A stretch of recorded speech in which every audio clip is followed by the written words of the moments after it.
It's 1 o'clock in the morning on a work night, and the last of the bar hoppers and clubgoers have long since turned in. At the end of the street, the last bar is finally closing down for the night. Or it would, except that the bartender is having trouble getting rid of a customer. Sitting at the bar, an old derelict is demanding yet another drink. The bartender grumbles in annoyance. This derelict is sloppy drunk, and the bartender just wants to go home. "Closing time," growls the bartender. "Just one more," protests the derelict, shaking his empty glass for emphasis. "I've got money." He laughs at his own words, his giggles ending with a loud belch that blows a cloud of aromatic vapor into the bartender's face. That's it. This derelict has been hanging out at this bar causing trouble all night, and the bartender has had enough. "Get out of here," says the bartender as he hustles the wobbling derelict out the door. "You're done." The derelict creaks and totters as he stumbles out into the street. The night's festivities are really hitting him. It isn't so often that he's got the money to burn, but when he does, he likes to spend it here. The prices are right, and the conversation is minimal, which is just the way that he likes it. The derelict turns around, fire in his eyes. He's raring to fight, and he doesn't care that the bartender is quite a bit larger than he is. Right now, all he can see is red. "Don't tell me when I've had enough," he slurs, raising his fists as he prepares to lash out. But the bartender has already slammed the door in his face. Defeated, the derelict turns his back on the closed bar and starts a slow stumble down the street. "Stupid bartender," mutters the derelict, turning up his collar against the cold bite of the night air. He wishes that he just had one more drink to warm his stomach against the chill. He's so out of it that he doesn't stop to think that the bartender did him a favor by refusing to fight. There is no way that the derelict would have won that battle. Even if he was in his physical prime, even if the bartender wasn't twice his size, the derelict is in no shape to fight. His vision is blurry and his head is swimming. In fact, he can barely remain upright. If he had any sense, he would probably stumble home and sleep this off. But the night is young, and he's not ready to give up yet. He walks down the street, eyeing every storefront in hopes of finding another bar. Unfortunately, every window has a closed sign in it. He swears under his breath. What a run of bad luck. What's a guy supposed to do in this town, he wonders. Just when he's about to give up hope, he spies something glinting in the reflective halo of a street lamp. He stumbles closer to get a better look, and he can hardly believe his eyes. Finally, his luck is changing. Someone has abandoned a half-empty bottle. "Well, hello there, little friend," says the derelict. He struggles to focus, but the world is spinning. In his confusion, he could swear he's seeing things. But no, he can feel the heft of the glass bottle in his hand, and he knows that it is as real as he is. "Who left you behind? Who would leave a perfectly good bottle just sitting out here?" He recognizes this brand.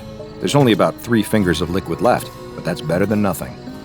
Some people might balk at drinking out of a random bottle that you found on the street, but the derelict doesn't give it a second thought.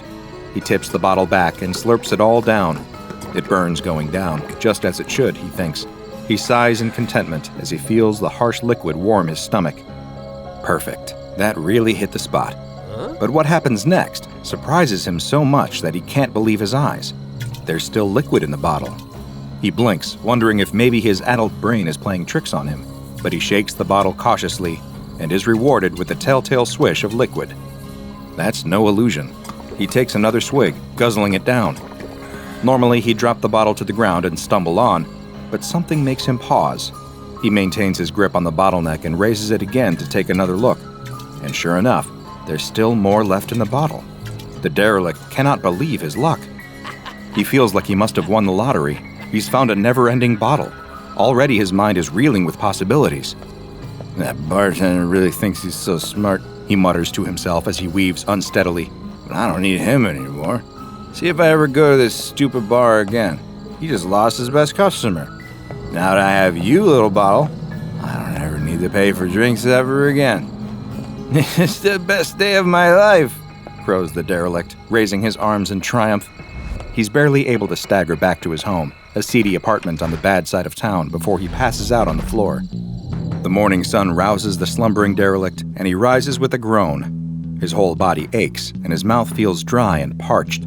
That's par for the course after a night of drinking, but somehow this hangover feels different.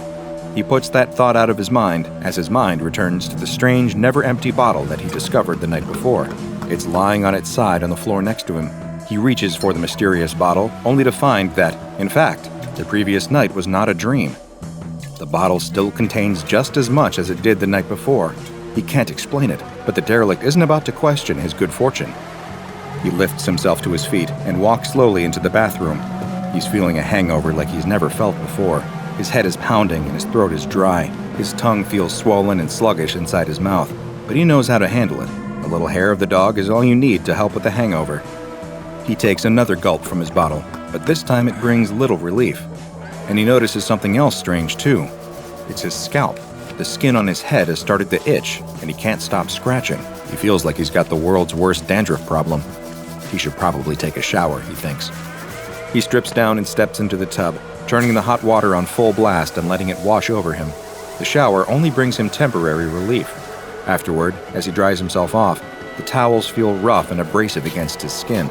His skin comes off in big, flaky patches, and his nails leave red trails in their wake. What's that? Is that blood? He examines his fingers to see that his nails have grown into ragged, claw-like talons. With a frightened yelp, he bites them off. It's easy to do. Although they look formidable, his fingernails are weak and brittle, almost as if he's dealing with a sudden calcium deficiency. What could be wrong with him? He remembers all the warnings he heard back in school when they used to march everyone into assembly to listen to lectures from the local police. At the time, he scoffed at the long lists of scary-sounding consequences of a lifetime of drinking, but now, he's not so sure. "It's probably nothing," he says as he examines himself in the bathroom mirror. His skin looks blotchy and infected. It doesn't take long before his hair and nails are out of control. His hair grows down to his shoulders, but comes out in big, ragged clumps if he runs his fingers through it. His claw-like fingernails are constantly breaking and cracking until his fingertips are bloody, and his quick is itchy and infected. If his habits had left him looking worse for wear before, he really looks awful now. For the next week, he barely leaves the apartment. He pulls the curtains and keeps the lights off, afraid that someone might see him. When the landlord bangs on the door, shouting that rent is late and demanding that the derelict hand over the money, he doesn't answer. He waits. The landlord gives up for now. That's good, thinks the derelict. It will give him time to think, time to figure out what to do about his disease. He knows that something is not right. Many of the local bartenders are, by now, probably wondering where he's gone. It's not like the derelict to stay away. He's practically kept the bar industry in this town afloat all by himself. It must be something major indeed to keep him away from his favorite poison. Luckily, he still has the bottomless bottle to comfort him during this trying time. The derelict is certain that he's caught some bad bug, but he thinks that he can wait it out. All he needs to do is make it through the next week, and everything will be fine. Sipping free drinks helps him to pass the time in a pleasant stupor as he waits for his health to return. Unfortunately, things are only going to get worse for him. His hair and fingernails keep growing, to the point that he has trouble lifting the bottle without his twisted nails getting in the way. His dry, flaky skin is changing as well, becoming thick and leathery and hanging off him in great folds like the hide of an elephant or a rhinoceros. His skin continues to grow, until the folds flop over his knees and gradually hang lower and lower until they touch the ground. Moving is harder now that he's carrying so much extra weight. He thought at first he just had a nasty bug, but he's clearly picked up some weird skin condition, and even this derelict, sodded as he might be, suspects exactly where he got it. It's got to be that crazy bottomless bottle. He can't think of another reason. Even so, he can't bring himself to part with this little gift from heaven. Even in his darkest hour, a few sips of liquid courage always helps to calm his nerves. He considers lumbering down to the free clinic in hopes that they might be able to cure him or at least tell him what's wrong with his skin. But he thinks better of this option.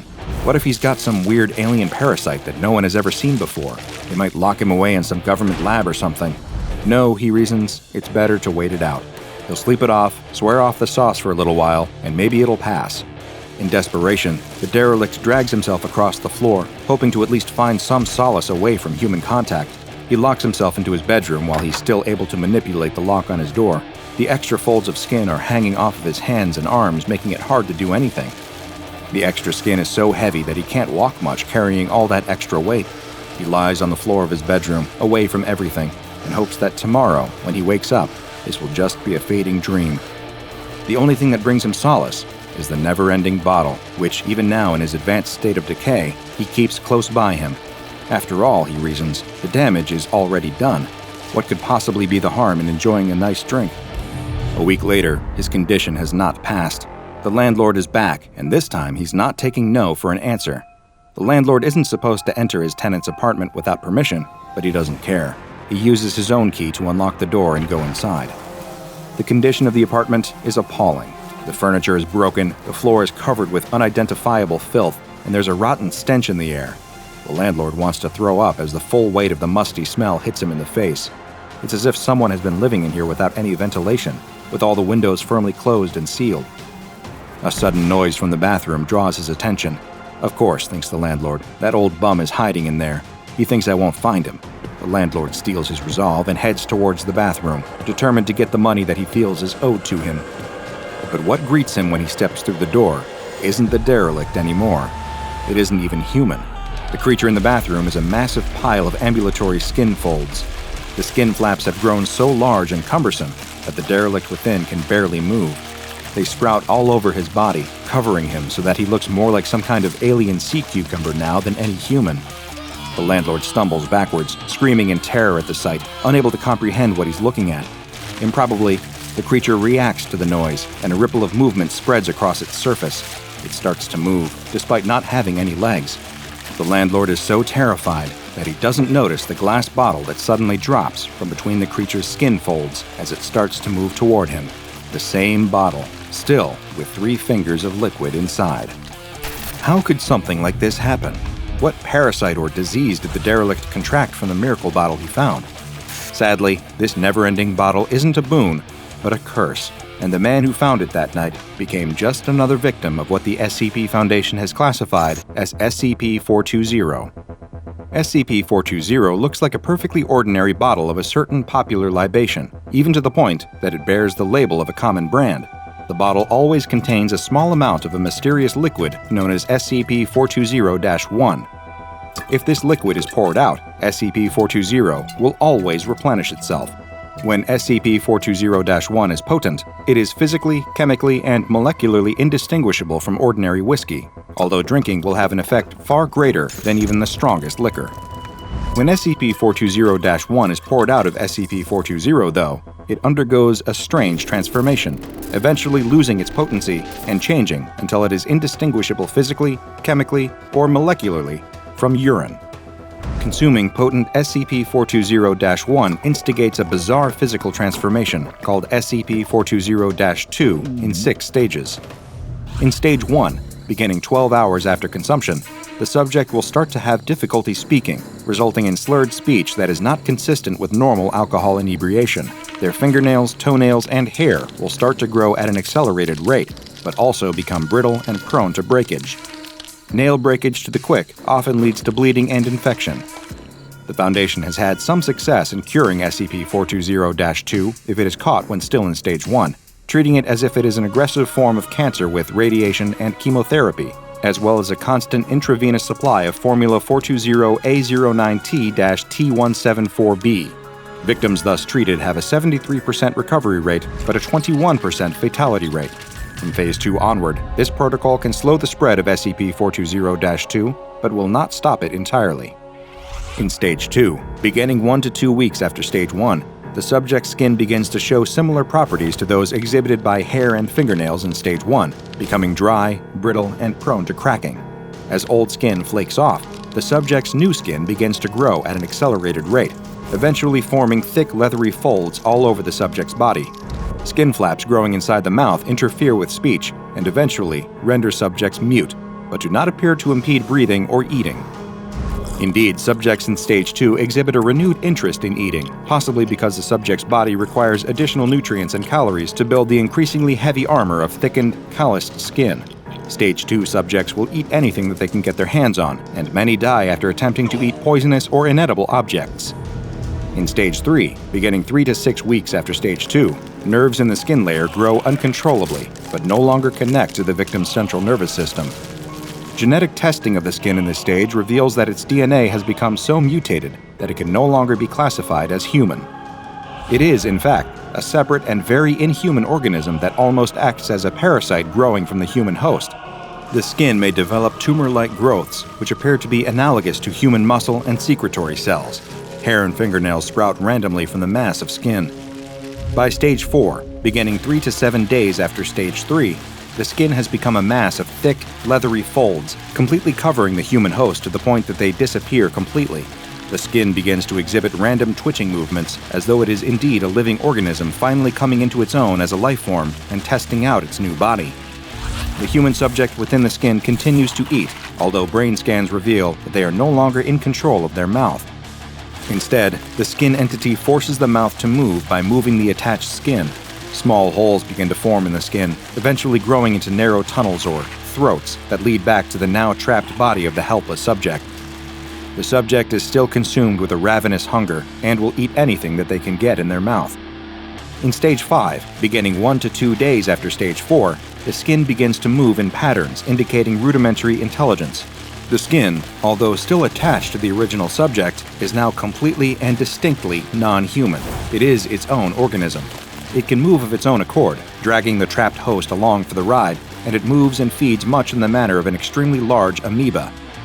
It feeds by excreting a digestive enzyme onto foodstuffs and then enveloping the nutrients with its skin folds, again like an amoeba surrounding its food. The food is taken into the throats. These tunnels connecting the outside of the skin to the now completely subsumed host are now directly connected to the host's circulatory system and function as additional mouths. They can consume nutrients which are moved down their length by bristly hairs and further broken down by grinding keratinous plates before being taken into the host's body. Most hosts will remain in Stage 5 indefinitely, although there still remains a much more dangerous Stage 6 yet to come. At this time, it's unknown what factor triggers SCP-027-2 to develop into Stage 6. Little information about Stage 6 is available at this time, although it is known that it involves even more accelerated skin and keratin growth, resulting in a sudden increase in size and mass. Perhaps the most terrifying part of the entire transformation is that the host remains alive for the duration of the process, and sometimes even after SCP-027-2 has settled comfortably into its new life at Stage 5. Mercifully, most hosts will have completely succumbed to insanity by this point, although some are shown by brain scans to still be self-aware and quite calm, perhaps fading into a Zen-like state as they accept the inevitability of their fate. SCP-027 is contained in a storage locker at an undisclosed site maintained by the Foundation, and it is only to be removed from this locker by SCP staff with Level 3 clearance or higher. It has been given the Safe class because, despite the horrifying nature of its effects, at least it doesn't move anywhere. Samples of SCP-027-1 not in use by testing should be stored in the container marked SCP-027-1 Decon in Locker 1014-420 until they lose potency, at which time they can be disposed of as biohazardous liquid waste. Victims infected with SCP-027-2 are not contagious and should be contained in standard solitary D-Class secure confinement. On reaching Phase 3, subjects should receive double rations. Due to the extreme danger of Phase 6, any subjects who reach Phase 4 should be closely monitored for signs that the condition may be advancing further, in which case they are to be immediately destroyed by incineration. Knowing the fate that befalls victims of SCP-027 should make anyone think twice about drinking out of a random bottle that you just found in the street, though personally, I think that's just common sense. Hello everyone, DrBob here. I know you're not used to seeing me here at the start of videos, but that's because today we have an extremely pressing matter to attend to, one that cuts to the deepest core of one of the SCP Foundation's deadliest contained anomalies, SCP-026, the Shy Guy. It's a creature that needs no introduction because it probably haunts all of your nightmares already. Close your eyes and picture it in your mind's eye, that gaunt face with the slack jaw and the lifeless white eyes. The face you hope never to see as long as you live. The pale skin pulled tight against bone, those impossibly long, gangly limbs. It sits there in its airtight containment cube, covering its face and quietly sobbing, always sobbing, as though cursing something beyond even its own understanding. Perhaps, when thinking about SCP-026, you feel a pang of sympathy mixed with the terror. After all, this anomaly is no sadist. Why would a sadist cry as it kills, like SCP-096 does? You're not alone in asking this question.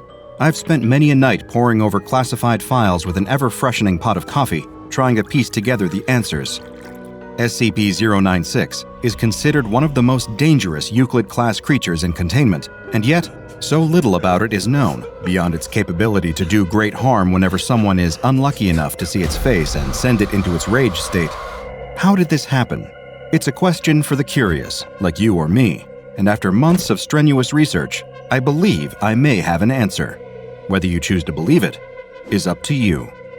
Just be warned, when you hear what I believe to be the heartbreaking, tragic origin of this terrifying and pitiful monster, you may never be able to look at him the same way again. Not that looking at him should ever be high on your list of priorities. It begins in a tavern in a small Nepalese village a few miles away from the Chinese border, where Mount Everest, the world's tallest mountain above sea level, waits. Its mere existence is like a challenge to the brave and foolhardy. "Conquer me," it seems to whisper. "Conquer me, and declare yourself above all those I have conquered. Become a god among men." It's always whispering like this, but few, in the grand scheme of things, can actually hear it. And sadly for him, the explorer is among those few. He's sitting in one of the tavern's many cozy nooks, picking away at a plate of mutton curry while sipping from a brass bowl of white chiang, a popular local drink. The explorer, living up to his name, has come a long way to get here. The rest of the village locals in the tavern eye him with a variety of knowing glances. They've seen so many like him before, smug smiles and puffed chests, thinking they'll be able to count themselves among the exalted few who've conquered the mountain to end all mountains. The bodies of many men like this are still frozen to the mountain's surface. One brave local, an older man who can speak English fluently, slides in across the table from the explorer. The old-timer tells him that whatever he thinks he'll find up on the mountain, honor, glory, recognition, he'd be better off searching for it elsewhere. Death awaits on the icy rocks above. The explorer, young, fit, and still feeling mighty smug, replies that death is there for the people who haven't worked hard enough, who haven't prepared. He's scaled other mountains before, all across the globe, from Scotland to Peru. Everest would hold no surprises for him, just a new, compelling challenge. The old man is, as you could probably imagine, unamused by the explorer's hubris. "All confidence and bluster now," he says with his thin, raspy voice. "But what will you say when you're face to face with the king?" The explorer, assuming that this king refers to the mountain itself, smiles and replies, "I'll ask him for his crown." With that, the old man leaves, content that he at least tried to dissuade the explorer from going on this doomed journey. If nothing else, his conscience would be clear now. He had done all that he possibly could. The explorer, not bothered by the grim prophecies of superstitious locals, finishes his curry and chiang and retires to the room he rented upstairs. He's so excited. Tomorrow, it will finally be time. All his months of training will pay off. He will climb to Mount Everest's peak. It would be an achievement to last a whole lifetime, one he would never ever forget, no matter how much he wants to. The next day, the tip of his ice axe cleaves into the mountainside as he grunts, strains, and pulls himself up another few feet. He's about 2,000 meters up, and every additional meter is fighting him.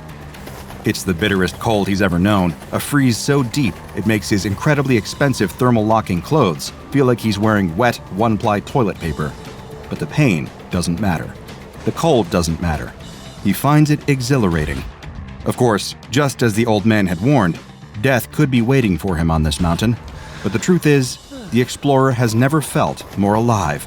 He winches himself up a few feet more, trying to regulate his breathing as his icy fingers, wrapped in thick gloves, struggle to find purchase on what feels like a sheer cliff face.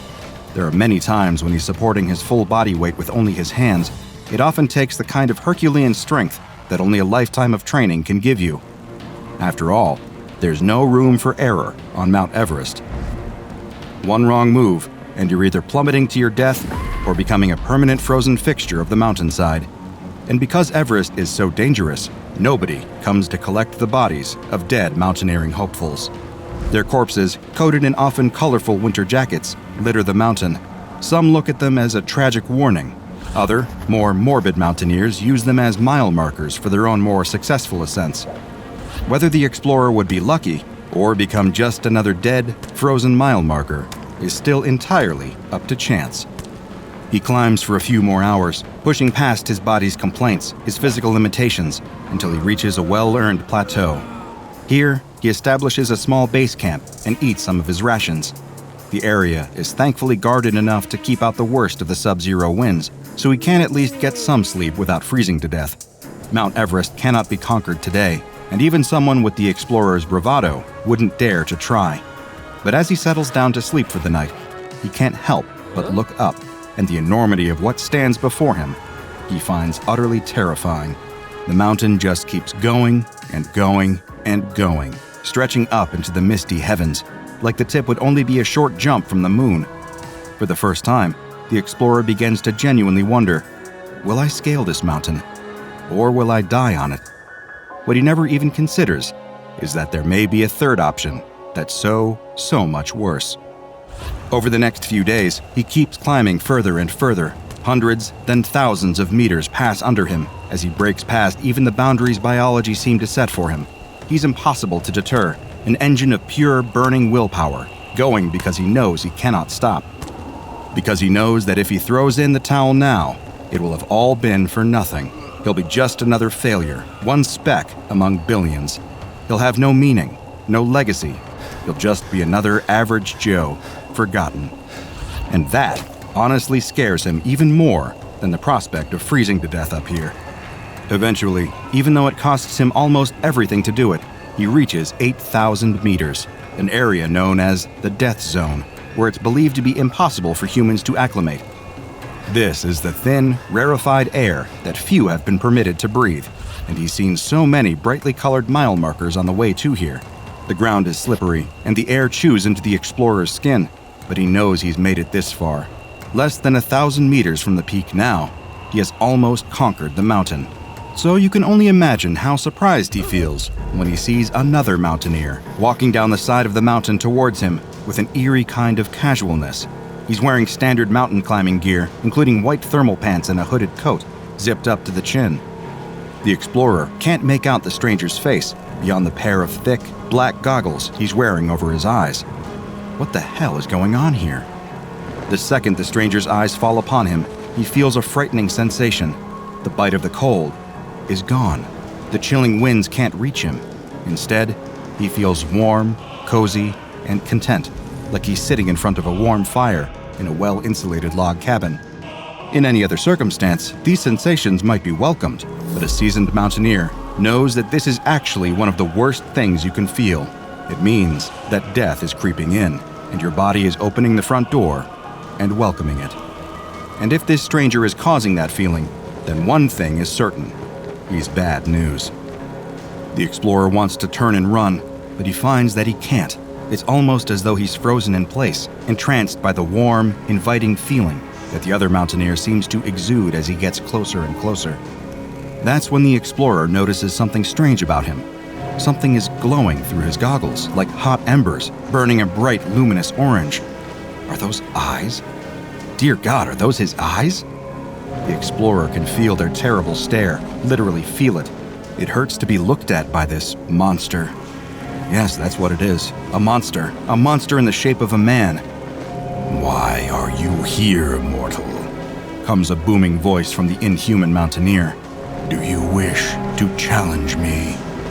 The explorer can't form words. He's quaking, his body acknowledging the cold that his mind can't, as those two glowing eyes bore into him. "Speak," the stranger commands. "Who? What are you?" The explorer forces out between chattering teeth. The stranger laughs. "I am the king of the mountain." Though to the SCP Foundation, he's better known as SCP-1529, and he's the worst possible thing you can run into while trying to scale Mount Everest. The explorer remembers his conversation with the old man in the tavern, the question he asked, "What will you say when you're face to face with the king?" And his own foolish answer, "I'll ask him for his crown." Now, really, truly face to face with the king of the mountain, all the poor terrified explorer can do is whimper and beg for mercy. "Please," he says, the tears freezing on his cheeks as they fall. "I just wanted to climb." The king of the mountain gives another booming laugh, his eyes burning. "Then you will climb," he says, "and climb, and climb, and climb." The king of the mountain must have wielded truly unspeakable power to do what he does next. With a simple nod, the explorer is suddenly hanging off the mountainside, his fingers digging into the craggy rocks. The only thing supporting his weight. It was like being back at square one all over again, except with added pain, terror, and cold so deep he can feel his bones rattling. And all the while, he feels those eyes upon him, those burning, fiery eyes, staring with absolute malice. He keeps climbing.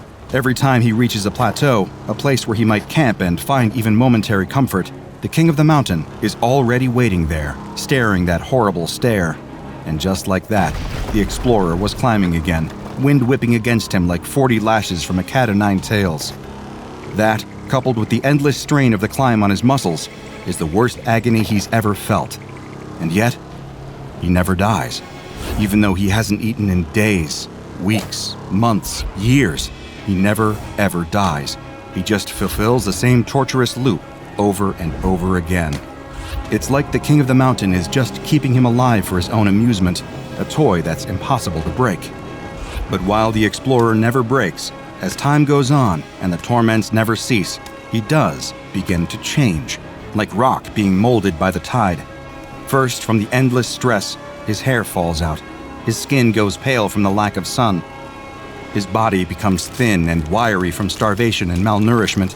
The endless physical strain even warps his limbs. His arms and legs begin to stretch, his body becoming elongated and grotesque. All the way through this horrific, dehumanizing ordeal, the king of the mountain stares at him. One day, the explorer, now changed, reaches a plateau, and as can be expected, the king of the mountain stares at him with his burning eyes. The explorer cowers and covers his face with his hands, sobbing from exhaustion. He just wants the king of the mountain to look away, to leave him be. He babbles incoherently. He doesn't want to be seen anymore. His pain simply makes the king of the mountain laugh. "I gave you your wish," the mountain king says, his voice oozing with contempt. "You climbed, didn't you? You thought that your climbing would elevate you, make you more than human. But now, you're so much less. Our business concludes here. I'm tired of playing with you." And with that, the king is gone. The explorer is alone, stranded among the snow and the whipping winds of the death zone, but very much alive. He's finally able to go.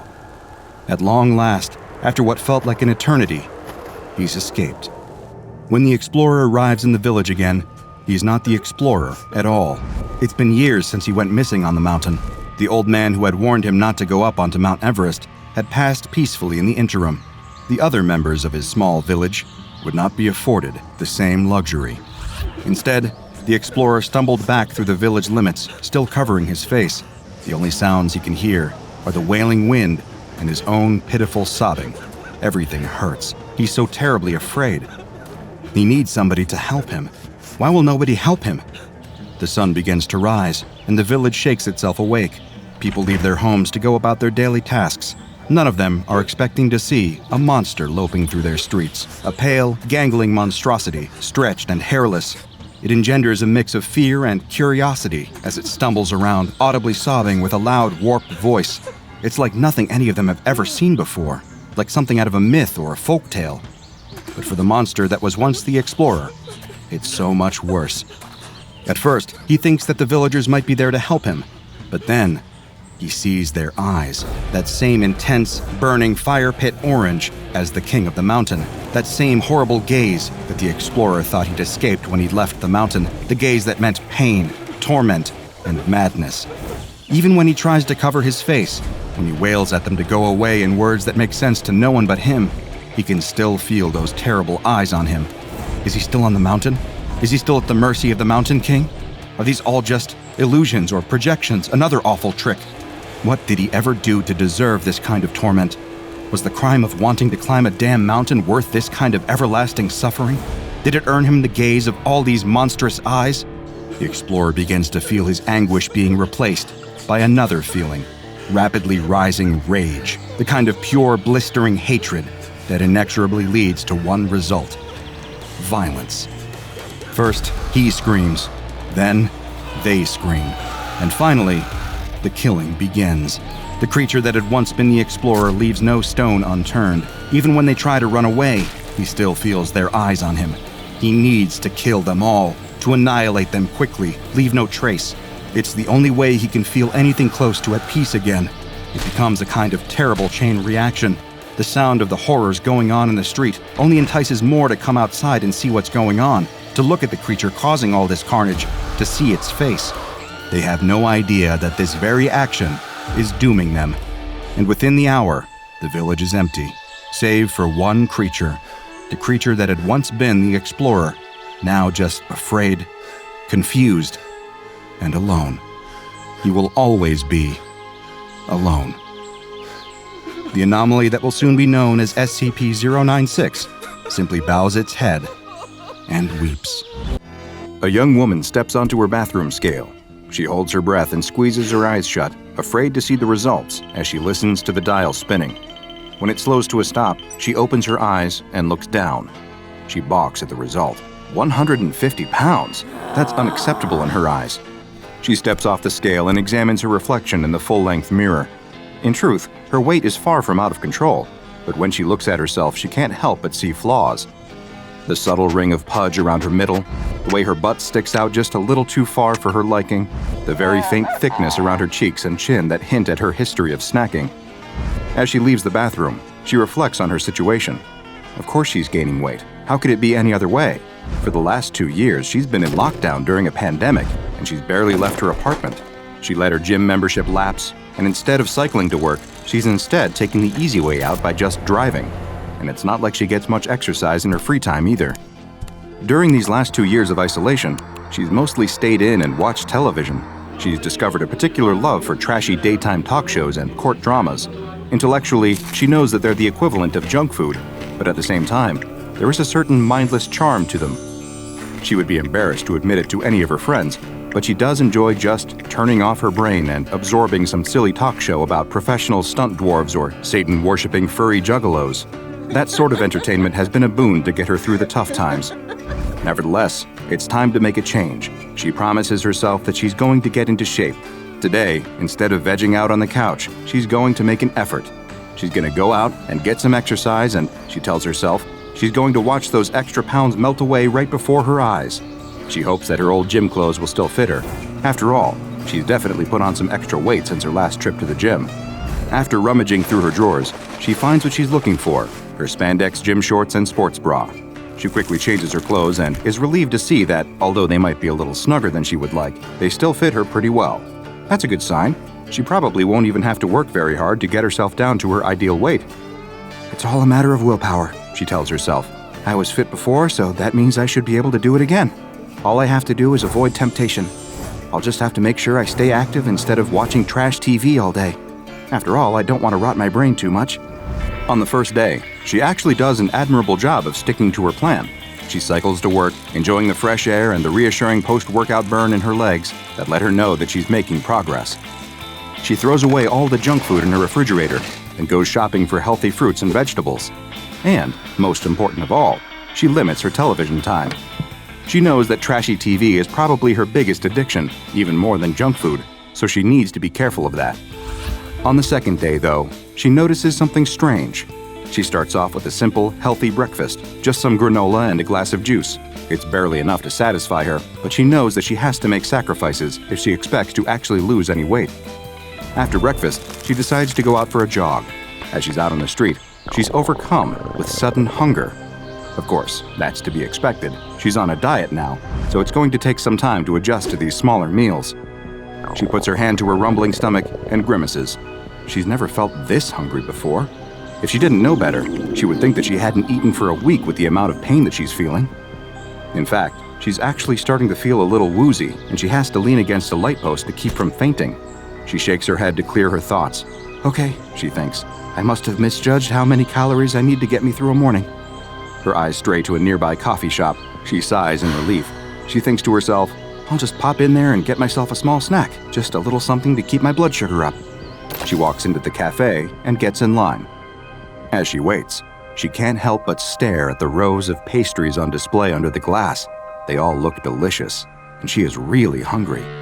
She fully intends to only get a bagel with a little smear of cream cheese, but when she gets to the counter, she finds herself ordering way too much food. I'd like 2 scones, 3 danishes, and a bear claw, she says. Also a large super raspberry frappuccino with extra syrup and whipped cream. The words just tumble out of her mouth, almost as if it's not her saying them, but rather some other voice speaking through her mouth. "What the? I didn't say that," she stammers. The clerk behind the counter eyes her strangely, and the young woman feels too embarrassed to protest further. She steps aside and waits for her order, pondering the strange event that just happened. Is she possessed? She's not a superstitious person, but she can't think of any other explanation for what just happened. She can admit to herself that she has broken down and lost to temptation over a tasty snack in the past, but this is ridiculous. Eventually, when the clerk hands her the order, she rationalizes the whole thing away. "I must just be having a hunger hallucination," she says to herself. "Obviously, I need to be a little more careful about not being so strict about my diet.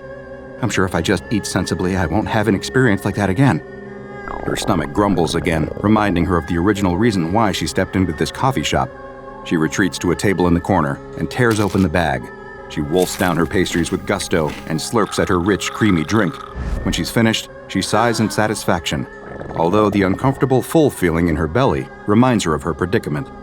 She only meant to eat enough to keep her from fainting, but instead, she's eating herself silly, and it's only day 2 of the diet. This does not bode well. "Okay," she tells herself, "this is my last cheat. From now on, I'm going to be serious about this diet."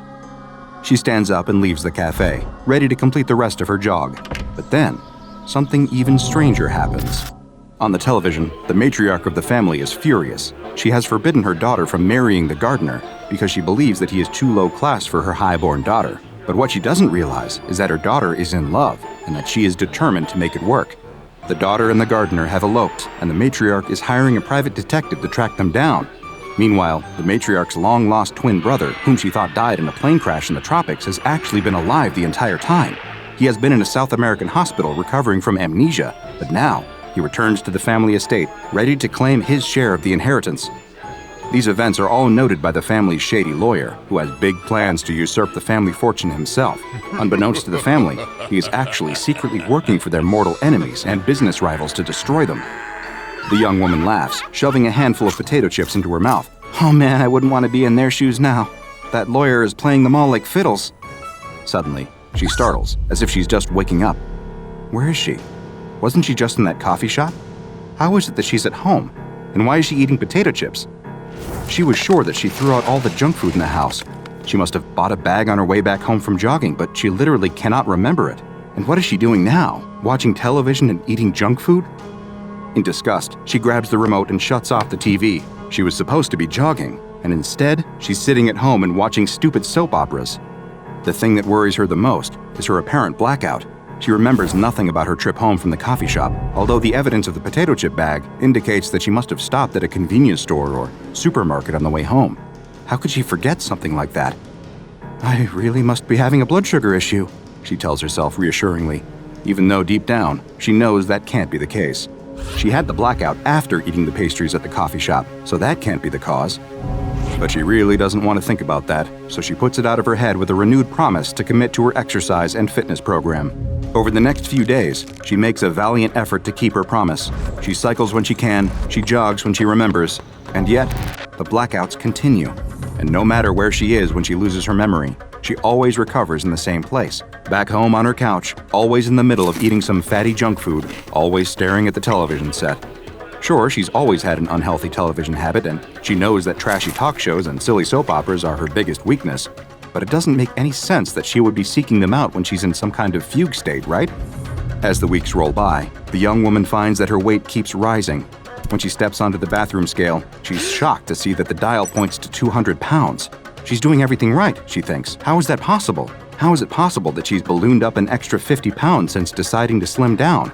She can't fit into her old gym clothes anymore. She can barely tug the spandex shorts up to her thighs, and even if she could, she's afraid that they're going to split apart.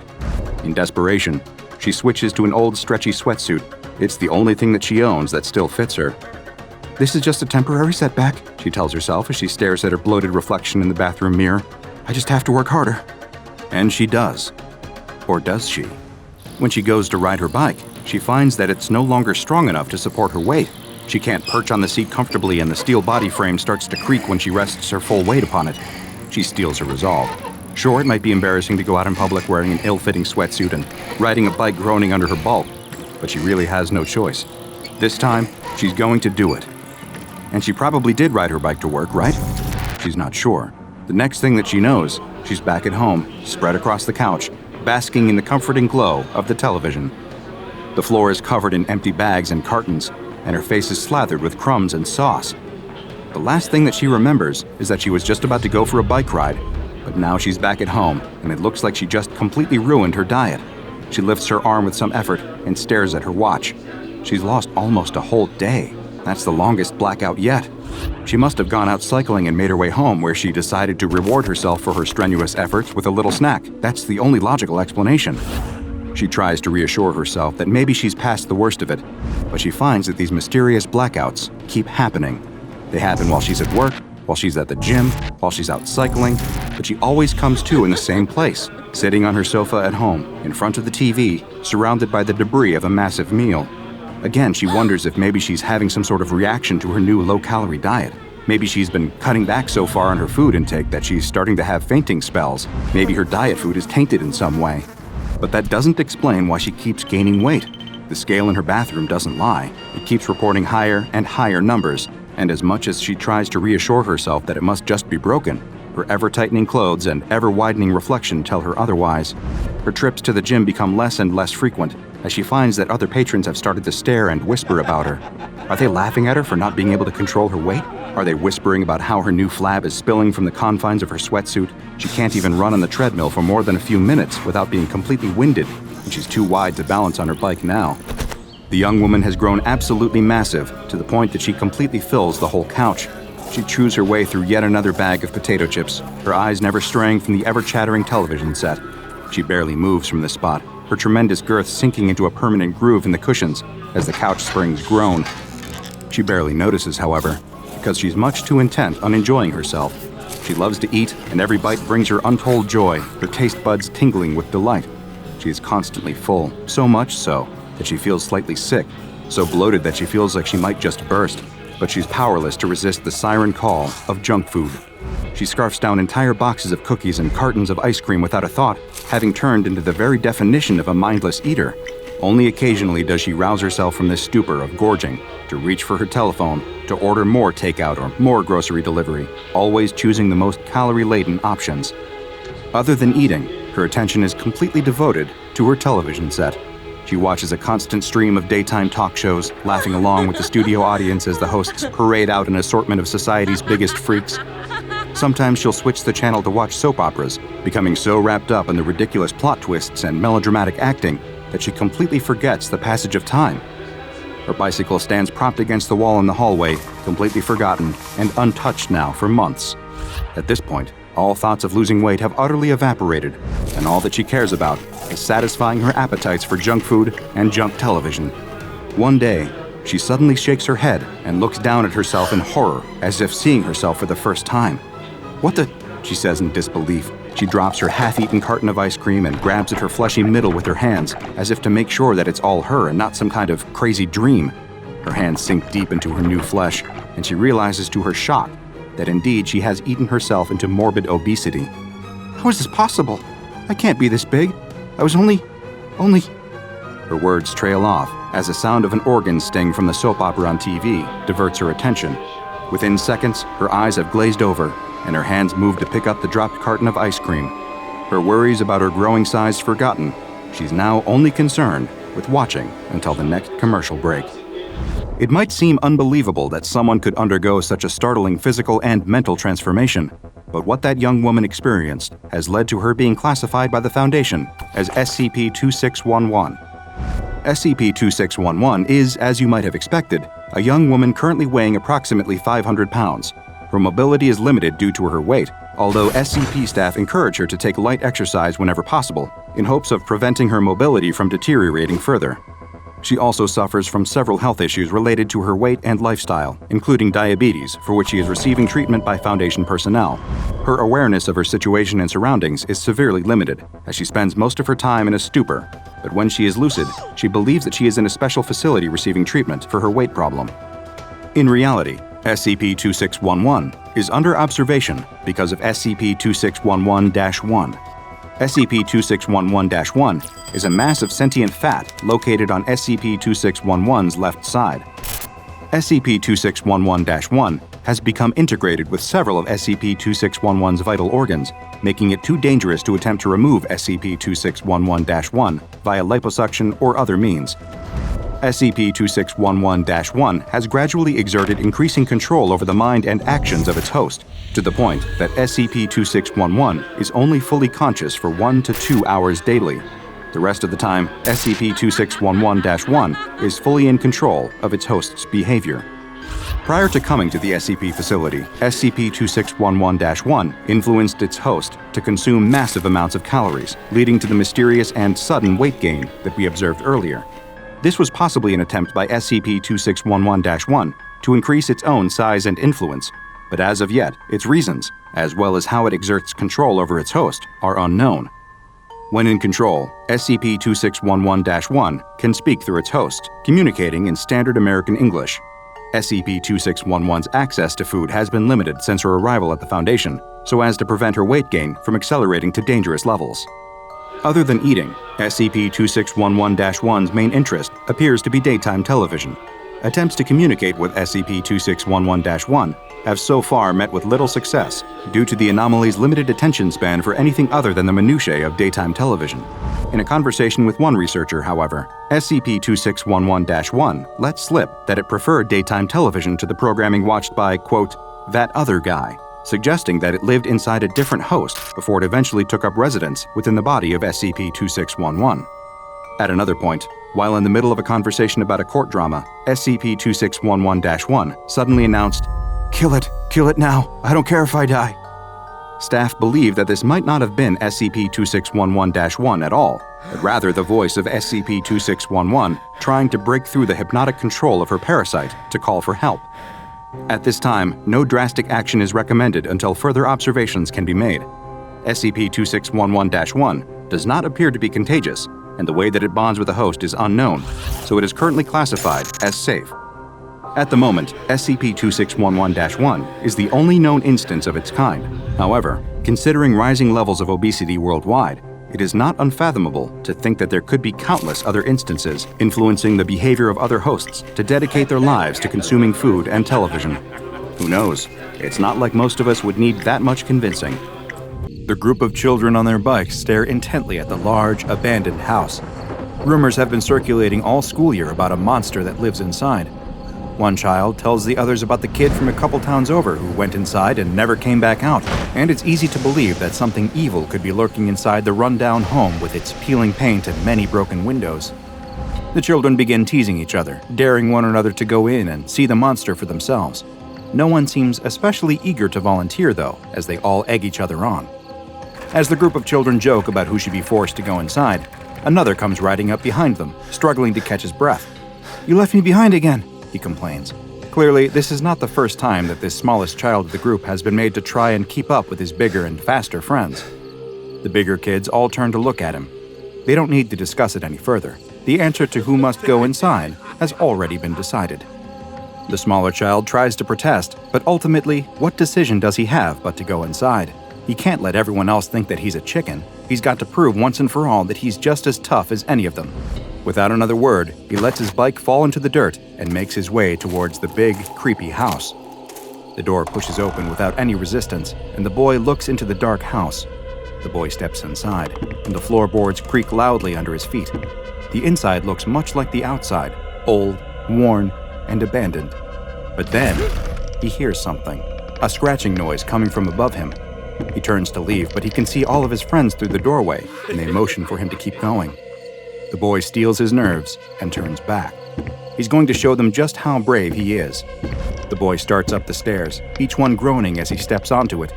He reaches the top of the stairs to find a landing with more rooms, each full of dirt and debris. There's spray paint on many of the walls and lots of trash. It looks like teens may use this as a place to hang out. But there at the other side of the landing is one more room, and the door is shut. From outside, the group of children can see through the upper windows as the boy makes his way through the house. They're not laughing and teasing any longer. In fact, they're impressed by how bravely he is exploring the old home. Though none of them would admit it out loud, he's earning their respect. The boy reaches the shut door at the end of the hall and presses his ear to it, but he doesn't hear anything inside. He places his hand on the doorknob, and slowly opens it. The boy screams and falls backwards as the cat that was hiding inside panics and jumps through one of the open windows. The boy can't help but laugh. Of course it was just a... The boy screams again as the floor gives way beneath him, and he crashes down onto the first floor in a pile of debris. He's stunned by the fall before starting to scream again as that floor gives way too. His yelling is silenced by the air being knocked out of him as he hits the basement floor. He's covered in dust and pieces of 2 floors he fell through. He feels bruised and sore, but he can wiggle his fingers and toes. He's not paralyzed, and it doesn't even feel like he's broken a bone. Maybe he's okay. But no, he's definitely not okay. Because suddenly, there's something picking him up off the floor. As his eyes adjust to the dark basement, he sees what it is that's holding him. It's half man, half machine, a huge, disgusting mix of metal and flesh. The boy is too scared to scream anymore as the creature's unmoving, dead-looking eyes stare straight into his. Its face looks as though the skin has been stretched across a human metallic skull. The boy can only watch as the monster raises its sharp, metallic fingers and brushes the dirt out of the boy's hair. The boy starts to whimper, but whatever this thing is, it doesn't seem to want to hurt him. A tinny, robotic voice coming from a small device on the creature's face suddenly breaks the silence. Al anta ala mayuram. The boy doesn't understand, but the robotic man tilts his horrific head to the side and repeats the same thing. The boy is still confused, but he feels like the robot is trying to tell him something. He somehow gets the sense that it's not going to hurt him. Is this the monster that everyone has been afraid of? A misunderstood machine man living down here in the basement? The robot flinches as something is smashed on the back of his head.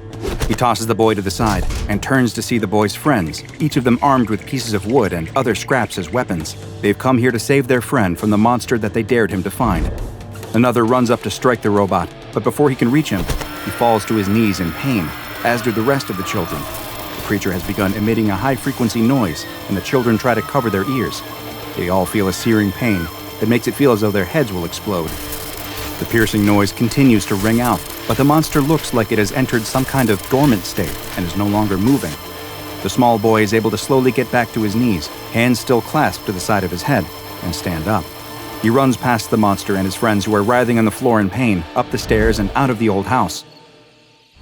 A woman stands at a kitchen counter, chopping vegetables for their dinner that evening, and talking to her oldest daughter about her plans for that weekend, when the back door suddenly bursts open.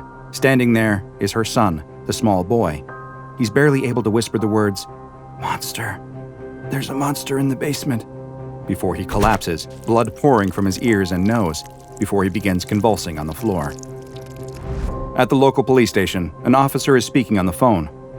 "I see. Yes, that is quite strange. A metal man? You don't say. I'll send someone out there right away. Don't go anywhere." The police officer hangs up the phone and looks around, making sure no one is nearby or listening to him, and then takes out a cell phone. He dials a number from memory, and someone answers on the other end almost immediately. "Yes, this is Field Agent Patch," the police officer says. "You need to get a containment team out here right away, and a good one too. I don't know what it is, but it's dangerous." An SCP Foundation mobile task force that specializes in containing dangerous humanoid threats soon arrived at the house and took the anomaly into captivity. Misinformation teams concocted a cover story about a gas leak leading to the unfortunate deaths of several of the town's children and administering amnestics to any potential witnesses. Once the messy business of containment was over, though, it was time to figure out just what this strange creature was. SCP-027 appears to have at one time been a Caucasian human male, though its appearance now is far different than it once was. This bipedal humanoid creature stands 2.5 meters tall and weighs roughly 200 kilograms. Both its incredible height and weight are due to the fact that the man's original skeleton has been entirely removed and replaced with a mechanical framework made of cast iron. The metal skeleton is much larger than the original bones, and in many places SCP-027's skin has split from being stretched over it, revealing the mechanical structure underneath. Other parts of the framework appear to have been intentionally made to protrude through the skin, though it is unclear for what purpose. In addition to this larger-than-normal mechanical skeleton, a number of other augmentations are present on SCP-027. Its fingers have been extended into sharpened, hook-like barbs that are approximately 1 meter long. Its lips have been removed entirely, making it clear that there is no movable jawbone, and that the skull is likely one large hollow piece of metal, and there are several more hook-like protrusions jutting out around the mouth area, smaller but similar in appearance to the fingers. SCP-203's legs have been modified as well, with 2 added joints that give them an appearance more akin to a dog's, and its toes have been removed and replaced with a solid piece of metal similar to those found in steel-toed boots. Its chest has no sternum or breastplate, which causes the skin stretched across to pull inward as its diaphragm contracts. Its ears have also been removed, though it still seems to possess hearing that is far beyond that of an average human. And while its eyes still remain, they are held in a permanently forward-facing position by several needles that emerge from the eye sockets. The irises also appear permanently dilated and do not react to light. In place of a mouth is a small speaker covered by a metal grate that is capable of producing basic vocalizations, though with a distinctly robotic sound to them. Tests have shown that SCP-203 has a basic understanding of English, but its own primary language seems to be a type of Arabic, though there are no records of the exact dialect. SCP-203 does not need to eat or drink, and without any visible mouth, it is likely incapable of either. Instead, it runs off of a power cell located within its body that will provide energy for up to 72 hours. After those 3 days, SCP-203 will shut down and enter a hibernation state for 3 to 4 hours, during which its power source will recharge, providing it with another 72 hours of energy. All attempts to examine SCP-203 by either X-ray, CT, ultrasound, and other forms of diagnostic imagery have failed, and attempts at exploratory surgery have triggered its defense mechanisms, which are both painful and deadly. When it perceives that it is being threatened in some way, SCP-203 is capable of emitting a high-frequency droning sound that has a profoundly damaging effect on the human nervous system. The effects of this defense mechanism were able to be observed directly when a D-Class personnel accidentally struck SCP-203 and its droning sound was activated. Immediately after being exposed to the sound, D-104 experienced a severe headache. After 15 minutes, the headache grew worse, and D-104 began to bleed from the ears. After a half hour, the D-Class, who had now gone to the infirmary, began to experience seizures and was bleeding from all of his orifices. 10 minutes later, the D-Class was dead. Another test was performed, and the results were nearly identical, with symptoms progressing at roughly the same rate. However, this time, rather than move the D-Class to the infirmary, it was kept in the cell with SCP-203. After 40 minutes, the D-Class was dead, and a few minutes later, 203 finally ceased its droning sound. SCP-203 then approached the body of the deceased D-Class and began to use its own augmentations to start removing the skeleton of the D-Class.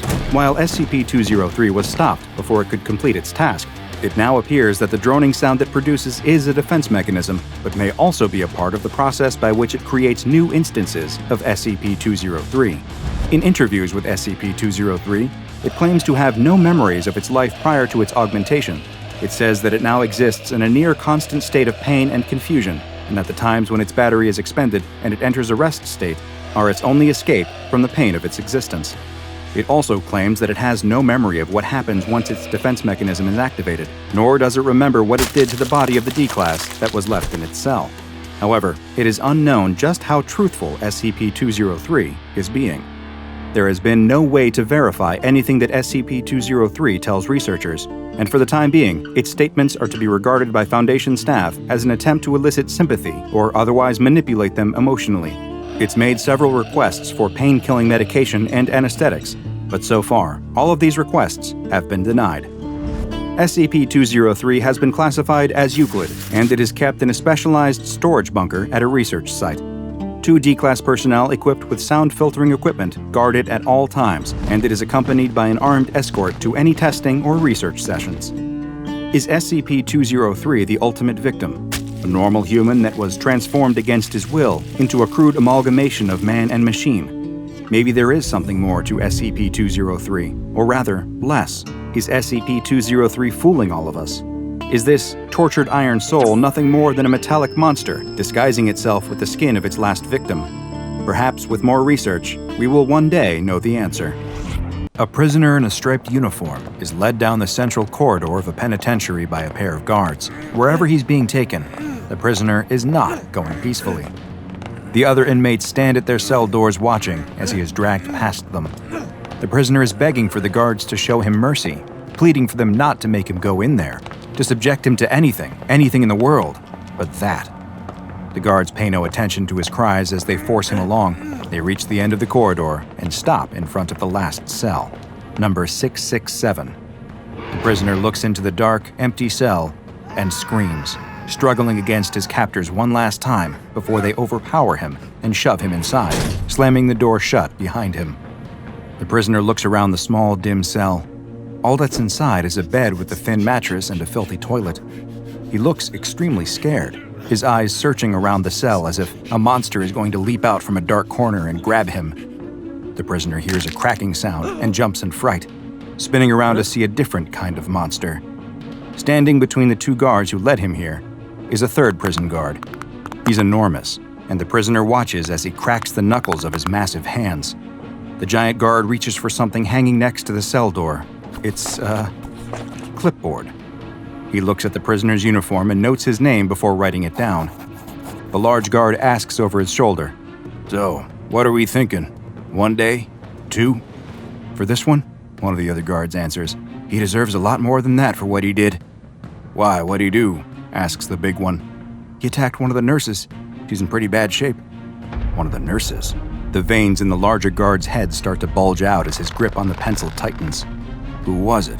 It was Gloria," the guard answers. The pencil snaps in the giant guard's hand. One of the guards quickly picks it up and hands it back to him. Through gritted teeth, he answers, "I see." As the giant guard stares at him with angry, violent eyes, the prisoner starts to slink back into the dark cell, terrified of what's going to happen to him. "You like to attack nurses, do you? Well, we're gonna give you plenty of time to think about that. I'll see you in a year." The two other guards look at each other, clearly thinking that this is extreme even for a crime like this. "Are you sure that's a good idea?" one of them asks. But it's already too late. The guard has penciled in the date for exactly 1 year later. "No, please, no!" the prisoner screams, rushing towards the bars and reaching out as if it will somehow help him. But it doesn't. There's a faint rustling of wind that seems to carry the sound of whispers, and then the prisoner vanishes. He's simply gone, blinked out of existence. The guard hangs the clipboard back on the wall before turning and quickly walking away. He needs to get to the infirmary. The two guards can do nothing but shrug at each other and follow after him. "Poor guy," one of them whispers as they walk away from the empty cell. 1 year to the day later, the huge guard walks down the same prison corridor. It's late at night, and as he walks along, he lets his baton hit against the bars of the cells, making a loud clatter. "Wake up, everyone, wake up. It's a homecoming day." Sleepy prisoners get up out of their beds and stand at the front of their cells, trying their best to look through the bars to see the cell at the end of the block. "See what happens when you mess with staff? Come on, get up, today's the day. It's a homecoming." The guard gets to the end of the corridor and stops in front of the empty cell with the clipboard hanging on the wall next to it. The door is open, and there's nothing inside the dark cell except for the same dirty toilet and bed. The guard takes out his pocket watch and checks the time. Everyone, the guard and the prisoners alike, are all focused on the empty cell. The guard checks his watch again. The minute hand ticks over to midnight, and the moment it does, the cell door slides shut and locks with a loud click. The prison is completely silent, each inmate waiting with bated breath to see what happens next. The guard takes out a large, heavy ring of keys and inserts one into the cell door before stepping inside. He looks around, and still it appears that nothing inside is different. But then he spots what he's looking for. There in the corner, near the toilet, is a huddled figure in a striped prison uniform. Well, there you are." The guard starts to walk towards this person who has somehow appeared in the cell, but the huddled figure doesn't move or react in any way. The guard reaches down and puts a hand on the man to flip him over. "How'd you enjoy your stay?" Solitary confinement is one of the most brutal forms of punishment that is still in use across much of the world today. The psychological and physical distress that comes from days, weeks, months, even sometimes years spent alone can be devastating. But as horrible as this practice is, there exists a form of retribution that is even more terrifying. One that even the most hardened of criminals fear and would do anything to avoid. This is SCP-2701, also known as True Solitary. SCP-2701 is a seemingly standard-looking prison cell located in a now-condemned Pennsylvania State Penitentiary. The prison, which was built in the early mid-1800s, was showing its age long before it was finally shut down, and the cell contains only an old toilet and bed, with a clipboard hanging to the left of the cell with various forms marked as intake. The cell's construction materials appear normal, and the contents themselves are non-anomalous.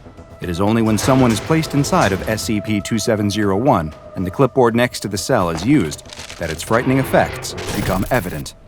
When a human being is locked within the cell, their name is written on the intake form and a date is filled in under the Release Date section. SCP-2701's anomalous activation event is put in motion.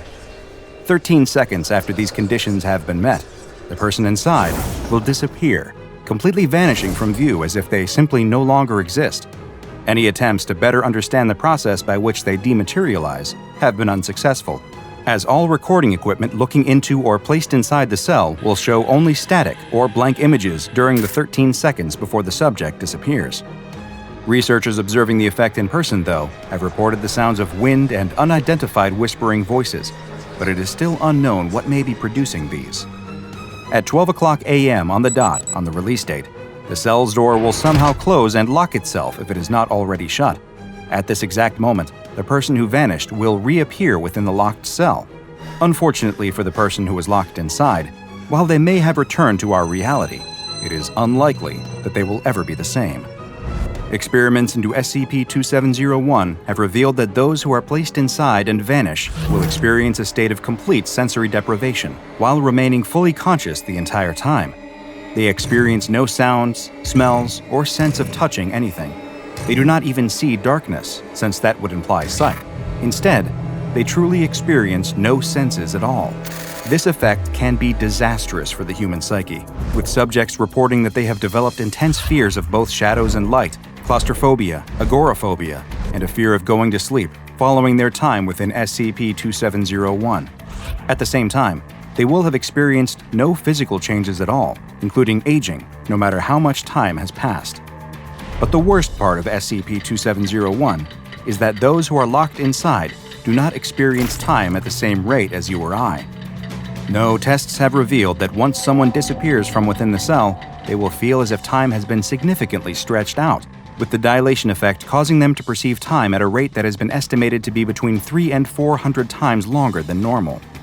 That means that someone placed inside for 2 hours will experience time as if they had been locked away for 25 to 33 days, while someone placed inside for a whole year will feel as though they have been floating in a void of nothingness for several centuries. Foundation researchers have theorized that the absence of any outside stimulation for that long of a period causes the mind to break down rational thought structures in an effort to mitigate stress, and that a complete psychological breakdown soon follows. In order to better understand the effects of SCP-2701, the SCP Foundation embarked on a number of tests using Class D personnel. In one experiment, which was performed on a D-Class known as D77391, the event started at 11:45 p.m., and the release date was set for the coming midnight. This led to the D-Class being inside the cell for 15 minutes, though they experienced their time within as having lasted 75 to 100 hours. When D77391 was interviewed 6 hours after reappearing, they described their time inside as being a true hell. Experiencing nothing but emptiness, they couldn't do anything. They couldn't sleep, they couldn't even scream. They were left alone with only their thoughts and memories. The only thing that kept them from completely losing their mind was something one of the researchers told them before they entered the cell. The researcher told them that no matter what they felt, that they had to hold on to the idea that they were going to come back. They needed to remember they wouldn't be in there forever. While these words of encouragement did seem to stave off the worst of the mental effects D77391 could have suffered, they also impacted the results of the experiment, and the offending researcher was later reassigned to a different project, following a 6-month suspension. The SCP Foundation first became aware of SCP-2701 following reports of certain abnormalities at a Pennsylvania state penitentiary. There were numerous complaints by lawyers that they were not being allowed to meet with their clients, and that they were being denied access to the site by the prison's warden. When police were finally dispatched to the site to investigate, it was discovered that the entire prison, which previously housed 137 inmates and employed a number of staff, had only one inhabitant: the warden. He described the activation procedure for cell 667 and explained that he had placed every single prisoner inside one by one and made them disappear. He had been keeping the funds that were supposed to be used for the care of the inmates, as well as to bribe officials and former staff in order to keep the warden's scheme secret, and prevent any official inquiries.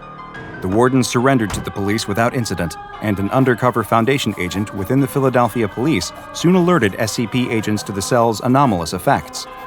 When a Foundation team arrived on site, they found the cell exactly as described, along with the intake forms.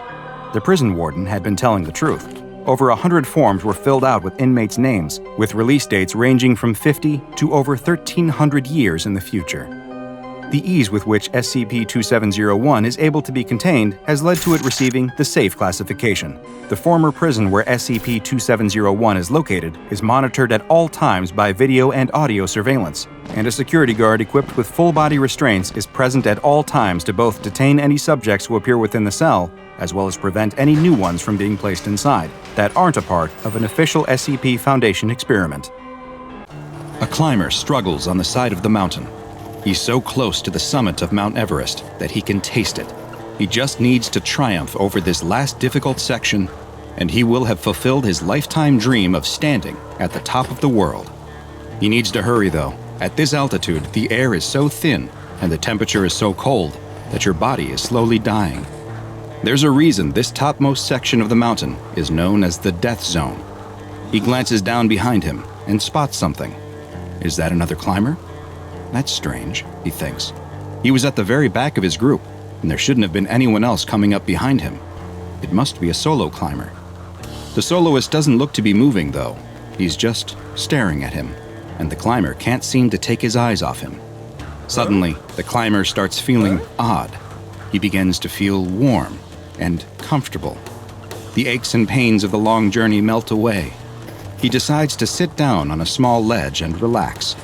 He watches as the solo climber comes towards him. He must be a professional with the way he effortlessly moves up the mountain. He watches him make great time, getting closer and closer.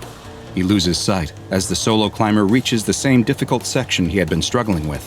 He imagines the solo climber will soon zip past him on his way to the summit. But just then, the soloist pops up right in front of him. He clasps his hands on the climber's shoulders and pulls him close, staring into his eyes with those dark, black goggles. They feel like they're pulling him into their depths, and there's nothing he can do to resist it. The climber tries to scream, but all that comes out of his mouth is silence. Hi, I'm Dr. Bob, and this is SCP-1529, also known as King of the Mountain. But first, a quick personal request from me. I need your help to spread the word about the lesser-known anomalies in the SCP Foundation's archives. The best thing you can do to help me is subscribe, turn on notifications, and then go tell your friends to do the same. This is a huge help and will let me bring you more and more SCP videos. Now, back to our file. SCP-1529 is an entity with a humanoid appearance that resides near the summit of Mount Everest in Nepal. It is only found above 8,000 meters, which places it in the part of the mountain referred to as the Death Zone, where oxygen levels are too low to support human life for any extended period of time. It is roughly equivalent to an average human male in height and weight, and its outer appearance resembles normal mountaineering clothes, with a heavy parka, pants, and boots that are all white in color. Its face is completely obscured by a large hood, with the only visible detail being a pair of large, dark goggles. SCP-1529 has never been seen wearing any other outfit, and in fact, it is unknown whether these are articles of clothing at all, or if they are actually a part of its body. The SCP Foundation first became aware of an anomalous entity lurking near the top of Mount Everest in the 1970s, when climbing expeditions to the summit became more commonplace among professional and amateur mountaineers alike. Rumors began to spread and told of a monster that was killing unfortunate climbers. In 1999, the body of George Mallory, who is believed to be the first person to reach the top of Mount Everest, was located, and photographic film found on his body was developed. From those pictures, it is now known that SCP-1529 was present at least as early as his 1924 expedition. When sufficient daylight and a lack of cloud cover allows observation of the peak by telescope, SCP-1529 can be seen sitting or lying on the mountain, apparently motionless in an inactive state. These motionless periods have been seen to last anywhere from 17 minutes to as long as 8 months. When active, though, it can be seen summiting and descending the upper portion of the mountain, though it never uses any climbing tools and will ignore established climbing ropes and ladders that have been installed by other climbers. It has also been observed easily traversing portions of the mountain that are considered too difficult or altogether impossible by experienced climbers. Additionally, SCP-1529 is not impacted by the freezing temperatures, extreme wind speeds, or low oxygen levels at the top of the mountain, and it has never once been seen to stumble, fall, or even lose its grip. It is unknown what prompts SCP-1529 to become active or enter a resting inactive phase, nor has there been any established correlation of these phases to weather, time of year, or traffic on the mountain. Its active periods have been observed to last between mere hours to several days, but the exact amount is hard to know for sure. Nighttime observation of 1529 has so far been impossible, even with thermal imaging cameras, since it produces no heat, with its temperatures being the same as that of the surrounding environment. When in its active phase, if a human climber passes the 8,000-meter mark, then SCP-1529 will begin to make its way towards them, putting itself in the path between the climber and either the summit if they are ascending, or their camp if they are descending. It seems to prefer to go after solo climbers, or those that are significantly ahead or behind their climbing group, but it has been observed targeting climbers in a group when a solo opportunity is not available. Once SCP-1529 is within eyesight of its targeted climber, it will attempt to gain their attention and then lock eyes with them, which produces a hypnotic effect. The climber will find that they are unable to break eye contact with SCP-1529, and will then begin to experience feelings of warmth and euphoria, similar to the effects of hypothermia and hypoxia, also known as altitude sickness. The victim will feel the overwhelming desire to sit down where they are, and once they stop moving, SCP-1529 will quickly close the distance between them. Once SCP-1529 reaches the victim, death is almost a certainty. An examination of bodies has shown the cause to be from hypothermia. Strangely, it's been observed that victims seem to succumb within just 1 to 2 hours after having first made eye contact with SCP-1529, a period of time much shorter than usual for climbers trapped on the summit of Everest. After death, the victims' bodies experience an accelerated rate of decay, and after mere hours or days, the bodies become rotted and mummified at a level comparable to bodies that have been exposed to the wind and cold of the mountain for decades. Many of the over 200 deaths on Mount Everest have been attributed to SCP-1529, and the rare survivor of an encounter is almost always due to the intervention of another mountaineer, who was able to offer assistance to the entranced climber before SCP-1529 was able to reach them. There have been several notable reports from survivors of interactions with SCP-1529. One, known as Incident 1529-1, is also the only documented instance of SCP-1529 descending below the 8,000-meter mark. During the incident, the entity entered Camp 5, located on the northern approach of the mountain at 7,775 meters, which resulted in multiple deaths, including 2 Foundation personnel who were operating the monitoring posts. One climber, who had initially believed to have been killed in the incident, was discovered to still be alive 2 days later when Foundation personnel were conducting investigations at the camp. He was safely removed from the mountain, though he required the amputation of several frostbitten fingers and toes. During an interview with a Foundation agent, they described spotting SCP-1529 just 10 minutes after leaving the summit of the mountain. After locking eyes with the entity, they began to feel happy, comfortable, and relieved, like they were back at home next to a warm fire. But then suddenly the warmth was gone, and they experienced a sensation of cold more powerful than anything they had felt before. They were stuck, and could only watch as 1529 made its way towards them. When it finally reached them, it placed its hands on their shoulders and pulled them up into its face so that they were staring right into its black goggles. Images began to appear in the dark depths of the goggles. People warm and happy, sitting next to fires, in hot baths, or sunning on a beach. They tried to resist the strange pull of the creature with all of their might. They then heard something in their mind, a question from SCP-1529. It asked, "You would refuse my gift?" The stranded climber struggled to answer, using all of their willpower and strength to move their lips and whisper a single word. Yes. SCP-1529 responded by showing more images of people, but this time, they were bodies lying dead in the snow. Countless victims trapped on Mount Everest forever. SCP-1529 made them watch their deaths play out in long, drawn-out detail, a witness to every second of their demise. The climber was sure they would soon join them, but then they found something deep inside of them, a spark of life, a will to resist. They clenched their fist, and with their final ounce of strength, they punched SCP-027. The goggles appeared to crack, and the next thing the climber knew, they were woken up by the Foundation recovery team. Following this encounter, the climber never attempted to summit another mountain. When they eventually passed away some years later, an autopsy revealed that their cause of death was consistent with extreme hypothermia, frostbite, and cerebral edema, despite not having been in a cold environment or above 500 meters in altitude in the previous 12 months.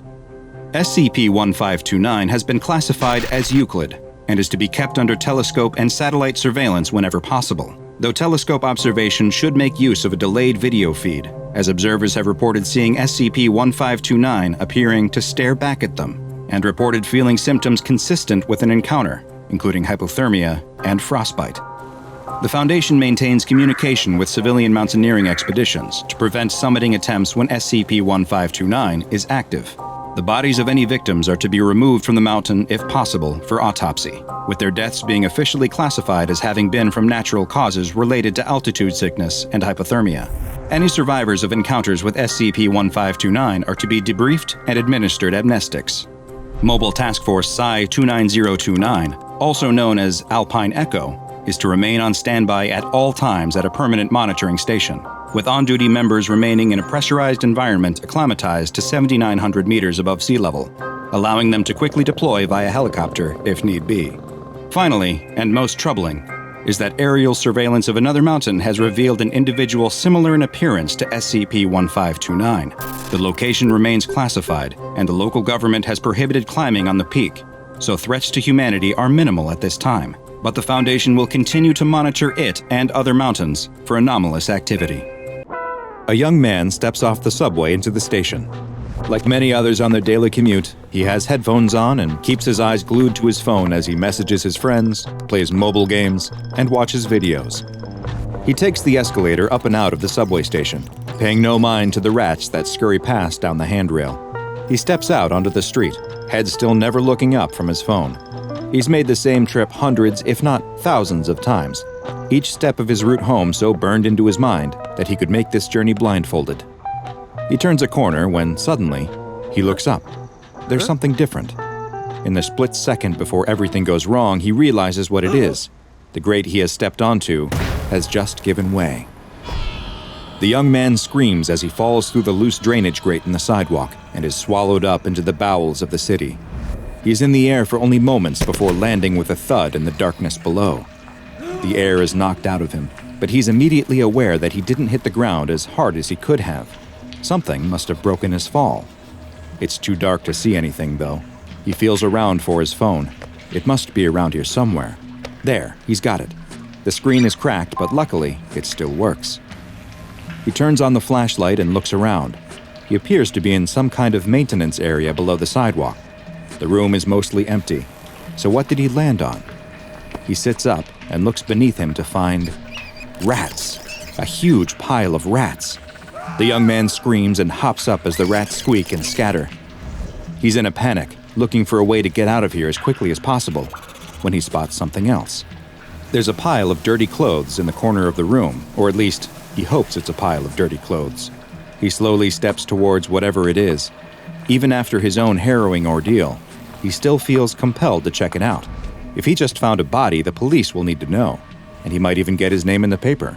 He can see the headline now. Local man finds missing heiress after heroically plunging into city's depths, inherits her millions for some reason. As he steps closer, he notices a cloud of gnats and flies buzzing around the pile. He slaps at his neck, killing some kind of biting fly. He's standing right next to the pile, but he still can't tell if this is a person or not. "Hello? Are you okay?" the young man asks. No response. He nudges the pile with his foot and jumps back. Did he feel something move? He sticks out his foot and nudges it again. The pile definitely moves this time. A man rolls over, his face covered in bug bites. He's moaning and reaching out, unable to see from his blind eyes that look like they have been gnawed out by rats.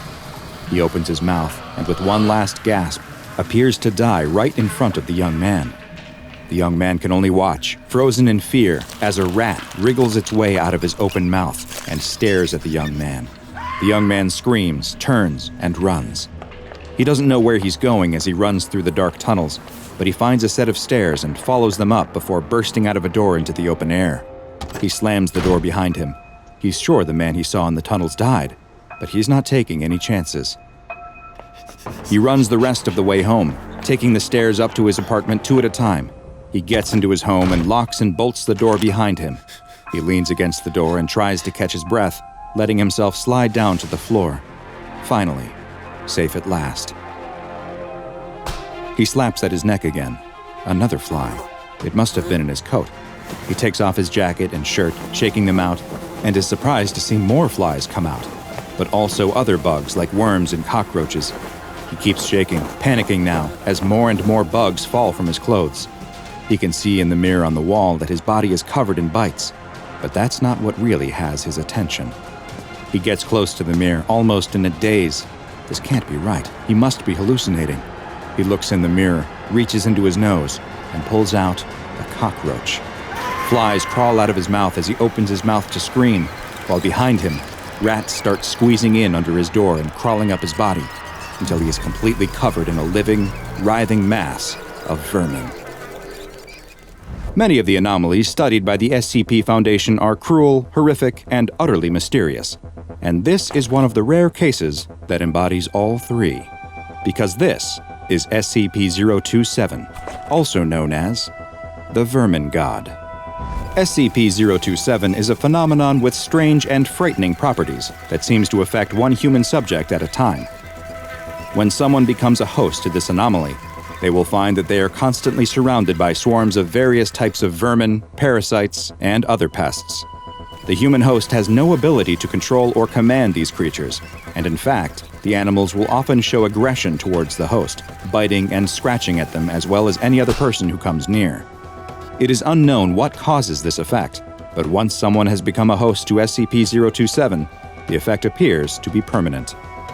The swarms of vermin that follow the host do not appear instantly, and instead tend to follow the same pattern of showing up in waves. First, swarms of flying insects, including gnats and flies, will begin to form a cloud around the unlucky individual. Next, non-flying creatures such as lice, cockroaches, worms, spiders, and rats will begin to crawl on the host. The more time that passes, the more of all of these that will appear. Should the host try to leave the location, some of the pests will attempt to cling to them or follow behind, but many of the others will disperse. As soon as the host stops again, though, the process will repeat, and they will once again soon be surrounded by bugs and rodents. While there is no way for a host to rid themselves of the SCP-027 anomaly, the phenomenon has been known to be transferred to a new host, but only following the death of the first. It appears that 027 will continue to jump from host to host, and has likely done this many times in the past. Preliminary research into just how long SCP-027 has existed is ongoing, but early signs point to it having existed for potentially hundreds of years. SCP-027 was first identified by the Foundation when, in the 1990s, a male in his late 30s was found in an abandoned warehouse that was completely overrun with rats and insects. The man was filthy, malnourished, and covered in bites and scratches from a variety of pests. He also showed symptoms of deteriorating mental health, likely caused by a combination of heavy substance abuse and sleep deprivation, neither of which were unexpected, given his horrendous circumstances. The anomalous properties of the subject were quickly recognized by field agents, and he was brought to an SCP Foundation site, where he unfortunately died while still under observation. An autopsy later revealed that over 70% of the man's body at the time of death consisted of a colony of rats that had nested in his abdomen and had been living there long enough to produce at least several generations of offspring. Around 6 days after the man's death, a Foundation security officer at the site where the man had been held reported to medical staff that he was experiencing breathing issues. He told them they began after he had been woken up by what he thought was a housefly crawling up his nose, and he did remember the fly coming back out. Later investigations would reveal that this statement was true, and that the fly laid a clutch of eggs in his sinus cavity as well. The security officer was placed under observation, and following the appearance of more types of vermin, he was classified as SCP-027-02. The man who died was then reclassified as SCP-027-01, and SCP-027 was redefined as an anomalous effect rather than one individual. It is still unknown just how SCP-027 attracts animals, or why it chooses the ones it does to summon to its location. Neither SCP-027-01 or 02 have expressed any communication with any kind of entity or the feeling that one was present, and were unable to provide any additional information on the mysterious qualities of the anomaly. In an interview that took place not long after the security officer was identified as a host and placed into containment, he only described feeling dirty and itchy, like he needed a shower. He was deeply frightened by what was happening and expressed the desire to rid himself of the anomalous effect as soon as possible so that he could rejoin his family. Research into the anomaly continues, but analysis of the current host has been inconclusive at best. The lack of understanding about just what SCP-027 is, how its anomalous effect functions, and how it jumps to a new host has led the SCP Foundation to classify it as Euclid. The current host for the anomaly is being held in a 5x5 meter cell with a raised grated floor that is connected to a strong vacuum system to trap any vermin that appear. Any creatures that are removed from the cell are to be incinerated, except for a small portion which are sent to research teams for analysis, though so far, all animals have appeared to be completely non-anomalous in nature. SCP-027-02 is to be monitored by at least 2 Foundation personnel at all times, and in the event that the subject exhibits any odd behavior or an unexpected species of animal is discovered in the cell, it is to be reported to a Level 4 personnel immediately. Security personnel assigned to 027 duty are to be vaccinated against all possible animal-borne diseases and have permission to subdue the subject with tranquilizers should the need arise. Should the subject appear to be experiencing a serious medical event, all high-value personnel should be moved far away from the current host to lower the chance of them becoming a host to the anomaly. And no personnel of Level 4 clearance or higher should approach within 200 meters of the subject at all until SCP-027 and its strange properties are better understood. It's an average day at Site 43 of the SCP Foundation, and a new researcher has arrived for her first day at the site. She fills out an intimidating stack of onboarding paperwork, takes a picture for her new ID badge, and meets her direct supervisor.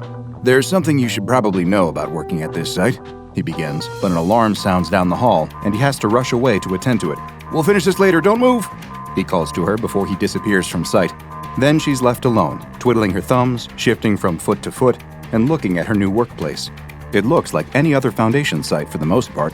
One unusual thing does catch her eye, though. There are mirrors everywhere, all along the walls of the hallway, seemingly all the way down until the hallway bends out of sight. What could those possibly be for? As she runs through the possibilities in her head, she hears the squeaking wheels of a mop cart coming toward her. A janitor is making his way across the floor, mopping at the tiles as he goes. He has a pair of headphones covering his ears, and she thinks about interrupting him to ask about the mirrors, but doesn't want to disturb him. Then, she spots something just behind the janitor, reflected in the mirror, that makes her scream and drop her clipboard. There is a face, ashen and ghastly, like some horrible phantom out of a scary story. She spins around, expecting to see the horrible face lurking behind her, but there's nothing there. Whatever the thing is, it's just in the mirror. When her supervisor returns, he finds her pale and sweating, her hands shaking. She stumbles over her words, trying to tell him what she just saw. He laughs at her wide-eyed expression and says, "Oh, don't worry, that's just Philip and his constant companion." Then, he tells her all about SCP-5056. SCP-5056 is a hairless humanoid entity with gray matte skin and 3 slash-like scars on its face, resembling the placement of eyes and a mouth. It does not have a physical, corporeal form, at least on the visual spectrum, and can only be seen in reflective surfaces. It appears to prefer manifesting in glass, especially mirrors and lenses. Any equipment or media that captures the entity's image will begin to degrade on an atomic level. Though anyone can see SCP-5056 when it appears in a reflective surface, only one person is able to hear it speak. Philip E. Deering, also referred to as SCP-5056-B. Philip Deering is a white man with brown eyes and brown hair, standing at 172 centimeters tall. He joined the staff of SCP Foundation Site 43 as a custodian in July of 1999, and for his first 3 years of service, there was nothing notable about him. He was a pleasant man, though occasionally prone to bouts of depression, and was a reliable employee. In September of 2002, however, his behavior changed following a disastrous incident involving anomalous materials in Achromatic Abatement Facility AAF-D. After this incident occurred, Philip began exhibiting signs of auditory hallucinations, reacting to sounds that no one else could hear. At first, this was thought to be the result of a mental health episode brought on by stress and trauma, but the discovery of SCP-5056 soon proved that the voice he was hearing was not, in fact, in his head. Since the first day it appeared to him, SCP-5056 has followed Philip everywhere he goes. It has not expressed interest in any other people or entities, except for situations where it felt that Philip was being threatened. It is aware of other entities, it simply does not care about them. As for its behavior toward Philip, SCP-5056 has historically behaved in a way opposite to Philip's emotional needs. When Philip is trying to sleep, it opens its mouth scar and screams. It picks verbal fights with him when he is overwhelmed or sad, including reminding him of estranged family members, awkward social interactions, and personal failings. He has gotten used to his companion over the years, even giving notes on its less than effective insults and encouraging creativity. He has even given the entity a nickname, Doug. SCP-5056 becomes enraged when separated from Philip, and if there is no available reflective surface upon which it can manifest and speak to him, it will begin to act out. After 9 seconds have passed without SCP-5056 having access to Philip, it will begin to vibrate at an intense speed and emit an endless 119 decibel sound that reverberates through the entirety of Site-43. As soon as Philip is returned to 5056's line of sight, both the sound and the vibrating will immediately stop. Staff in the area have been made aware of the entity's presence and its aggressive tendencies. Following an incident involving Dr. Bradbury, who experienced immense psychological distress after SCP-5056 appeared in one of the lenses of her eyeglasses that led to her eventual resignation, no one wearing glasses or any other reflective eyewear is permitted to interact with Philip or SCP-5056. Because SCP-5056 has no physical body, it cannot be truly contained in a traditional sense. However, its location seems to be bound to Philip's, and therefore limiting Philip's movements to Site-43 has provided the Foundation with a workable solution. Aside from the issue with Dr. Bradbury, there has only been one other notable incident involving SCP-5056 so far. On January 23, 2003, Dr. Falkirk decided to perform an experiment that would prove Philip was not necessary for the containment of SCP-5056. Philip was sent to an observation room and instructed to turn on recording equipment. In the room, there was a steel table, a steel chair, and a hand mirror. After Philip sat down in the room, SCP-5056 warned him to get out. He ignored it and proceeded to talk with Dr. Falkirk. Falkirk gave an order to initiate Phase 2 of the experiment, and Philip began to have trouble breathing. After several seconds, he lost consciousness. Dr. Falkirk turned his and his assistant's attention to the mirror, where SCP-5056 was still present. It became enraged, yelling for Philip, and attacked Dr. Falkirk. Though the specific details of the attack are lost from official records, he was subsequently given medical treatment for blood loss, facial injuries, and the loss of his left eye. He has been under intensive psychological care ever since. Though no one but Philip is able to hear a word SCP-5056 says, any recording device that he activates will pick up the entity's voice. In order to give the research team a better sense of SCP-5056's behavior, Philip's uniform contains a microphone that is always on and always recording his conversations. It has, over the years, picked up everything that passes between Philip and the world around him, from his conversations with coworkers to the tiny torments and verbal barbs from SCP-5056. In 2020, however, the microphone recorded a series of events that would change Philip and his relationship to the anomaly in the mirror forever. Philip was struggling with a sense of crushing isolation, with the majority of his social interaction coming from Dr. Ngo and SCP-5056. The only bright spot in his days was the presence of Chief Amelia Tarosian of the Janitorial and Maintenance Section, who would often visit Philip to chat while he was mopping. They spoke regularly for months, joking with each other about work, Amelia asking questions about Philip's life with 5056, all while the entity needled Philip about his apparent crush on Amelia. On September 9, 2020, however, Amelia confessed something. She returned his feelings. The audio transcription from this day captured this revelation. "I never really thought... I didn't think you..." Philip began. "Really?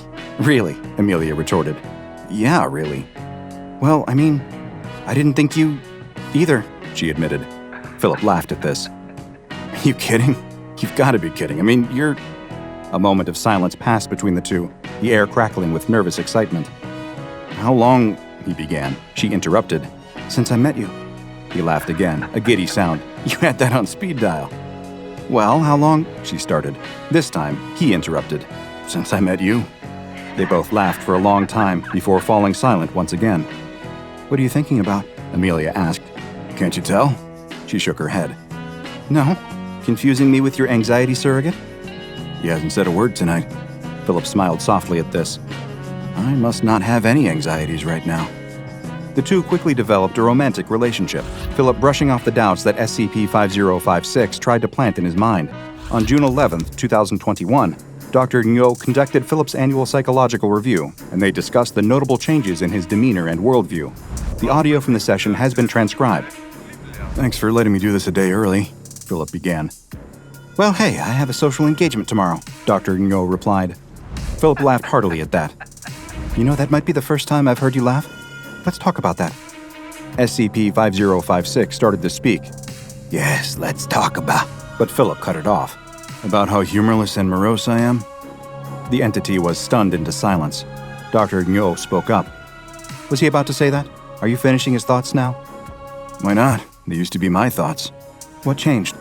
SCP-5056 spoke up again. "Nothing." Philip disagreed. "A lot of things. Some of them because of Doug, some of them because of me, some of them..." "Chief Terosian," Dr. Ngo finished the thought for him. "Yeah, I guess I didn't really care about improving myself until I had someone to improve for. Doug beat a lot of my flaws out of me. There just wasn't enough room in my head for self-pity or self-loathing or even selfishness with him nattering away in the background all day, every day. But Amy gave me something to actually work toward. This time, 5056 finished his thought. "You stopped wasting your life." "Go on," Dr. Ngo encouraged. "It feels strange to say, because this has been a terrible year all over, but it still meant so much to me." Dr. Ngo nodded. "You achieved something." "I achieved something, and I reached out. My life isn't one long, indifferently narrated one-man show anymore. Sure, I'm still stuck underground, but I'm not alone down here anymore." SCP-5056 spoke up, giving one final thought. "You are never alone, Philip. You will never, ever be alone. Never again." "What's he saying? Something spooky?" Dr. Ngo asked. Philip shook his head. "It's phrased that way, but that's not how I'm taking it." The next morning, Philip prepared to take a life-changing step. He stood in front of a mirror, dressed in a tuxedo, and adjusted his bow tie. "How do I look, Doug?" he asked. "Because I can't see with you in the mirror." SCP-5056 replied, "You're making a mistake." Philip laughed it off. "Yeah, I've never been good at bow ties. I'd use a clip-on, but Amy would never forgive me, and anyway, it would clash with the tuxedo." SCP-5056 pushed further, refusing to let it go. "You aren't ready for this." "I definitely am. But hey, if you have objections, feel free to shout them out at the appropriate time. Nobody but me will hear you, but if you make good points, I'll be sure to pass them along." "You won't hold up your end." "I'd do anything for her." "You don't have the energy." "I've never felt this good. Are you even trying here, buddy?" "It won't change who you are." "It already has." "It won't fix you." Philip laughed, pulling his bow tie tight. He turned away from the mirror and toward the next chapter of his life with one final statement. "I don't need to be fixed." As long as she had known him, Amelia Terosian had demonstrated kindness, care, empathy, and curiosity toward Philip.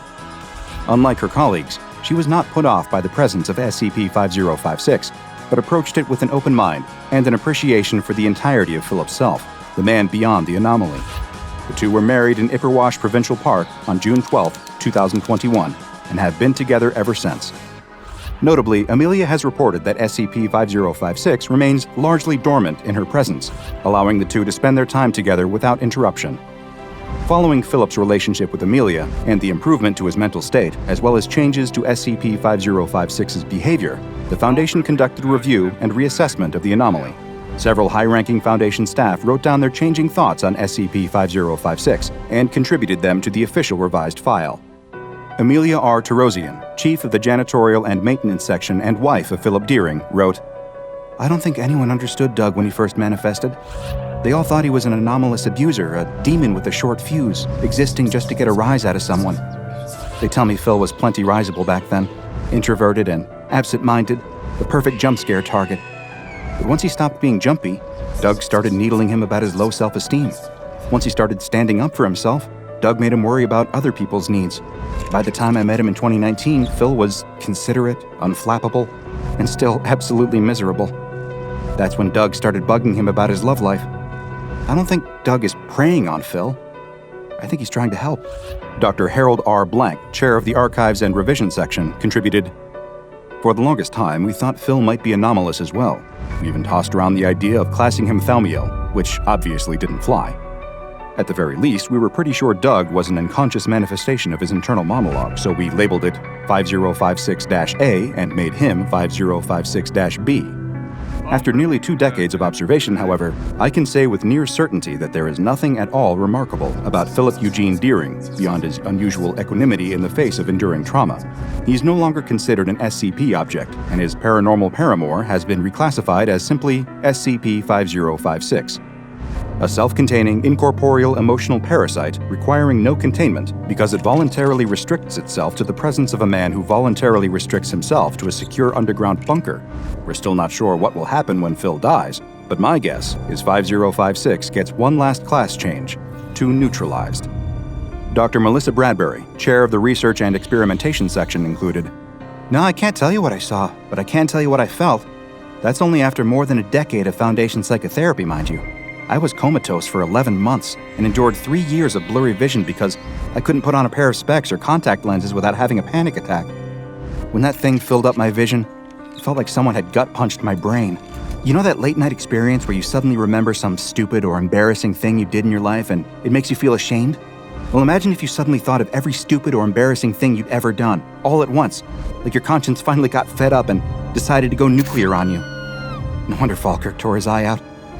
Delfina M. Ibanez, chief of the Pursuit and Suppression section, had this to say, "When Blank said we should let Deering keep playing janitor under his pet monster's watchful eye scars, I was skeptical. I was chief of security and containment, and that sounded like the polar opposite of both concepts. I'm happy to say I was wrong.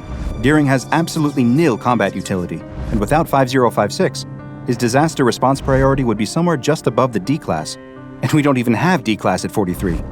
But with 5056, he's practically an intruder deterrent system. You know what they say, a friend is someone who will help you move, a best friend is someone who will disintegrate your enemy's eyes." Dr. Noon T. Ngo, chair of the Psychology and Parapsychology section, wrote, "SCP-5056 has co-opted JM64's negative thought processes, externalizing his melancholy and self-doubt. His earliest psych evaluation suggested a proclivity towards intrusive anxious thoughts. Because these thoughts are now literally intrusive, he can assess them much more rationally than he could without anomalous intervention. We still don't know what 5056 is, but I can say this much. It is devoted to its opposite number and wants to help him. It expresses affection in a grating, alien manner, but there's no arguing with the results. It's taken 19 years, but Deering has finally made peace with himself. Of course, he's had a little extra help in that regard."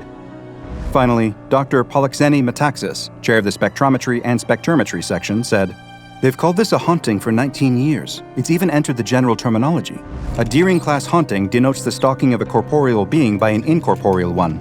Nobody really thinks of 5056 as a ghost, however. Nobody but me. The materials handling disaster which created Doug also annihilated at least 2 of our subjects in containment. The nature of those subjects is highly classified, but I can say this much. They are intimately connected to the cycles of guilt and apathy through which human society writ large regularly cycles. Is it too much of a stretch to suggest that one of them, or a fragment of one of them, was reconstituted in that thaumaturgical soup into Deering's inescapable conscience? If that's what happened, well, perhaps it still doesn't make him all that different from the rest of us. We're all haunted by something, and we're all haunting something ourselves. Our hopes and fears are just voices in our heads that only we can hear. Everything we are is just the hallucination of a hollow frame of meat and bone. So what separates us from the thing on the other side of the mirror? 3 dimensions and room to grow. Since the reassessment, the containment measures for SCP-5056 have been updated. It is now considered to be self-containing, with its position fixed to that of Philip. Philip is prohibited from leaving SCP Foundation facilities without direction from Security Clearance Level 4+ personnel, and must carry at least 1 reflective object on his person at all times. Any new or visiting staff must be briefed by Philip on the nature of SCP-5056. He is also required to undergo mental health treatment, mainly exposure response prevention therapy, which allows him to respond to his intrusive thoughts without acting on them. Though SCP-5056 once terrified Philip, bringing him endless distress, he has grown accustomed to its presence. Even when the things 5056 tells him are upsetting, he considers them to be necessary reflections of his inner life, providing him with introspection he has never been capable of on his own. Since Philip's marriage, the entity has grown more and more passive, appearing only to bring up areas that need improvement in the relationship, reminding Philip of ways he can be a better husband to Amelia. Just as Philip has become more comfortable with the presence of SCP-5056, so too has the rest of the Foundation staff. Perhaps, even if they're not entirely aware of it, they recognize something of themselves in that dynamic. Don't we all live with demons of our own, constant companions whispering our insecurities back to us, reminding us of the ways in which we fall short? They may not be as anomalous as SCP-5056, but their hold on us can be just as powerful, just as destructive. The only way to contain them is to look them in the face, learn to talk back, and decide against all odds to go after what we want anyway. We may never be truly rid of them, never be completely alone, and without that gray shadow lurking at our side. But that's okay. We can carry it with us, accepting that our fears, our hurts, our nagging anxieties are necessary parts of who we are. But we can also argue back against the voice that tells us we'll never be truly happy and say, yes, I will, because I deserve it. Eventually, we might just believe it enough for that voice to finally shut up. The year is 1630, and the city of London is bustling with new life. The streets are filled with people going about their daily lives, cramming into housing and businesses, and struggling to accommodate the rapidly increasing population, which has more than doubled in the previous 50 years. Among the new citizens of London is a dark figure who keeps to himself, a man in long black robes and a beaked mask, dressed like the plague doctors of the Black Death centuries before. The figure that will one day be known as SCP-029 has come to London town to embark on the next chapter of his life in his ongoing quest to solve the ills plaguing humanity. Though one might expect his appearance to make him stand out, most of the citizens surging through the city streets have far more important things on their minds than what the man in the mask might be up to. So he has managed to carve out a little sanctuary, an empty warehouse where he rests and works. When curiosity gets the better of him, he slinks down alleyways, avoiding crowds and listening for any whispered secrets he can catch from the shadows. It is on one of these outings that he hears tell of Henry Percy, also known as the Wizard Earl, a mysterious researcher of science and the occult, held in Martin Tower in the Tower of London. A man of wisdom and curiosity, pushing the boundaries of scientific study. That is just the sort of man that the Doctor has been hoping to meet and learn from here in this great city. The Plague Doctor swiftly abandons his sanctuary and makes his way to the Tower of London, where he makes swift work of the guards that would bar him from entry.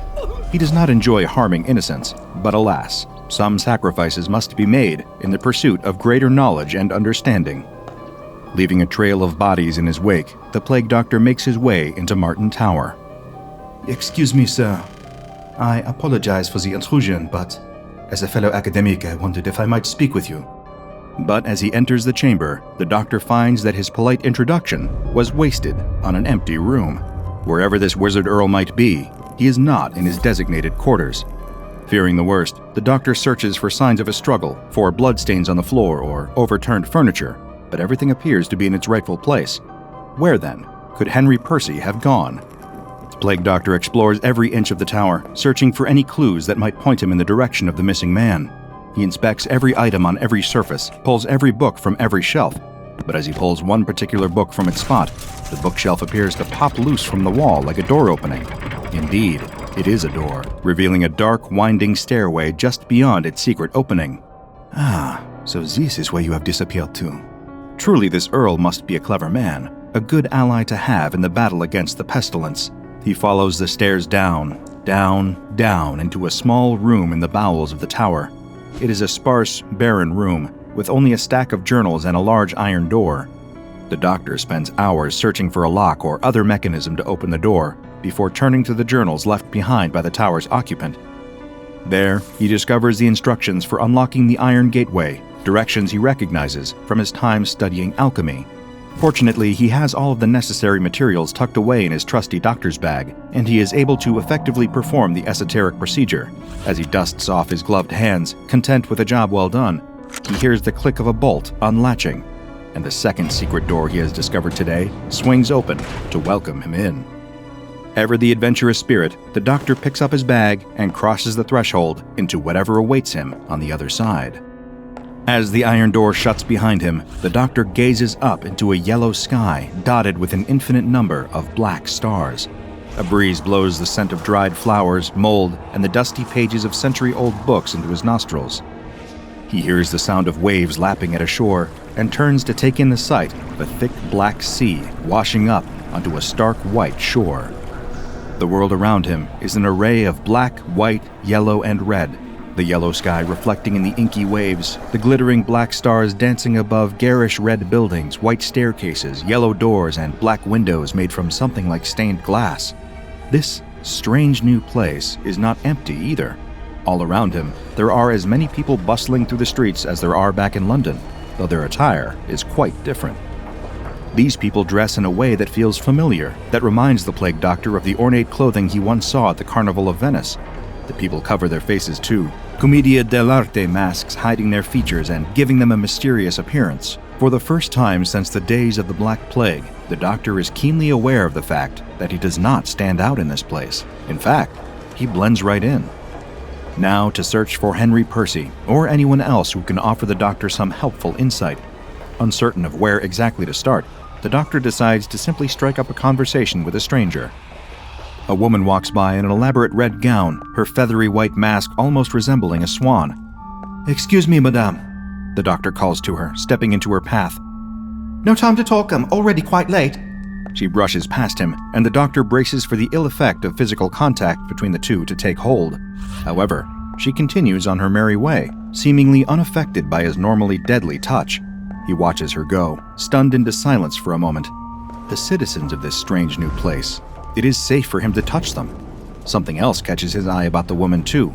Up close, it seemed to him that her mask was not a costume piece, but in fact, a part of her face, much like his mask was a part of his own.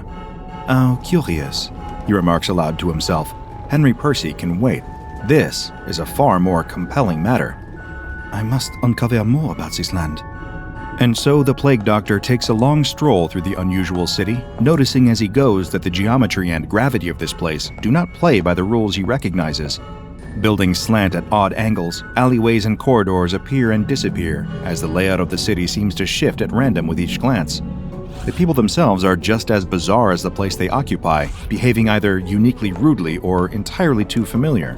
Pushing past the doctor with a glare or tugging at his robes insistently, attempting to pull him down an alleyway or into a rapturous bout of sudden fevered dancing in a town square. He refuses these advances as politely as possible and carries on his way. An elegantly dressed couple gives him a friendly wave as they walk by him, not an unusual occurrence. What is unusual is where they are waving from, looking down on him from an upside-down staircase that they traverse with no trouble.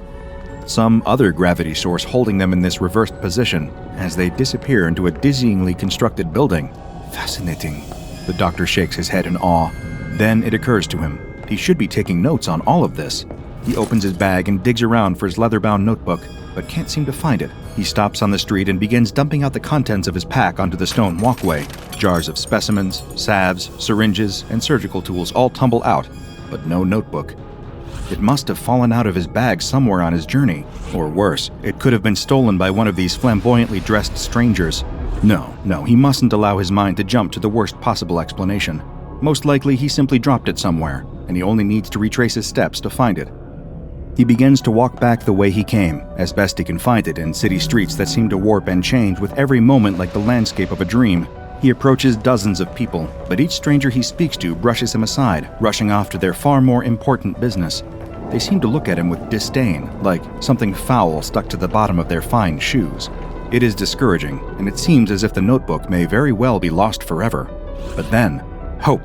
Amidst a sea of people hurrying to their next destination, the doctor spots a man in a red cloak standing notably still, leaning against a nearby wall.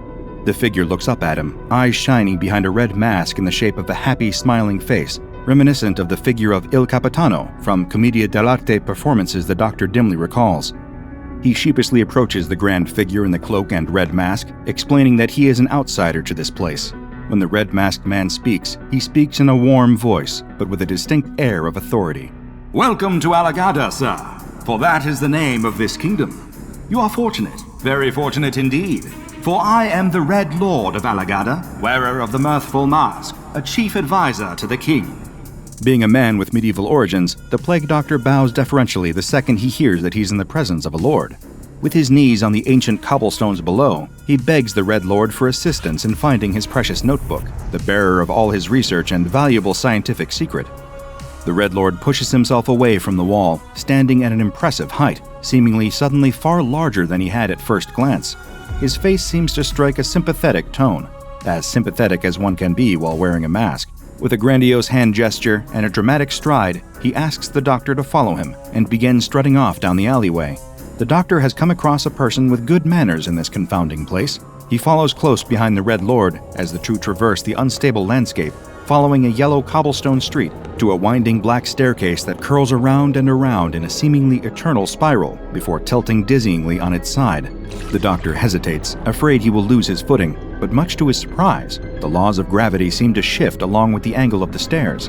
It feels as if he is still walking along the same even plane as before, though he can see the sights below now jutting out of view at a disconcerting right angle that makes his vision swim and his stomach turn. So he turns his gaze onto his companion's back, matching the Lord's every confident step.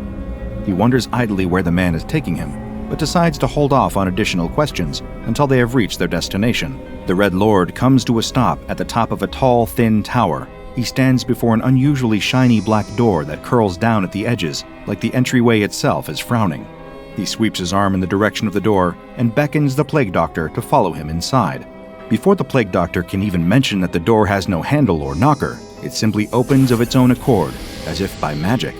He shakes his head. The Red Lord has already vanished inside, and he quickly follows him. The color palette of Alagada is already quite limited, but this room is stripped of the scant bits of bright pigment found outside. Not a scrap of red or yellow can be seen here, save for the suddenly garish garb of the Red Lord himself. The chamber is decorated in black and white, shimmering black velvet and cold, cruel white marble or something like marble, as this material has an eerie, icy sheen that almost hurts to look at. In a large black chair that again curls down at the edges in a melancholy fashion, there sits another masked man. He is clad in black robes, and his pale white face bears the face of tragedy, open mouth curved into a permanent frown of anguish. The Red Lord gestures to the figure in the chair, who does not speak, and introduces him as the mighty Black Lord of Alagada. The Plague Doctor can see the Black Lord's eyes following him from within the holes of the mask. A mask that members of the SCP Foundation would later refer to as SCP-035. The Doctor asks whether the Black Lord can help him find his book, puzzled at this whole situation. The Red Lord throws his head back and begins to laugh, a warm and genuine sound that nonetheless sends a shiver down the Doctor's spine. The Red Lord claps a hand on the Doctor's shoulder, giving it a squeeze that feels encouraging and threatening all at once, explaining that he'd been brought here under false pretenses. The Lord's already had the book. The Black Lord just needs a favor before he can have it back. Thank you for accepting my invitation. The Black Lord speaks, his voice hissing out from the scowling mouth of his mask. The Plague Doctor protests, demanding his book, furious at the deception. Oh, you'll get them back. The Red Lord laughs again. The Black Lord will return them if you prove yourself worthy of their ownership. I bid you farewell, Doctor.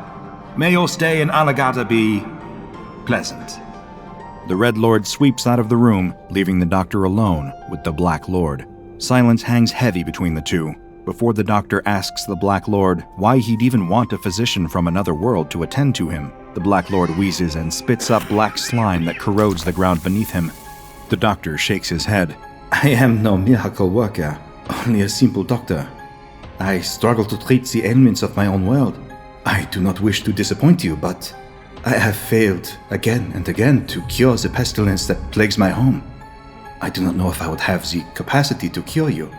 The Black Lord's frown seems to deepen. I am very sorry to hear that. Perhaps I should keep your notes for myself then, and give them to an Alagadan physician for research. The Doctor's composure breaks. He stomps about the chamber, flinging open every door he can find, searching desperately for the work he'd spent his extremely long life painstakingly compiling, the work that represented his sole efforts in the medical field. He stops at a padlocked door on the far side of the room, grabbing hold of its lock. The Black Lord suddenly cries for him to stop, but it is too late. The Plague Doctor has wrenched the lock free from the door. As soon as the Doctor lets the lock clatter to the ground, there is a horrid skittering sound, like the legs of a massive metal spider crawling along a wall. Click, click, click. And then, all at once, the formerly padlocked door is thrown open with such force it nearly rips from its hinges. A creature crawls through the opening, a monster with the body of a shiny yellow spider, a smooth white humanoid torso, 2 long clawed arms, and a round, featureless orb of a face. It lashes out blindly, raking its claws at the Black Lord where he sits on his chair. Then, before the Plague Doctor can even try to apprehend it, the monster rips through the main door of the chamber, climbing out and over the edge of the tower, and down to the city below. The Black Lord shouts for the Plague Doctor to help him. What about the monster? What will become of it? The Plague Doctor's mind races, trying to wrap around what he just witnessed. But the Black Lord has no interest in the monster. The city guards will take care of that. He needs help with his own injuries. The Lord groans in pain, a thick black substance leaking from his wounds and spreading across the once pristine white floor. The Black Lord implores the Plague Doctor to treat him. The Plague Doctor remembers his duty to all that suffer from illness and injury, an oath he once took a long, long time ago, and he opens his doctor's bag, ready to get to work. He has no grasp of Allagadon physiology, no idea where to begin in terms of performing any procedure on the Black Lord, but he cannot stand idly by and watch this man suffer. He begins pulling instruments from his bag, vials of phosphorescent elixirs and foul-smelling tinctures, and begins to improvise. He cleans the wounds with gauze dipped in one of his many tinctures, then begins treating them. The Black Lord's shallow breathing slows to deeper, calmer breaths as the medicine begins to do its job, and these positive results spur the doctor to work faster. He seals up each of the wounds, then slathers them all in a glowing green salve to prevent infection, if infection even exists in this world. When the work is finished, the Black Lord sits up, seemingly to be completely recovered, except for the visible stitches and the tearing of his robes. Thank you, Doctor. I stole from you, and yet you helped me anyway. Allow me to return this to you, along with my sincerest gratitude. He reaches into the depths of his robes and produces the doctor's leather-bound notebook. Take it.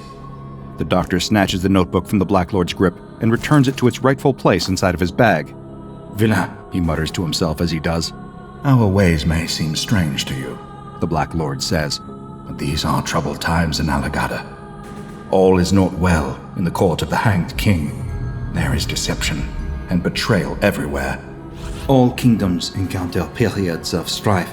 The Plague Doctor remarks. If you will excuse me, now that I have treated you, I will be on my way back to my own land. I do not wish to stay here any longer. Of course. The Black Lord waves him toward the door.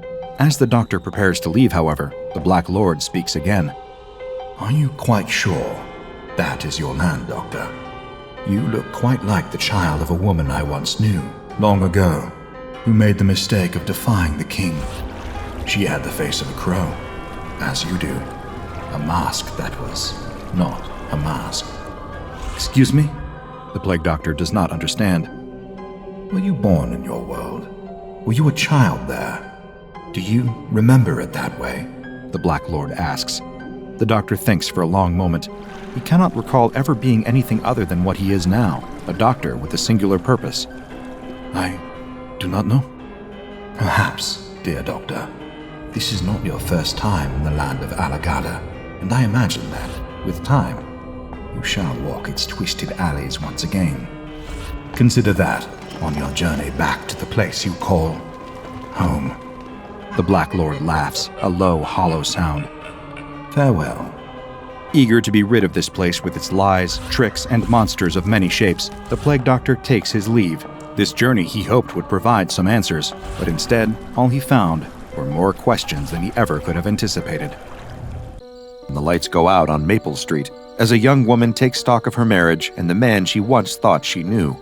She sits at the kitchen counter, absently stirring a cup of tea that went cold hours ago, but she just can't bring herself to stand and heat it back up. She glances at the baby monitor sitting next to her, grabs it, and holds it to her ear. Steady, peaceful breathing. The baby is fine. No one needs a thing from her right now. She stares at the seat across from her, where her husband sits every morning, sharing coffee and breakfast before they start the day. She glances at the clock. 8 p.m. He'll be home soon. She'll have to face him, have to find a way to look him in the eye, force a smile. Pretend she doesn't know that he's getting home 2 hours late, from who knows where. The thought turns her stomach. It wasn't always like this. Their marriage wasn't always a tense charade, their home a haunted house. He was sweet that first year. He'd buy her flowers and take her out to dinner. He'd kiss her in the morning before they'd even brush their teeth. He wouldn't come home smelling like his secretary's perfume. But ever since the baby, something's been different. The light behind his eyes has gone dim. He won't help with late-night feedings, won't change diapers. Most of the time, he acts as if the baby doesn't exist. His own son. He just comes home, stares vacantly at the TV, and expects her to handle everything without so much as a single complaint. She hasn't slept in weeks. She hasn't been down to her art studio in the basement in months. Then, a sound shakes her from her thoughts. She hears the unmistakable rumble of a car pulling into the driveway and fixes a stiff smile on her face. Maybe she'll leave him. Maybe tonight she'll work up the courage to say those words that will change everything. I want a divorce. The baby barely has a father now. What difference would it really make? The woman's husband stumbles through the door, lipstick on his collar and the smell of whiskey on his breath. He greets her with a kiss on the cheek, more out of obligation than anything else, and grabs himself a can of soda from the fridge. She offers him some stew from the stovetop. He brushes her off, saying, I already ate. She doesn't bother asking when or how, when he supposedly came straight home from work. There's no point. She knows he'll only lie. Do you want to say goodnight to the baby? She asks. It's a test, as she watches his face for any flicker of fatherly affection. Isn't it asleep by now? It. He calls their son it. He's sleeping, but you could still go up and see him, if you're quiet. I had a long day. I'm tired. I'll see you in the morning. She can't help herself. Him. What was that? Him. He's not a thing. He's our child. He sets the can on the coffee table with a heavy clatter. Do you have to nitpick every word that comes out of my mouth? She deflates at the outburst. No. He sighs, shaking his head. Don't look at me like that. I can't stand when you stare at me like that. She averts her eyes, looking down. Fine. I'll go up and check on him. You enjoy your relaxation time. That's it. Tonight is the night. She's going to pack a bag tonight. She'll leave and start a new life, just her and her son. He won't even miss them when they're gone. It'll be better for everyone this way. She'll just go upstairs, check the baby, wait for him to fall asleep.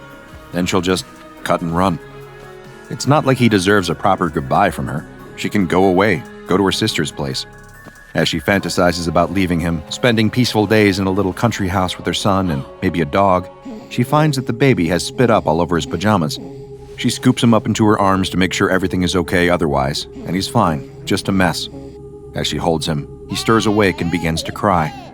Oh, sweetheart, I'll need to change you and give you a bath. Shh, it's okay, you're all right. What's wrong? Her husband's voice comes from the doorway, startling her. It doesn't concern you. She can't help herself. Her resentment creeps into her voice. He just needs a bath. What, you think I can't bathe my own son? He scoffs. That's it? Well, you haven't done it yet, so. When she turns to look at her husband, there are tears in his eyes. I'll do it now.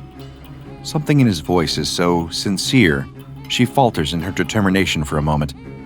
Maybe he'll really try. Maybe things will go back to how they used to be. And she really, really needs a rest.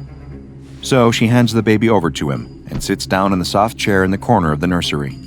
Before too long, the exhaustion overcomes her and she nods off.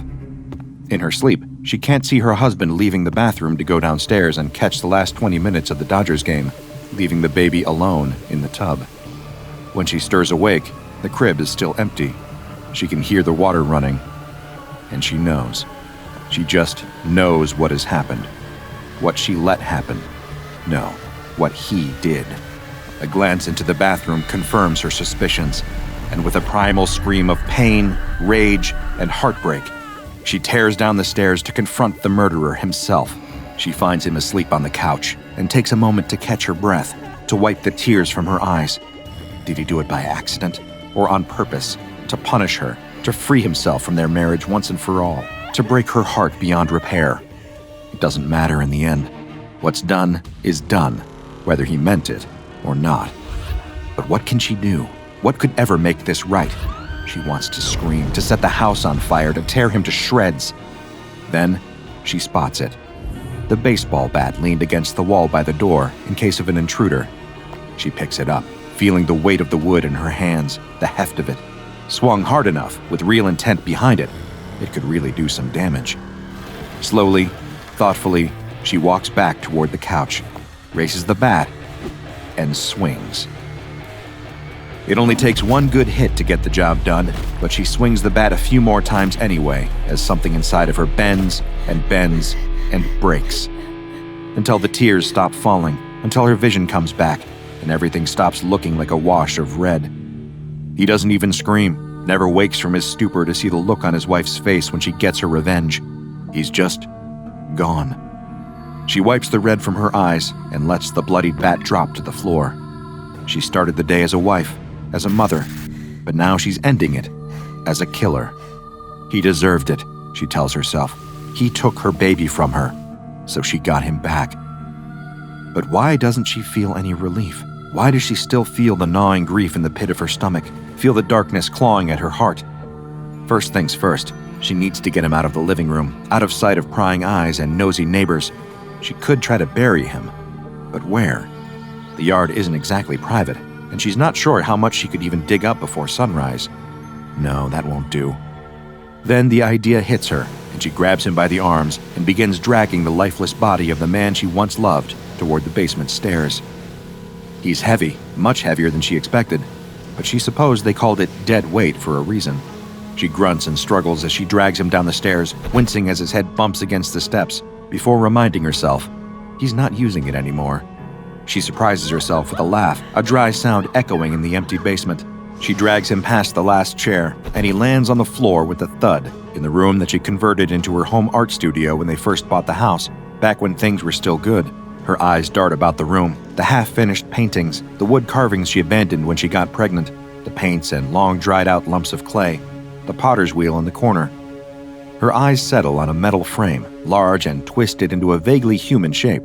She had crafted it years ago, intending to cover it with concrete and paint it, but never got around to it.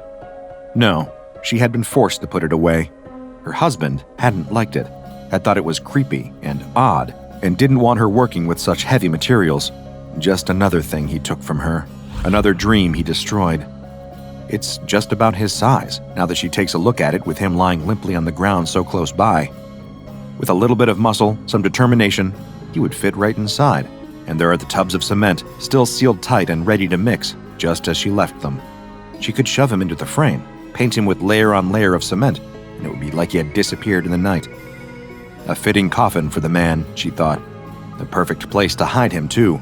No one would ever know. No bones to dig up in the garden out back, no smell of rot seeping out from beneath the floorboard. She smiled to herself, just a little bit. In death, her husband would help her finish her greatest work. She didn't consider herself a wife or a mother, not anymore, but she was still an artist, and he would be her art. As she mixes the cement, she hums a little song to herself, beginning to feel something like peace. Everything is ruined, her life as she knew it completely turned upside down, but she is here in the art studio, creating again. Not a waste of time now, is it? She remarks to her husband's body. He doesn't answer. Typical. Why get an art degree, you said? Well, it prepared me for this, didn't it? Wonder what I'll do with you when you're done. Maybe I'll keep you down here. That seems like a waste. Maybe I'll get you displayed in a gallery. Let people buy tickets to take a look at you. You'll be my masterpiece. You'd hate that, wouldn't you? Me thriving, creating, all without you there to make snide comments and treat me like dirt. As she waits for the concrete to become usable, she turns her attention back to the metal frame. Time to put her ex-husband in his place. She lifts him and begins to wedge his body into the metal structure. He's heavy, getting heavier all the time, and left a trail of blood behind on the floor that she would have to clean up and bleach later. But after several sweaty minutes, he is in place. He looks correct to her, sitting there in the frame, ready to become something new, something different, something better than he ever was in life. The concrete is ready, and she begins to smooth it over the body and metal frame, flesh and blood, and sweat and grit, layer upon layer upon layer. Mix, smooth, wait, mix, smooth, wait. All the while she talks to him, weeps bitter tears into the concrete. At one point, she pricks her finger, her blood dripping into the mixture and becoming part of the sculpture.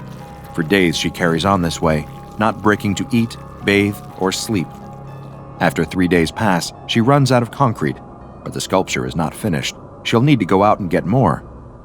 She takes a shower, washing away the dust, the blood, and the guilt, changes into fresh, clean clothes, and takes a drive into town. She picks up more concrete first, telling the clerk some story about home improvements she's working on. He asks if she's married, if her husband will be helping with the work. "I'm recently separated," she replies. On the way home, a small store catches her eye. It's a place she's driven by plenty of times, a little occult shop filled with herbs and tapered candles and strange leather-bound books. She isn't sure if she believes in this sort of thing, not really, but something makes her park and walk inside anyway. A gnarled old woman behind the counter spots her, and without speaking, points her toward a room in the back. It's different there, darker, filled with vials of thick, dark liquid, shelves full of skulls that might be human, though she isn't sure. In the back of the room, there is a bottle of paint, deep red and vibrant. What it's doing here, she couldn't be certain. But as soon as she sets eyes on it, she knows she needs to have it, needs to add it to her sculpture to make it truly complete. She brings it to the woman at the counter, but she just says, "Take it, no charge. I can tell you really need it. Just be careful what you use it for. It's powerful stuff." She wants to ask what that means, what's so powerful about this little bottle of strange red paint, but she doesn't. She's much too exhausted and much too determined to get back home and put the finishing touches on her masterpiece. She drives straight home and hauls the concrete and paint inside, carrying it down into the basement. She's dizzy from hunger and lack of sleep, but she doesn't care. She has one singular vision right now, and she must see it carried out. She mixes more concrete and slathers the whole shape again, sculpting out the round, bulbous head, the arms at its sides, the legs and feet, the curve of the whole figure covered in thick gray sludge. In potential, a blank canvas. Before it dries, she opens the paint. It smells musty, rich, and somehow ancient. It clings to the bristles of her brush like a living thing and takes to the surface of the sculpture eagerly, spreading out as if of its own volition as she brushes it on evenly. She paints the whole thing, every inch of it. At first, it doesn't seem as if there will be enough paint to finish the job, but somehow that little bottle coats the whole figure in deep, dark red. She looks down at her hands, stained just as brightly as they were when she swung that baseball bat. She looks back up at her creation, the amalgamation of the fear, the pain, the heartbreak, the pure, primal rage, and begins to cry. The tears fall freely into her palms, and, without thinking, she smears them into the concrete and paint until they disappear into the art. Then she takes a step back, watching it all dry. All of that work, all of that time, that great yawning chasm of loss, and this is what she has made of it. She loves it, and she hates it all at once, and she can't stop staring at the place where its eyes would be if it had them. She half expects to see something looking back. She shakes her head, looking down at the floor for a moment. Then she hears the sound of stone and metal grinding together. Her gaze snaps back up, and she sees that the sculpture has moved, just a little, its head turned in her direction. In an instant, her husband's words come back to her. "Don't look at me like that. I can't stand when you stare at me like that." It couldn't be. She stares at it for a long time, her eyes watering from the effort. She blinks. Her eyes open, and the sculpture is gone. There it is again, the grind of metal and stone against each other. Then, with the sound of bones snapping, everything went dark. Her hate, her vengeance, her desperate act of violence and creation, with a splash of the most unusual paint, led to the creation of a deadly masterpiece that would one day be known as SCP-027. You've seen his face before, probably during a particularly distressing bout of sleep paralysis. His appearance can vary a bit from manifestation to manifestation, but a few traits are always present. He resembles an elderly man. His touch corrodes everything in his path. His presence creates a disgusting, black, mucus-like substance thought to be a method of pre-digestion of his prey. And he is rotting. No matter his appearance, he is always in some stage of decomposition.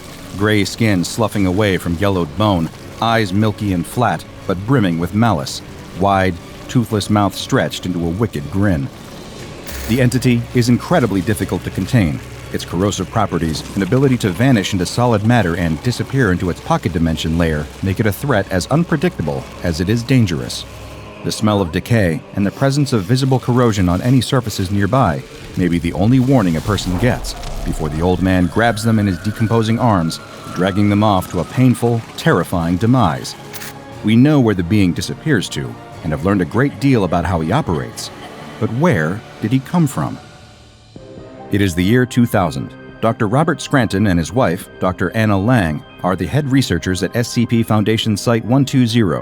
Over the course of their happy relationship, the two have been working on an experimental research project, an early prototype reality-anchored device called the Lang-Scranton Stabilizer. After a lot of late nights at the office, working and reworking the theory, it is, at long last, ready for testing. Dr. Scranton is standing in Reality Lab A as Dr. Lang observes from a nearby room. He follows the same routine he has followed each time they tested the LSS, walking down a line of buttons and levers, pressing and flipping each into place. The little red blinking light signifies that the microphone is recording his every comment and observation. Suddenly, the routine is broken by a low rumbling sound from deep, deep within the earth. The ground beneath him begins to shake, and Dr. Scranton stumbles, losing his balance as the once solid floor begins to roil and quake as the seismic shift rolls through the site. He hears the unmistakable grind and splintering of metal and plastic as the LSS-2 begins to shake, components sliding out of place and breaking off. Nearby, Dr. Lang's monitor goes dark as the security feed is cut short by the earthquake's damage. "Robert!" she screams, making a break for the door and rushing to Reality Lab A, terrified that she will find her husband's body lying on the floor. When she and the guards reach the room, however, they find nothing. Well, not nothing entirely. The room is a wreck, bits of machinery strewn across the floor, the smell of burning plastic in the air. But the Lang-Scranton Scrambler's control panel and Dr. Robert Scranton are nowhere to be found. Dr. Lang falls to her knees in the suddenly empty room, pounding at the floor in despair. "Where did he go?" she demands, but of course, no one knows the answer.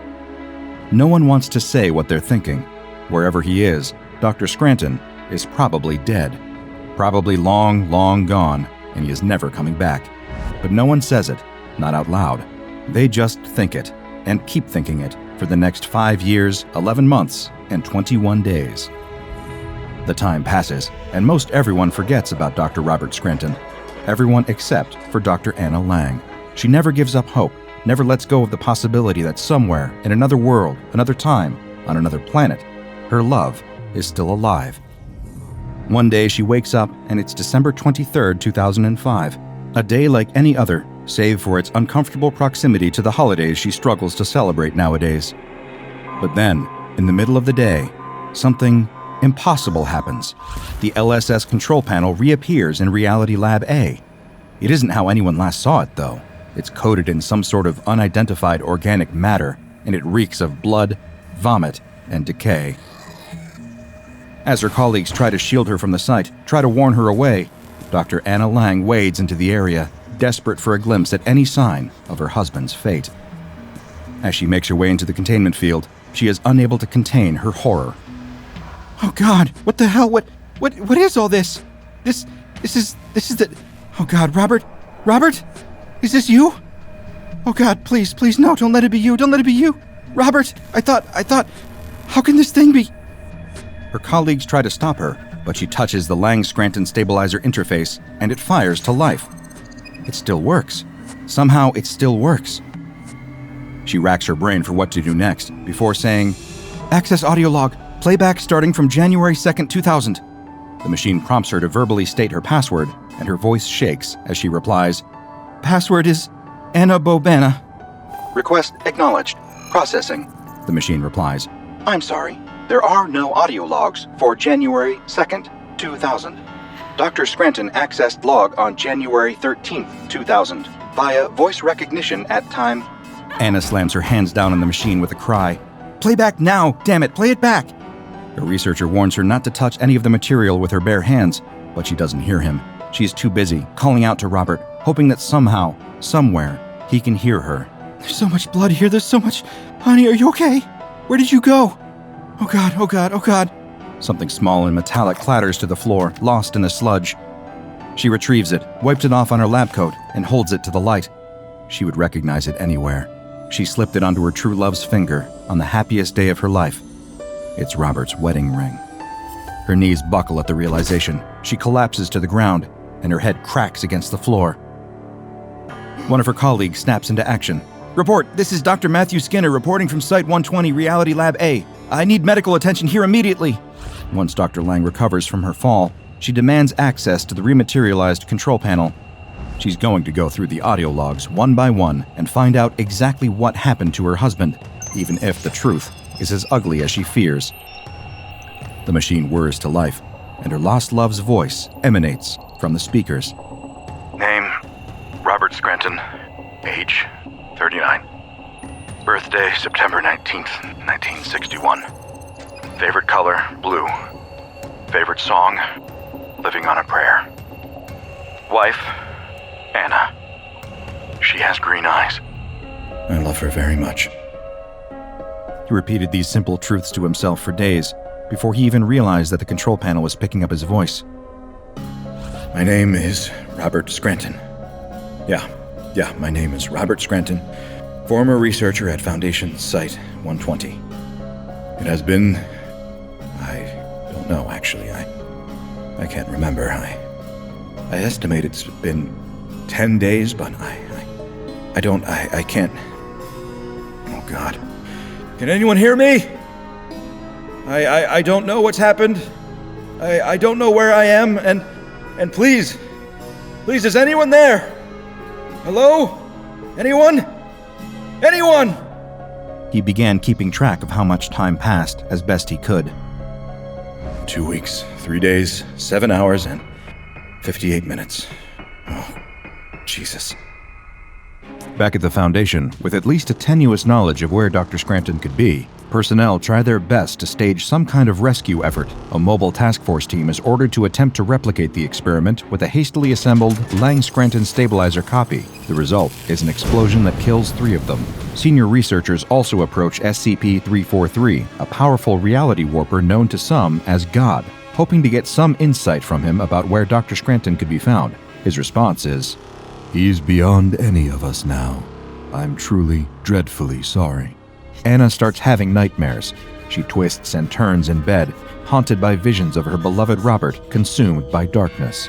A strange specter starts to appear in her dreams, a man with a horrible, rotted face. She turns to her bedside table in the night, numbers blurry on the screen of her alarm clock.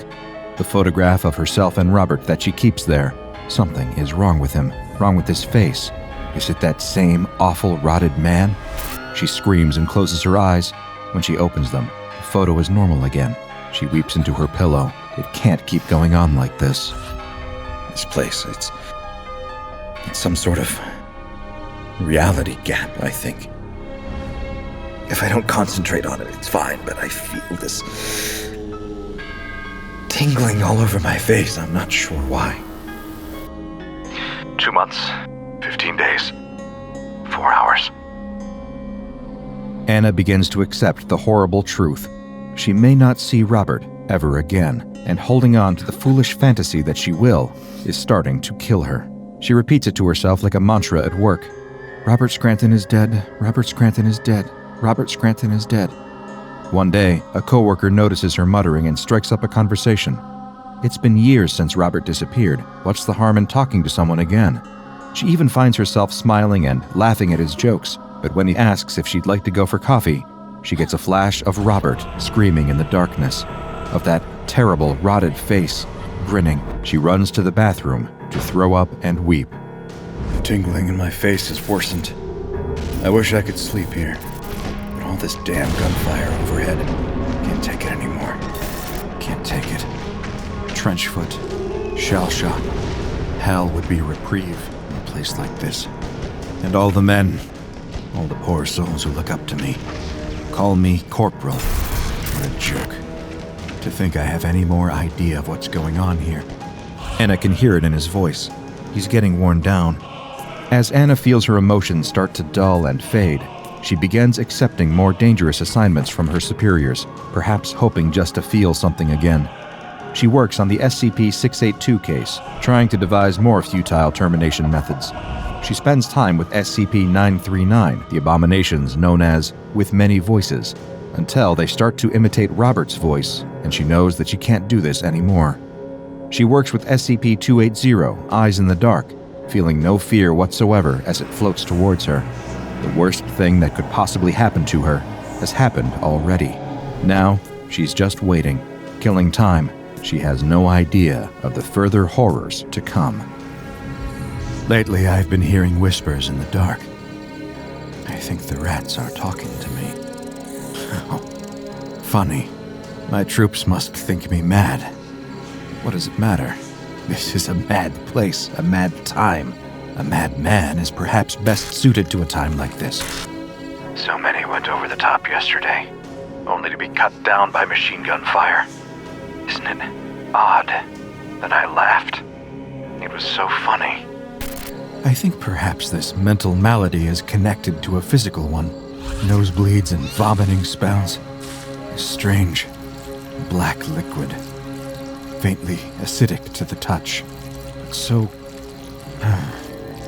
delicious. So fun. My troops tell me I look unwell.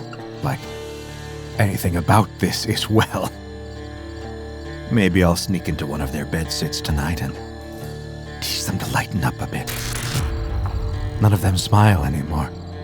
Me, I'm always smiling. I'll teach those little cowards to smile too. But as she listens to more of the logs, she's forced to reckon with the fact it really isn't him anymore. Not as she'd ever known him. He'd become something else. All the others are dead. All my good, hard work, making them dead. I followed them down the length of the trench. Their silly little bullets didn't hurt me. Oh no. Oh no. The look on their faces. All the screaming as they saw me. How thrilling to savor their fear as I approached. All those screams. What are you, you horrible old man? I showed them what I am. I can walk through walls now, you know.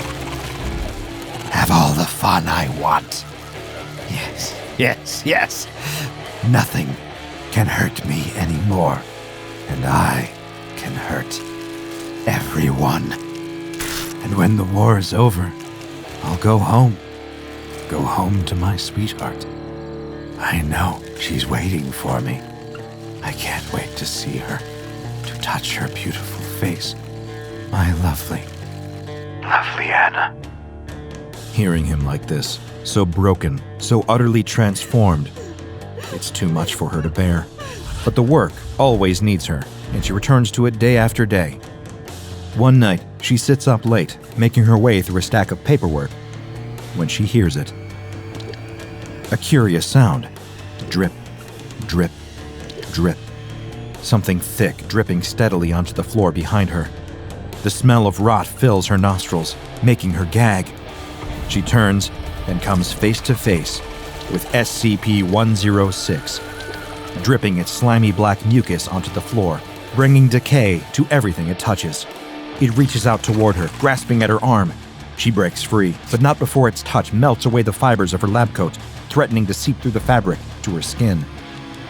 All the while, it's staring straight at her, like it knows her. Anna runs out of the lab as fast as she can, shouting for help. A guard tries to come to her assistance, firing his weapon at the old man, but the bullets don't leave a dent, don't even slow him down. The old man grabs the weapon from the guard's hands, letting the metal rust, warp, and melt in his grasp. Then he turns his corrosive touch on the guard's face. Anna screams in horror at the sight, but she can do nothing to help him. All that she can do is keep running and hope that the monster doesn't catch her. She runs as fast as her legs can carry her, but she isn't as young as she once was, and years of sitting at a desk have made her muscles stiff and weak. Her foot hits the ground at just the wrong angle, and she stumbles, falling to the ground. She scrambles back to her feet, but when she looks up, something is horribly wrong. Her surroundings have changed. It looks like the Foundation site, but it's not quite the same. It's as if someone tried to recreate the facility from memory and couldn't retain all of the details. Then she hears it again. The drip, drip, drip. He's here. She spins around, and there it is. That awful face, so close to her own. She takes a trembling step back when suddenly, the monster speaks. It's him.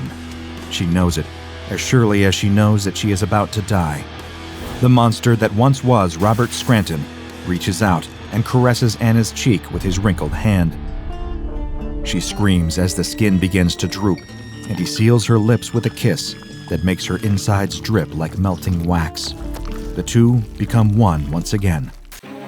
The hitman pulls back the hammer of his Beretta with his thumb. The suppressor screwed into the barrel will help muffle the terrible crime he's about to commit. They're in the middle of the forest, his victim on his knees in front of him, his hands bound behind his back. The victim is spewing out excuses and feeble pleas for mercy at a mile a minute, but the hitman remains firm, aiming his handgun at the back of the victim's head. The victim owes his boss a great deal of money, but the hitman can't remember all the details. All he knows is what he needs to do. Bang, bang, bang. 3 clean shots turned into cracks by the suppressor. His victim slumps forward, dead. It's time for the hitman to go home. The job isn't as glamorous as it is in the movies. He lives alone in a relatively small apartment. Most nights, he doesn't sleep well. He has nightmares. He sees every face he sent a bullet through every time he closes his eyes. So, to make himself feel better, he watches his comfort movies with a bowl of microwaved SpaghettiOs. He's been through his DVD collection 1,000 times. None of it has the punch it used to. But he's still got a working VCR, so there's no harm in fishing through the old pile of VHS tapes he keeps in his closet. That's where he finds his well-worn childhood copy of Forrest Gump. It used to be his mom's favorite movie. Perhaps it'll help him sleep tonight. He slots the VHS into the VCR. All the memories are flooding back to him now. He watched this movie so many times as a kid. It's a miracle that he didn't entirely wear the tape out. He's ready to lose himself in the film as he watches Forrest in his white suit sitting on that iconic park bench. The hitman smiles, ready to speak along to the movie's most famous line, "Life is like a box of chocolates. You never know what you're going to get." But when Forrest says the line, it's "Life was like a box of chocolates." Was. How strange. He doesn't remember the line being like that.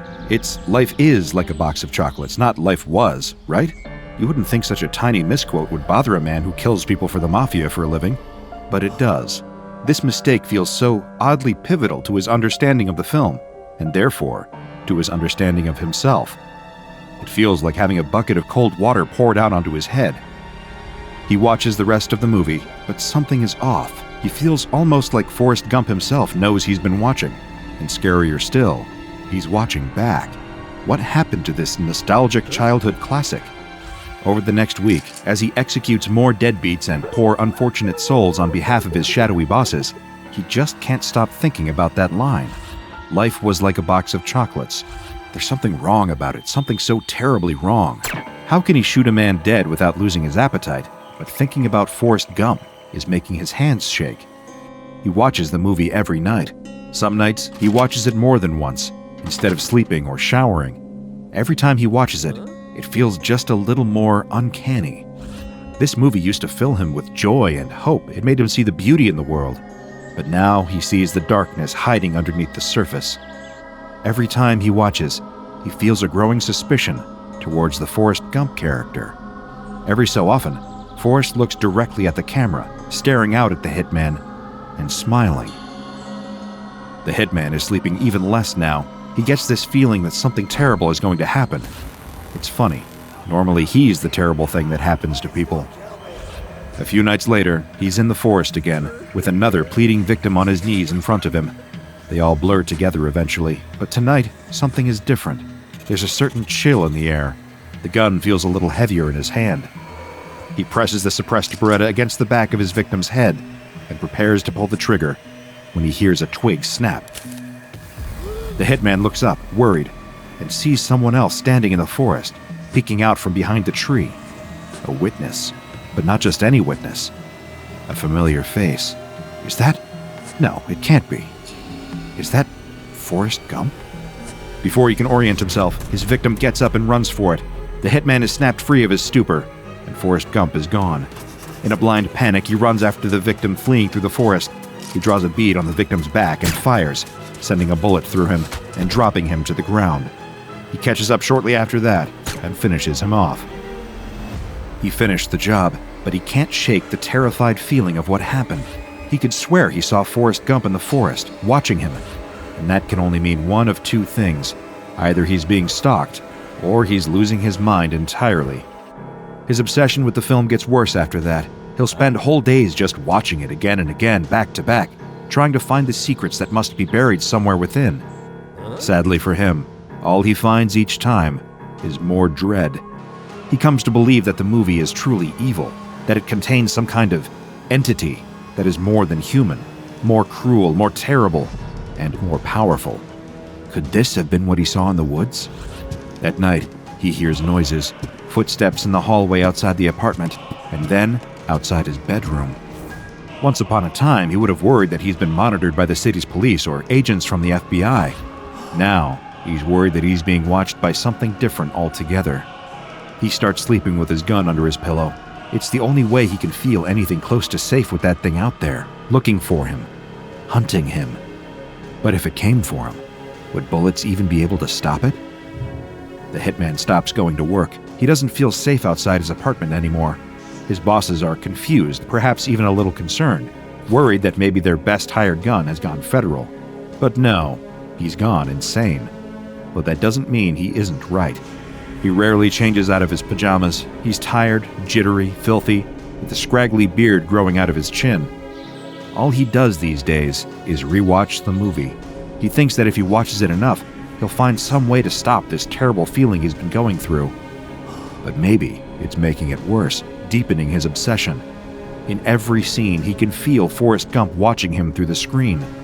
He always gives an evil grin, the same one he sometimes sees through his bedroom window in the middle of the night. Life was like a box of chocolates. You never know what you're gonna get. That's when he hears the door to his apartment open behind him. He grips his gun and rises to his feet. He can feel that a terrifying presence has entered the apartment. He needs to fight this thing, or he's going to die. He runs out into the hall of his apartment, ready to take on the threat head on. He wants to put a stop to the monster that has been making his life hell for all of these weeks. But the second he sees the figure standing in the shadows, he freezes up. It's him. It's the one and only Forrest Gump, wearing a terrifying evil smirk like a hungry predator. The hitman raises his gun and fires at the impossible intruder, but the bullets seem to have no effect. Gump lunges forward quickly and smashes the gun out of the hitman's hand with an effortless slap. All the hitman can do is turn and run, fleeing down the hallway into his bedroom and locking himself in. Bang, bang, bang. He can feel Gump smashing his fists against the door. The hitman covers his ears, huddles next to his bed, and cries. He's never been this terrified before, not even as a child. Then the door shatters into splinters, and Gump, full of fury, enters. In what could be his dying moments, the hitman's animal brain takes over. He turns and tries to run, but Gump is far too fast. He rushes up, grabs the hitman by his shoulder from behind, and forces him down onto his knees. The hitman can't move. Gump is holding him in place, iron-like. Gump clenches his spare fist, lifts it up, and brings it down onto the back of the hitman's head with monstrous force. He will be found dead later that day. Crime scene cameras flash, capturing the grisly scene in the hitman's former apartment. The hitman's body is rolled onto a gurney and covered with a white sheet, rolled out of his apartment before decay can set in and destroy potentially valuable evidence. The lead detective on the scene is baffled by this whole setup. He's been aware of the hitman and his gang ties for years, but this death doesn't look like your typical gangland hit. After all, he'd been brutally bludgeoned to death. If he'd been done in by his fellow gangsters, he probably would have just been shot. There was no physical evidence of a forced entry or exit from the hitman's killer. Some of the hitman's neighbors had heard a handgun being discharged, but there is no blood from anyone other than the hitman on the scene. Just spent shell casings and a few bullet holes in the wall. Strange. Would an experienced hitman fire that many times and miss his target with every single shot? Whoever took him out must have been truly dangerous. The detective does what he can, searching through the hitman's possessions while the CSI team strips down the rooms, hoping to find the piece of telltale evidence that could implicate the hitman's mysterious killer. The detective can't help but notice how filthy the apartment is. It looks like it hasn't been cleaned in weeks, a sharp contrast to the hitman's history of sharp, clean murders. It's the apartment of a man who knew someone was coming for him. But who? The detective just can't seem to piece it together. But during the search, the detective happens upon something that catches his eye, an old VHS copy of Forrest Gump. How strange. Who has a working VCR these days? The detective looks closer and sees that the VHS and its case are covered in smeared, dirty fingerprints. He's been watching this, or at least handling it, a lot. Maybe it's some vector for secret messages between him and his employers. Perhaps it has some unknown meaning. Maybe some illicit crime has been recorded over the movie. He bags the VHS as evidence and takes it back to the precinct, where his men rustle up a VCR and organize an impromptu screening. The detective is eager for a break in the case, but as the tape plays, it just seems to be Forrest Gump. The detective is extremely confused. There doesn't seem to be anything wrong with the tape. Did the hitman just completely lose his mind by the time he was murdered? The detective's attention is jogged by one line, spoken by Forrest as he sits on the bench. Life was like a box of chocolates. You never know what you're going to get. Wait, that's not the line. Wasn't the line, life is like a box of chocolates? Later that night, the detective is lying in bed, unable to sleep. Somehow, it isn't the mystery of the hitman's murder that's keeping him awake. It's that one strange, misremembered line from Forrest Gump. He just can't get it out of his head. The only thing that draws his attention away is the sound of footsteps outside in the middle of the night. The detective snaps to attention, grabs his service weapon from his bedside cabinet, and creeps downstairs. He steps out of his house and into his backyard, now completely alert. The yard is mostly bathed in darkness, save for the little island of light formed by his porch light. Still, he sees something moving in the dark and levels his gun. He calls out, saying he's with the police, that it would be an extremely bad idea to try anything. There's no response. In a panic, the detective flees back into his home. Maybe this has something to do with the hitman's murder. Perhaps the perpetrators are trying to intimidate him into dropping the investigation. He'd call backup, he'd get some kind of assistance. But what the detective doesn't know is that it's already too late. He hears a noise outside again and looks up to see a face pressed up against his window. It's Forrest Gump, grinning maniacally. He reels back his head and slams it into the glass, sending cracks crawling out into every direction. He slams again and again and again. Before the detective can even react, the window is shattered, and Forrest Gump is climbing into his home with a single-minded, murderous purpose. It all makes sense to the detective now, in a deranged sort of way. The hitman hadn't been attacked by a vengeful enemy, or taken out as a liability by his employers. He'd been murdered by Forrest Gump. And now, the detective is going to suffer the same fate. This peculiar little tale probably feels rather far-fetched to you, even by the standards of the entities and phenomena researched by the SCP Foundation. But we assure you that if you ever find yourself afflicted with SCP-5346, what was once a bizarre little case study could become a horrifying reality. Not a great deal is known about the mechanics of how exactly SCP-5346 operates, due to the rarity and obscurity of cases, but what we do know is that it affects people who view a certain scene in the beloved 1994 movie Forrest Gump, starring Tom Hanks as the titular lead character. The anomaly has a particular effect on those with an obsessive nature or people whose occupations involve needing to focus intensely on films, such as professional film critics. The scene in the film that appears to be the vector for infection is the one where Forrest is sitting on a park bench with a box of chocolates and opines that his mama always told him, "Life was like a box of chocolates. You never know what you're going to get." The first sign of infection is that the person viewing the scene will immediately feel confused, believing the quote to be, "Life is like a box of chocolates," not "life was like a box of chocolates," as the character actually says. This is often thought to be a case of the Mandela effect, a common and harmless phenomenon where people report having false memories of prior events, such as misremembering a quote or believing a certain actor or public figure is dead when they're actually alive, or vice versa. However, if this incident is an actual moment of SCP-5346 infection, then the victim is in for a far more unpleasant experience. They will first report an obsessive desire to re-watch the film, watching it again and again, and each time, noticing more inconsistencies between the film's reality and their memories of watching it. This will initially just seem strange, but as the condition progresses, it will take a turn for the unsettling. They will feel as though the GUMP character is a malevolent force who's somehow watching them through the screen, displaying his own independent intelligence and a strong desire to harm the viewer. If the Foundation hasn't intercepted the case at this stage, it will get even worse. The victim will begin to see an individual with a remarkable resemblance to Forrest Gump stalking them in the real world, getting closer and more threatening by the day. The victim will eventually be found dead of extreme blunt force trauma to the cranium. How exactly they receive this blunt force trauma is unknown. The Foundation's discovery of this particular anomalous phenomenon began with a small thread of posts on the infamous Parawatch forums, a website dedicated to conspiracy theorists and paranormal enthusiasts of all stripes. The Foundation keeps a close eye on the Parawatch forums, as a number of anomalous cases have first been discovered through whisperings on its most strange and clandestine boards. The first post, from a user called Rage the Comic, real name Jackson Collins, detailed a peculiar experience. While quarantined in his home due to the 2020 viral pandemic, Jackson decided to re-watch Forrest Gump as a nostalgic favorite. That's when he noticed the cursed line discrepancy and decided to ask if others had the same sense of strangeness and confusion upon rewatching the film as an adult. The post quickly attracted the attention of some of the site's other users with mixed sympathy and derision. Jackson had clearly awoken something. Other forumites reported a similar sense of unease when revisiting the movie, sensing some kind of malice coming from the Forrest Gump character.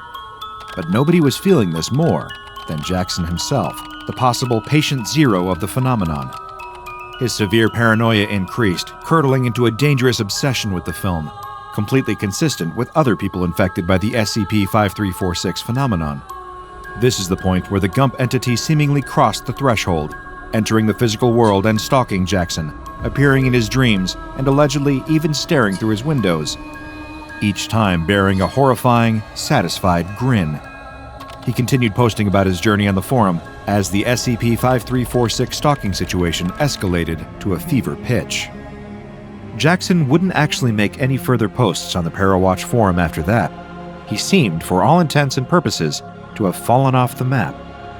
Foundation agents who had been closely monitoring the situation decided to investigate, and when they were eventually able to find Jackson's home, they discovered that he had been dead for weeks. The cause of death was the same blunt force trauma to the cranium of all the other victims of SCP-5346. When the agents confiscated Jackson's phone, they also found a message in his drafts that he had clearly intended to post to the Parawatch forums before he had been killed. It read, "I'm not crazy. I know I'm not.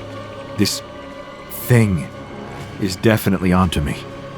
I'm currently hiding in a closet, forcing myself not to burst into tears. I hear it walking around my hallways. It lingers, constantly surrounding me at all times. This thing is not GUMP. Hell, it's not even human. It's hungry. Whether it be for revenge or blood, I'm not exactly sure, but that doesn't matter now. I've called the police, but they won't be here in time to save me. Nor would they believe me if I told them about the monster that was hunting me down. I want to scream so badly, but I'm too terrified to throw away my life that quickly. Please, do not fall down the rabbit hole. Save yourself, or it'll come for you too. Rage the Comic, signing out." Those same agents also found a note in Jackson's home, handwritten, that said, "Mama always said to stand up to snitches." SCP-5346 is currently classified as uncontained because the sheer rarity of instances have made attempts to capture any kind of physical entity relating to 5346 a waste of Foundation resources. Instead, containment efforts on this anomaly are focused on finding and suppressing posts like the ones shown in this video, and getting to any affected individuals before SCP-5346 can cause them physical harm. To do your part in helping the Foundation contain SCP-5346, exercise caution when obsessing over nostalgic films, because like a certain container full of confectionaries, you never know what you're going to get. The storm wrenches the fishing vessel in half. The yawning sound of metal buckling and ripping can barely be heard over the explosive waves. Crew members pour out of the fragmented ship, washed away with the water, like ants fleeing a flooding nest. The deck lurches and tips upwards into the air, A wave crashes against it, almost knocking the sailor off the railing, but he clings on for dear life. Soaked through, shivering violently, and feeling the dreaded exhaustion creeping into his limbs, he looks around helplessly as his crewmates drown around him.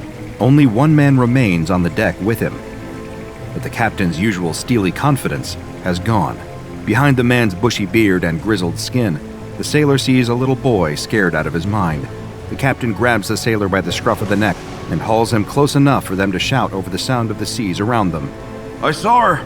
The captain's rambling and ranting, repeating himself and gesticulating wildly at the seas around them. A naiad! I saw her in the water this morning. Our voyage was cursed from the start. We should never have left port. She's in the water now, A colossal wave throws what is left of the boat through the air. The railing slips through the sailor's fingers as he flies high between the waves. For a moment, the world stands still. It's like he's a gull hovering in place, surveying the carnage beneath him. And there in the water, what looks like. But the world isn't standing still. He hurtles back towards the ocean and slams into it, hard enough to knock the air clean out of his lungs. Icy water tugs at him, pulling him downwards, deeper and deeper, colder and colder. Like arms wrapping around him, dragging him. The sailor wakes with a start. Water laps at his face. What were once hulking waves are now little more than ripples. He spits out a mouthful of sand and shakes his head. His body's trembling violently from the cold, but the warm glow of the sun on his back is already doing its best to help him. How on earth had he survived that? There are groans all around him. Dotted along the beach are his fellow fishermen. He hasn't got the energy to count them, but it doesn't look like all of them. Just ahead of him, further up the beach, sits the captain. Rocking back and forth, trembling, the captain noiselessly points a finger out to sea. Using what little energy he has left, the sailor rolls onto his back to see the silhouette of a woman standing there on the water. No, not a silhouette. The morning sunlight is shining straight through her, as if she's made of nothing but water. She steps delicately across the surface of the water, walking towards the coughing fishermen who have all seen her by now. There's a delicacy to how she walks, tiptoeing gently on the rippling water, as if scared of disturbing it even slightly. The light dances and glitters on her skin like it does across the ocean. No, not skin. She really is made of water. Every inch of her is composed entirely of what looks like the purest, cleanest water the sailor has ever seen. Was it her? The arms that he felt dragging him through the water? Did she save him? Did she save all of them? The water nymph waits with the men until the ambulances arrive. She walks across the sand going between them. Every few minutes, she dips her toes back in the sea and takes what looks like a deep breath, even though she has no lungs to fill. Then she's back amongst them, offering noiseless comfort. There's an old abandoned house just up from the beach, what looks like the mansion of a former millionaire. In apparent fascination, the nymph keeps going over to examine the ornate fountain in the courtyard. Even in a state of disrepair, the fountain is stunning. She lowers herself gently into the water and disappears under the surface, just as the first ambulance rounds the corner. As the paramedics wrap the foil blanket around the sailor and walk him to the vehicle, he catches the nymph poking her head out of the surface of the fountain's water. He's not the only one to see. Tucked just out of sight near the tree line is a nondescript black sedan with a group of men sitting inside. One of them takes a photograph of the water woman in the fountain, while another talks urgently over the phone. The sailor has barely been in the back of the ambulance for 2 minutes before one of the men from the car approaches him. The man holds an expensive-looking watch in his hand. "Excuse me, sir, does this belong to you?" The sailor sits up suspiciously. He's about to open his mouth to refute the man when the needle penetrates his thigh and the amnestic fills his bloodstream. By the time the sailor arrives at the hospital, all his memories of the previous 24 hours have slipped away into the abyss. The containment team is at work in less than 6 hours, while a group of agents, dressed in scrubs, follow the ambulances to the hospital to ensure all accounts of the ship's crash have been entirely erased. Another team sets to work, cordoning off the beach. A tourist family, excited about their day at the beach, argue with the disguised agents cordoning off the road. "I'm sorry, ma'am, but there's nothing we can do. A shark sighting is a shark sighting. We just can't risk it today." Meanwhile, a steady stream of construction vehicles rumbles past, followed by a large Home Depot truck. They all pull up outside the mansion, where a team of agents has the fountain surrounded. Tasers and cattle prods at the ready, they grip their weapons at even the slightest ripple of water. Excavators get to work quickly, drilling at the ground around the fountain and cracking through the paving stones. and before anyone nearby has any clue of what's happening, the fountain has been removed, loaded into the back of the watertight fake Home Depot truck, and has disappeared over the horizon. The water nymph refuses to poke her head out of the water the whole way. The world around her is dark and dry. It shakes and rumbles for hours. The beautiful fountain she'd climbed into just a few hours earlier now feels tiny.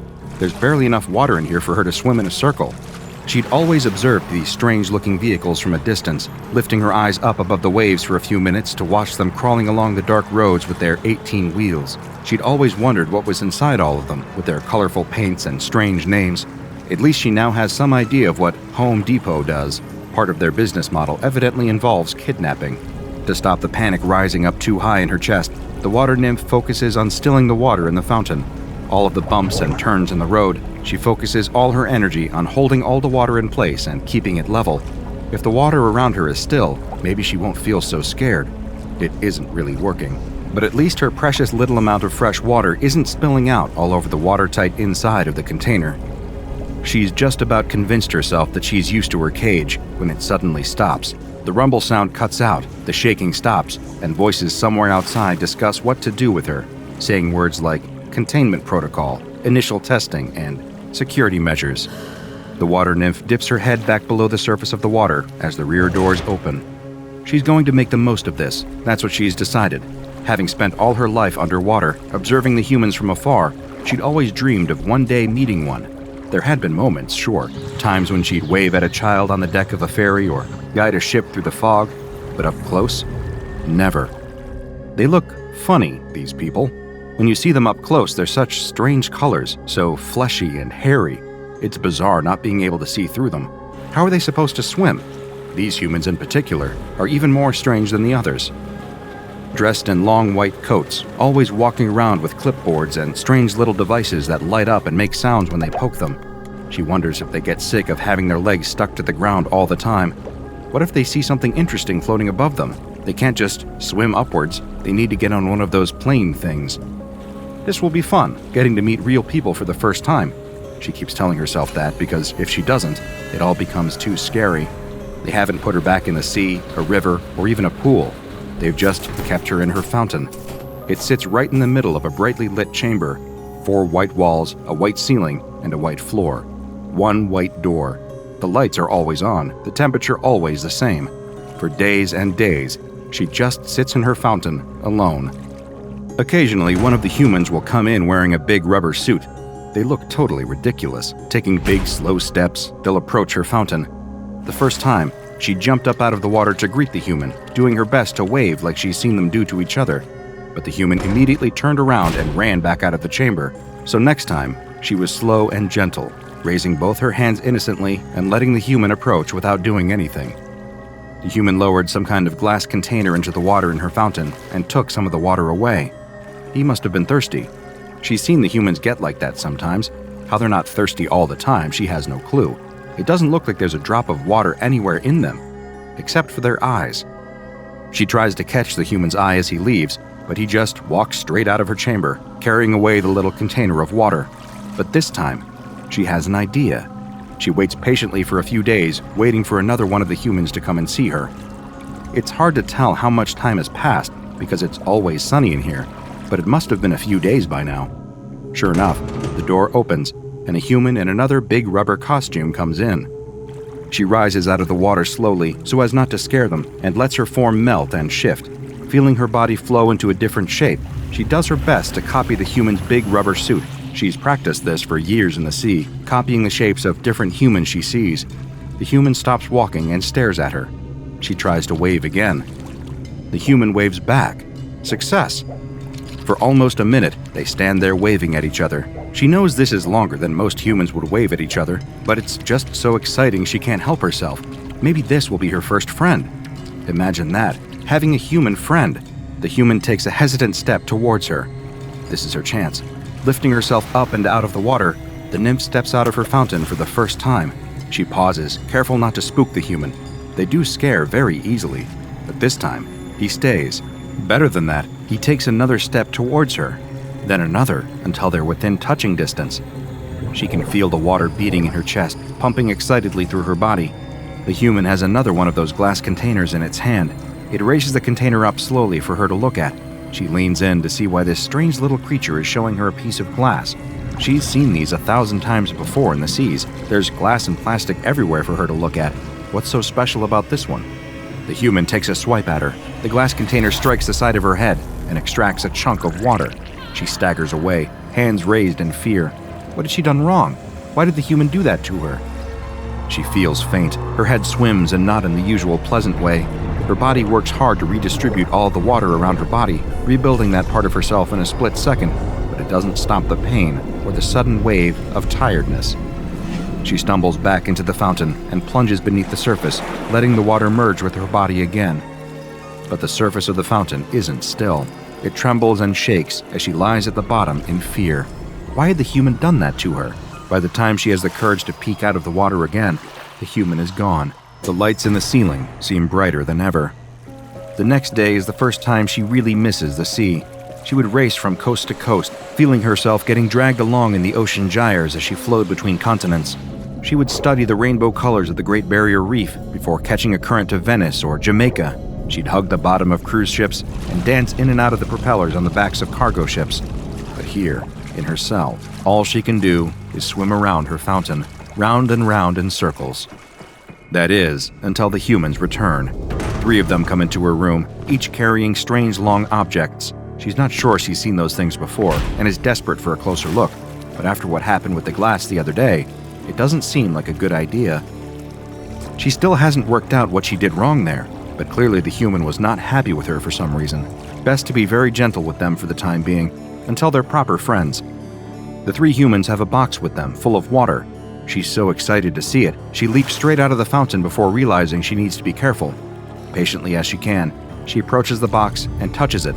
The humans nod encouragingly. Her excitement overwhelms her, and she dives right in. It feels so good to have fresh water to explore, even if it's just a small tank. She barely even notices as they close the lid on her and wheel her into a different room. A glass wall lines the edge of this new chamber. Funny little humans in white coats stand behind it, making notes. She climbs out of her little tank and waves at them. It's a smaller room than her normal one. Why have they brought her in here? A slamming noise behind her makes her jump, and she spins around to see the 3 humans have wheeled away her little tanks on wheels, leaving her alone in the room. She looks around with a little anxiety. There's nowhere to swim in here. Have they made a mistake? She can't be here without water. Doing her best to copy human movements, she tries to mime to the people behind the glass that she needs her water. They don't seem to understand her, just start scribbling even more things on their clipboards. It's warm in here. Warm and dry. This isn't good. In no time at all, she can feel herself drying out. An hour goes by, then another. She's never been out of the water for this long. What are they doing? Don't they understand what she is? Her head starts to feel faint. She slumps down on the floor and turns herself into a ball. Shaped like this, hopefully, she won't be evaporating so fast. Then they'll give her the water back. For hours she sits in a ball, waiting, until mercifully, her little tank on wheels returns, and she's taken back to her fountain. They do the same to her the next day, and the day after that, starving her for hours, then returning her to her fountain. They top up the water in it occasionally, but other than that, they don't seem to be doing anything nice for her at all. Are they doing this on purpose? Surely not. She's their friend. She's being kind, doing all of their weird games even when she doesn't want to.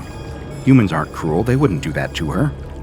But then she finds herself in a different situation entirely. They do the same as they've been doing for the previous few days, wheeling her into the testing chamber and making her stand there on her own. But it's colder today, much colder.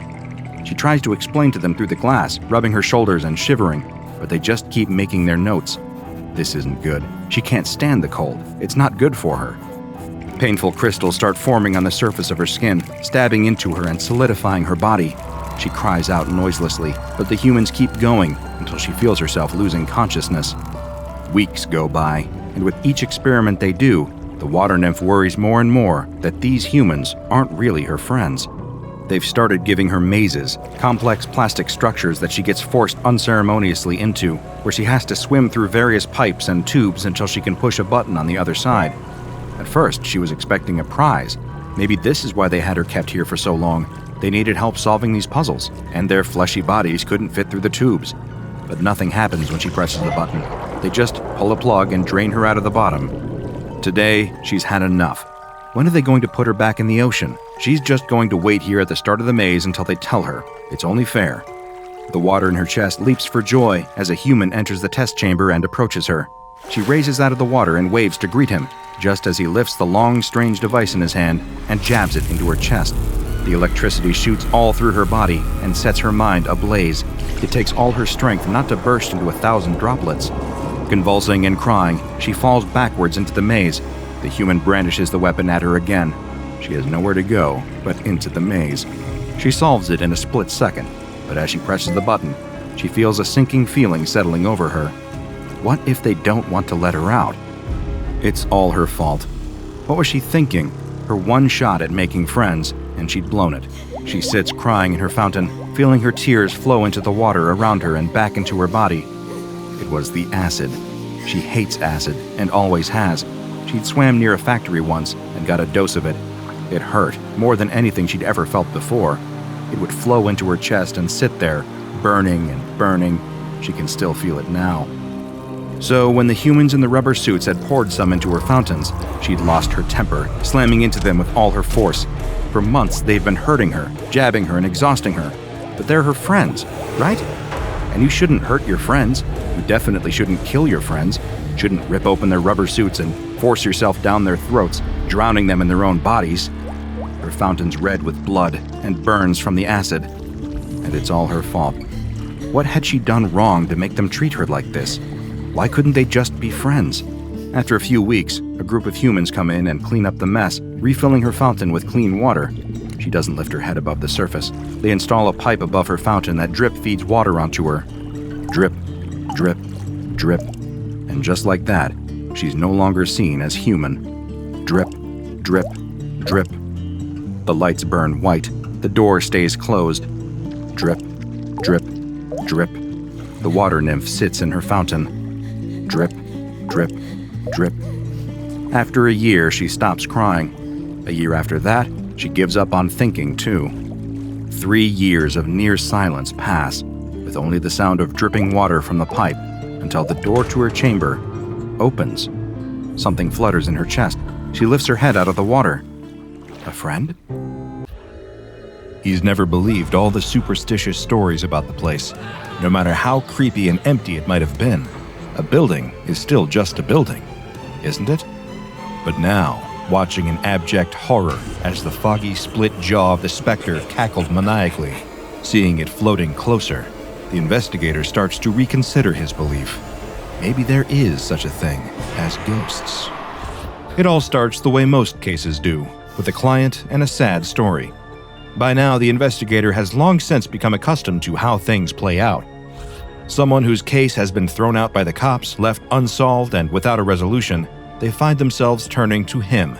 And his most recent client is much the same. It's a missing persons case. The police have already given up the search for the client's son and a close friend, who have both vanished under mysterious circumstances. With the client in tears, saying she just wants to know if her son is alive or not, the investigator agrees to take on the case. He tells her he'll do what he can, even if the answer he winds up uncovering isn't the one that brings happiness. It could at least provide some closure. The client hands over her son's computer, and it doesn't take long for the investigator to happen across his first lead. As it turns out, the son runs a channel right here on YouTube. The investigator takes a closer look. It seems to be dedicated to discussing and uncovering the existence of the paranormal.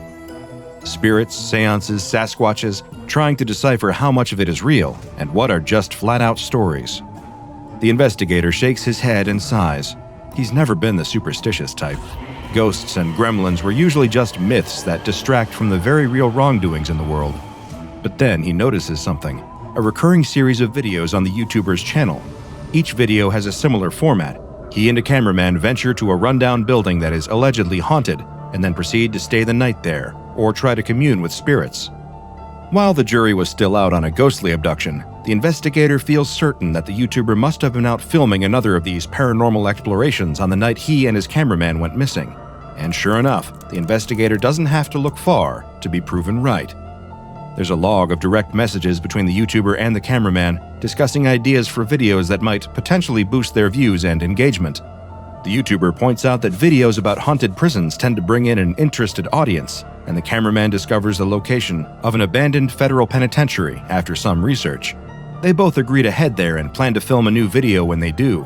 There's even an address in their chat log, and they even arrange to meet on the same night their disappearance would take place. So the investigator gets in his car and makes the drive towards the location. By the time he arrives, it's already dark out. Haunted or not, the sight of the desolate prison complex at night even gives the investigator the creeps. He ventures inside, the echo of his boots on the ground cutting through the eerie silence. Each step is slow and carefully placed to avoid stepping or tripping over any hazards that might be strewn about on the ground, but also so the investigator can cover every corner of the abandoned federal penitentiary. After all, anywhere around could be clues to the mysterious disappearances. He knows he probably won't get lucky and stumble upon both the YouTuber and the cameraman, alive but just trapped somewhere in the empty prison. But then, he hears a sudden sound. It almost sounds like a voice, a person screaming. The investigator looks around, stopping and waiting to see if he hears it again. A few moments pass, and nothing but the silence of the old prison, with the occasional breeze from outside its old walls. Might have just been the wind playing tricks on him, the investigator rationalizes to himself, before noticing that the hairs on his neck are all standing to attention. He quietly scolds himself for getting spooked at nothing. He'd be getting scared of his own shadow next. He ventures further into the abandoned penitentiary, passing vacant cells that once would have housed thieves and murderers. It makes the investigator wonder, as he quietly walks on, if anyone he ever got arrested made it to this prison. He's not broken many cases that involve violent crimes, but a very select few from his career spring to mind. Not every case he looks into has a simple, straightforward answer, and sometimes a missing person isn't just someone that skipped town or come out to a creepy old prison to film a YouTube video. As the investigator walks carefully into a cell block in the deepest part of the prison, he almost trips. Something is at his feet, its weight shifting as his boot knocks against it. Taking a closer look, the investigator reaches towards the ground to retrieve the object. His fingertips brush up against it, and he picks it up. It's a camera, and not a cheap camcorder either, a far more impressive piece of equipment than an average person would own, and certainly one too expensive for its owner to just leave it lying around. It looks like a miniaturized television studio camera, complete with a microphone and a small LCD screen that flips out of its side. Fairly confident that this belonged to the missing cameraman, the investigator turns the device on, not realizing how grave of a mistake he's just made. The camera's screen blinks to life, with an icon in the corner displaying how much charge the battery has left. Only a quarter. The investigator realizes he needs to get as many answers as he can from this thing, and fast. He hits play on one of the most recently recorded clips, and the display presents him with footage of the YouTuber. The video's timestamp confirms it's from the fateful night of the untimely disappearance, and in it, the YouTuber is excitedly welcoming his audience to the abandoned federal penitentiary. He explains that the prison has long been rumored to be haunted, and that he and the cameraman are going to determine if the rumors of ghosts in the cells are true. The clip cuts, and the next starts playing automatically.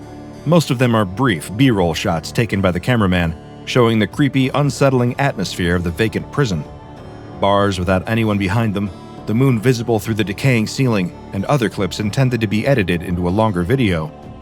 There are takes of the YouTuber as he tries to explain the history of the haunted prison, only to trip up his words, being forced to start again. It's all rough, imperfect, and evidently left unfinished. Not much of note takes place, until the YouTuber and his cameraman reach the spot where the investigator would inevitably find the discarded video camera. On screen, the YouTuber explains that they're standing in the death row block, the place where convicts were sent while awaiting their executions. As he's recounting exactly how many met their deaths, calling this particular block the most haunted in the whole prison, a sudden noise distracts the YouTuber and the cameraman filming. They wander deeper into the cell block until they come across a foreboding room with faded lettering over the doorway.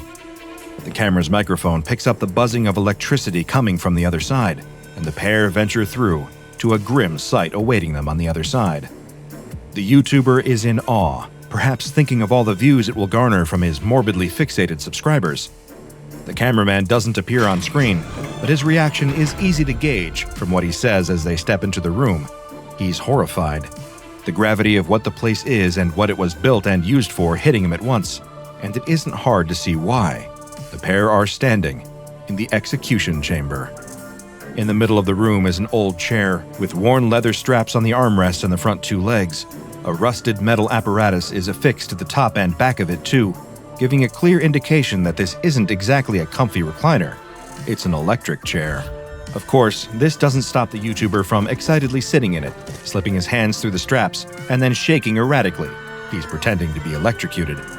The cameraman urges him to stop, making it known how distasteful he finds the mocking action. But moments later, both of their attention is suddenly drawn to the back wall of the chamber.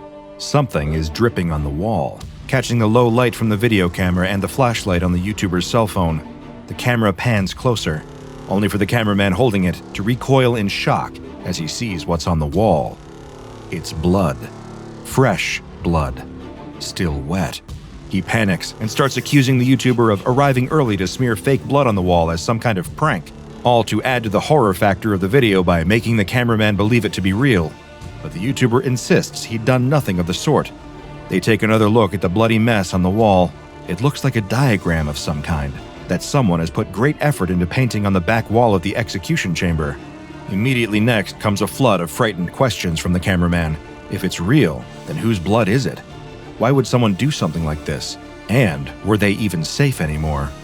The YouTuber doesn't answer. The color has drained from his face as he stares up at where the ceiling meets the top of the wall.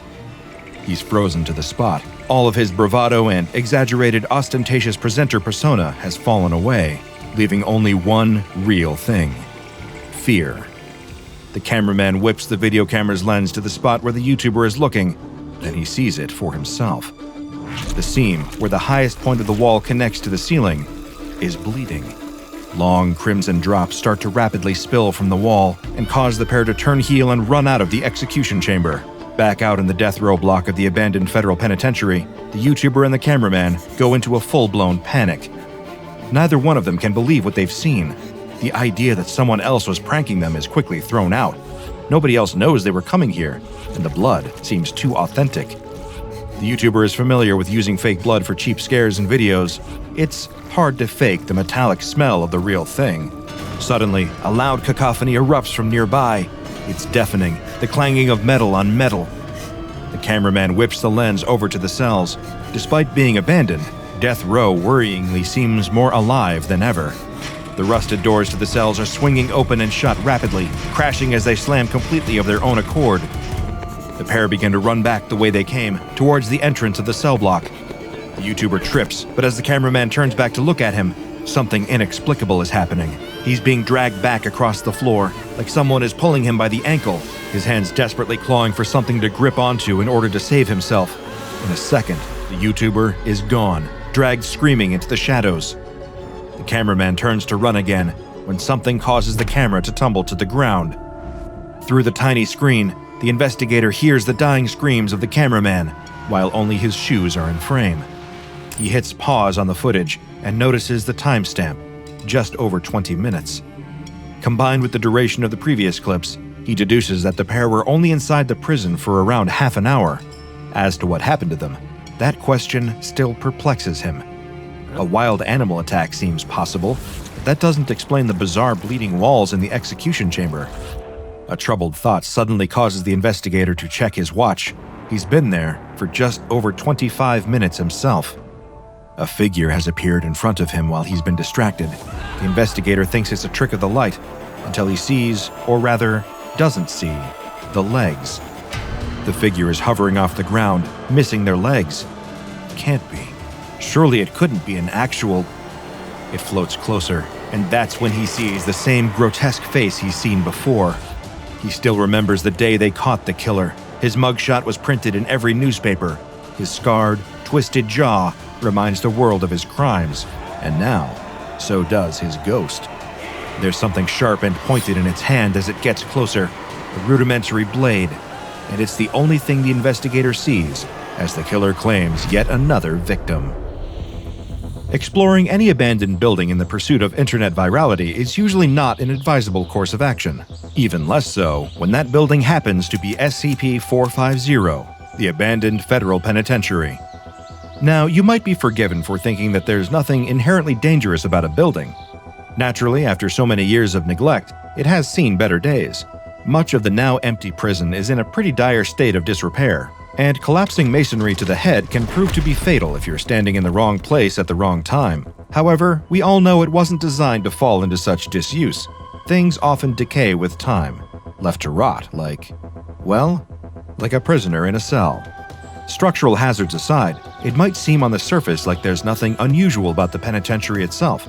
Naturally, any empty building becomes a little creepy when it's been abandoned for so long, particularly after dark, and especially in a place that was once designed to be filled with inmates and guards.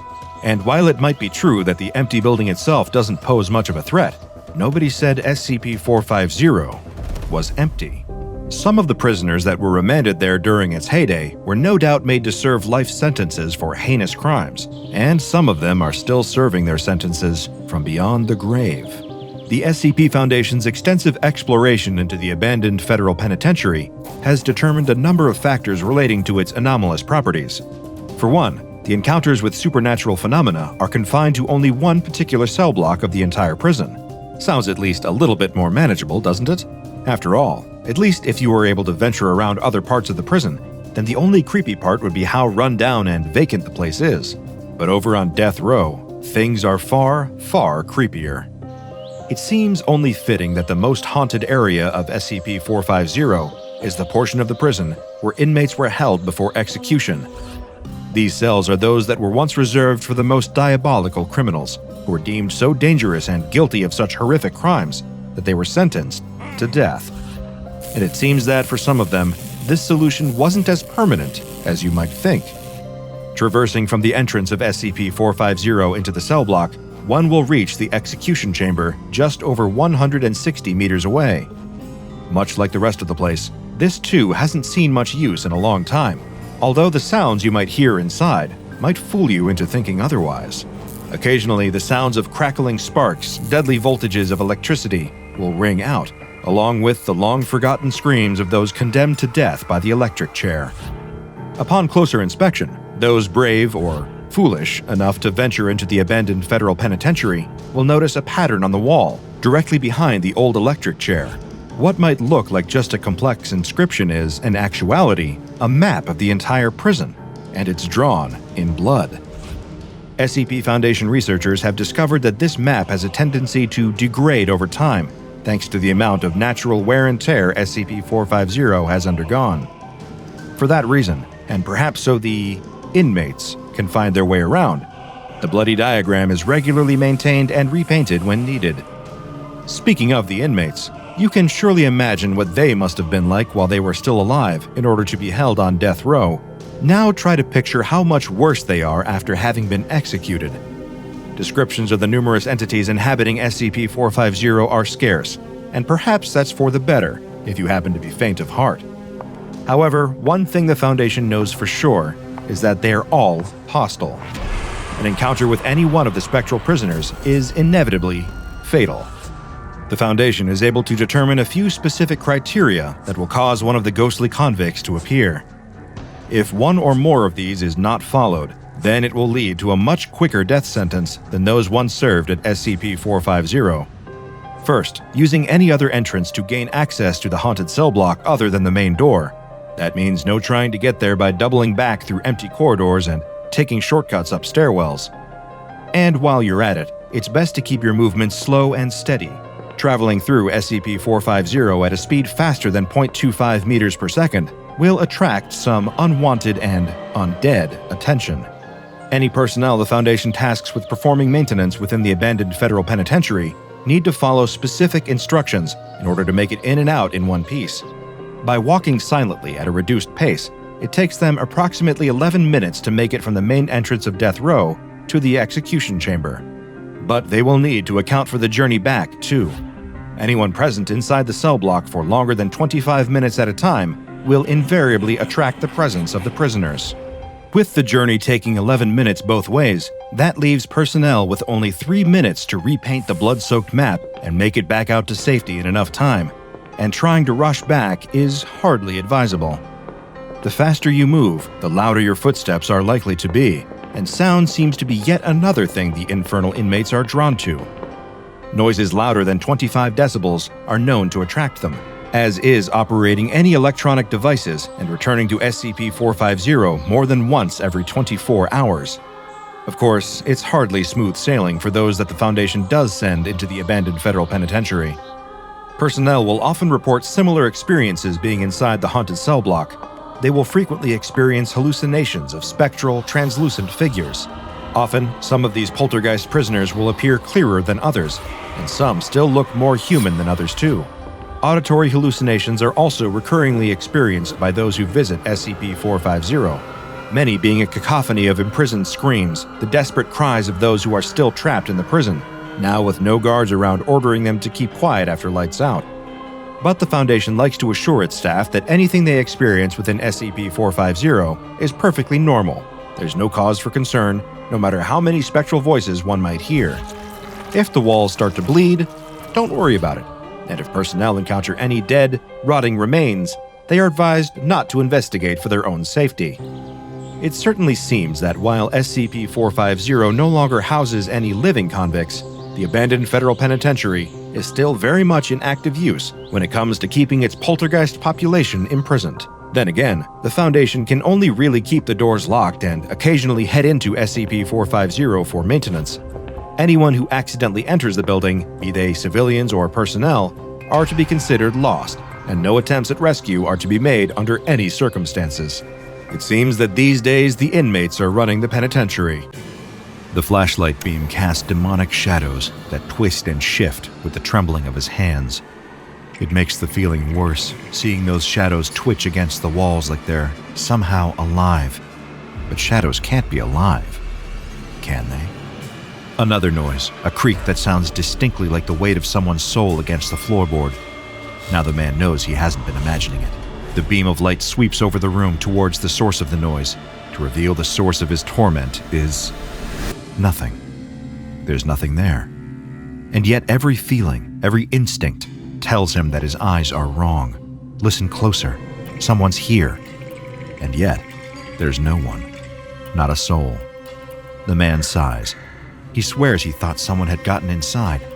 He decides to double-check, creating more dancing, unsettling shadows with his flashlight as he scans the rest of the living room. Nothing again.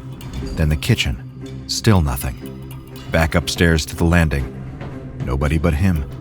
And in the bedroom? He's alone again. But he doesn't feel alone. In fact, he feels the opposite, the undeniable presence of someone else there. Or something else. He switches the flashlight back off and stays still. There's no point in trying to sleep now. The uncertainty of it all is bound to keep him awake. So he stands there, surrounded by the dark and the silence, just waiting for the next sign. Another creak, breathing, a footstep, anything. Even in the dark, it's like he can feel the eyes on him. The back of his neck bristles, hairs standing to attention like a breath passing over his skin. What if it is? What if it's right there, right behind him? The flashlight is back on in a second as he turns around. The light illuminates the space behind him, and there's still nothing there. But despite finding no sign of anyone else in the apartment, despite knowing for certain he's alone, the man doesn't feel alone. It feels like there's someone watching. In fact, it's always felt like there's someone watching. Has this ever happened to you? Of course it has. Most of us, if not all of us, have at one point or another experienced that same sinister sensation. You hear something move, only to see nothing out of place. What sounds like a footstep turns out to be just the foundations of your house settling. And all the while, you can't escape that uncanny and unnerving feeling that somebody's watching you. Could they be across the street, peering in through your window?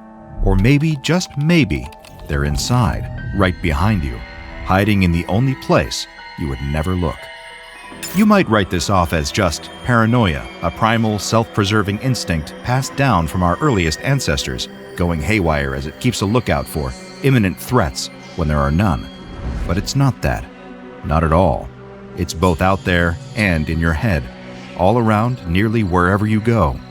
And it's always watching. They call it causal absent paranoia. At least, that's the official term. If you ever find yourself looking up the definition, then you'll most likely wind up reading words to this effect. the healthy brain overreacting to natural stimulus due to overindulgence, excessive stress, lack of sleep, and other such strains to the mind and body. But that's just the definition that the SCP Foundation wants you to know, and it's not hard to see why. After all, it removes that unsettling sense of mystery, the unknown factor of it all. Chalking it up to stress or overactive imagination, it reminds you not to worry, and that it's all just your mind playing tricks on you. But it isn't. Your brain is working fine, and is, in fact, warning you of danger.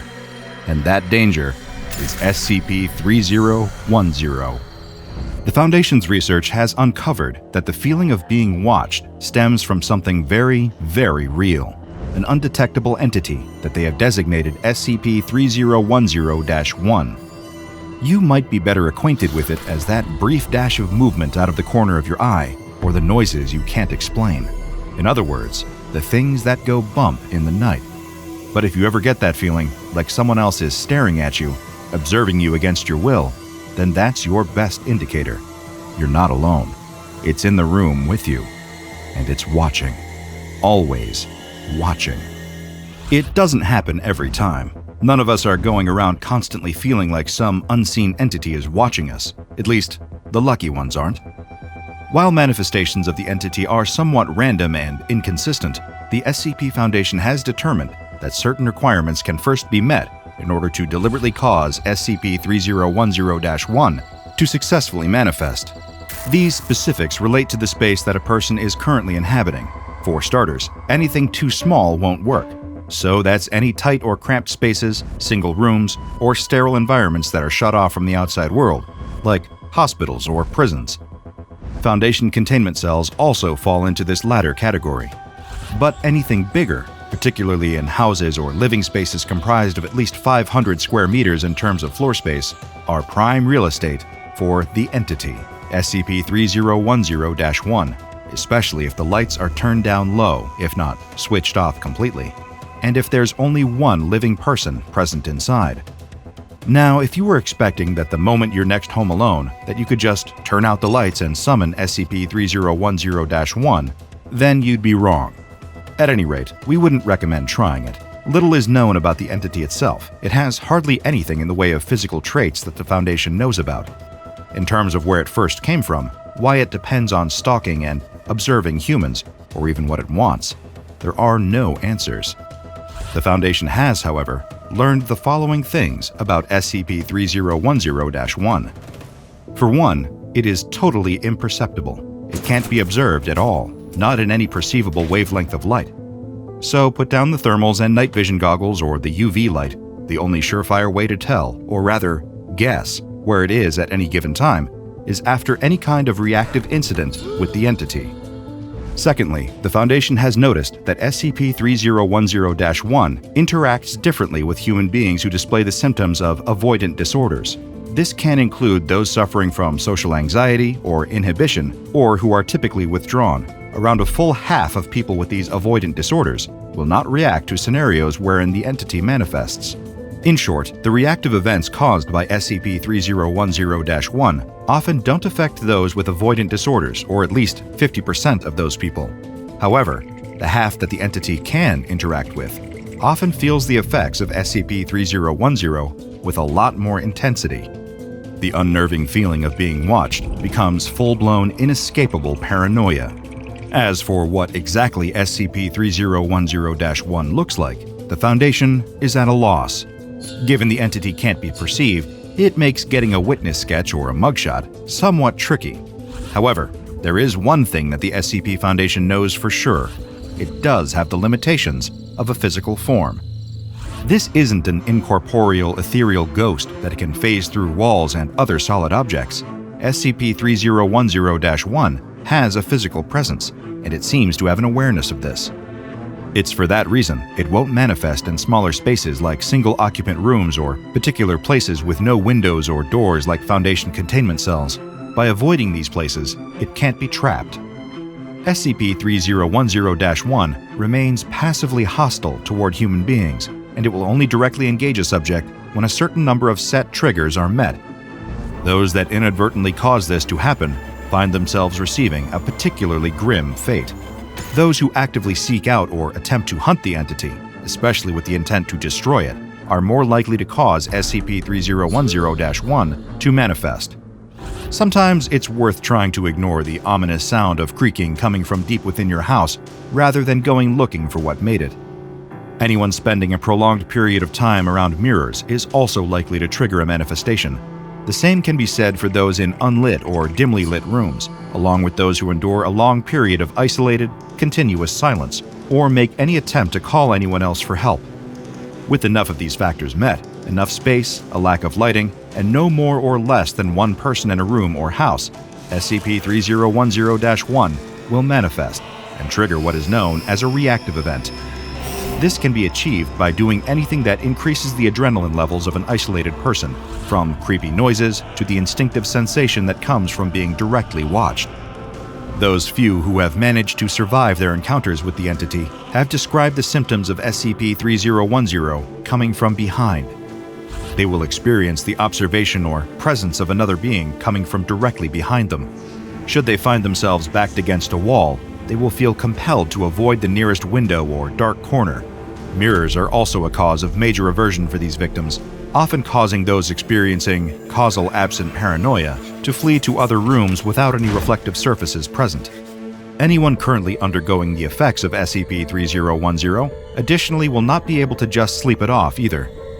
The symptoms caused by the impending presence of the entity directly inhibit a person's ability to fall asleep, not just out of fear, but due to a fundamental function of SCP-3010-1.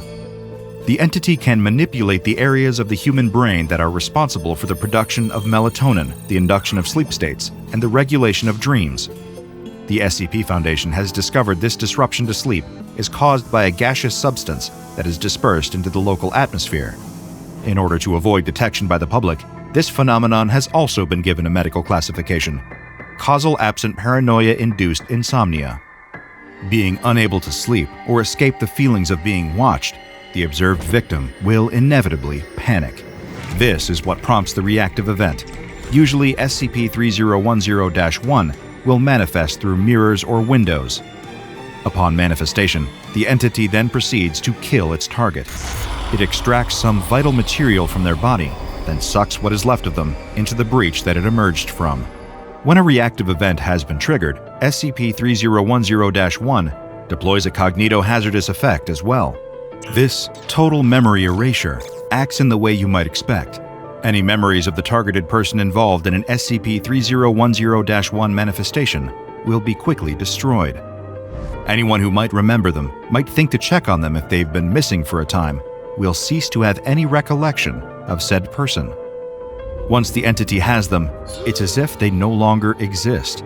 Of course, this total memory erasure can be circumvented with enough written evidence of a person's existence kept at all times, or with a number of Scranton reality anchors active in the nearby area. Once it has successfully manifested, retrieved a target, and dispatched them, some Foundation researchers believe that SCP-3010-1 enters into a state of stasis. This is known to attract reflective surfaces in the surrounding area, making mirrors or windows appear opaque. Symptoms associated with SCP-3010 are also experienced by any and all human beings within a certain radius of the reactive event. So even if you start to feel like there's someone watching you and look over your shoulder to find no one's there, then you could still be in the clear.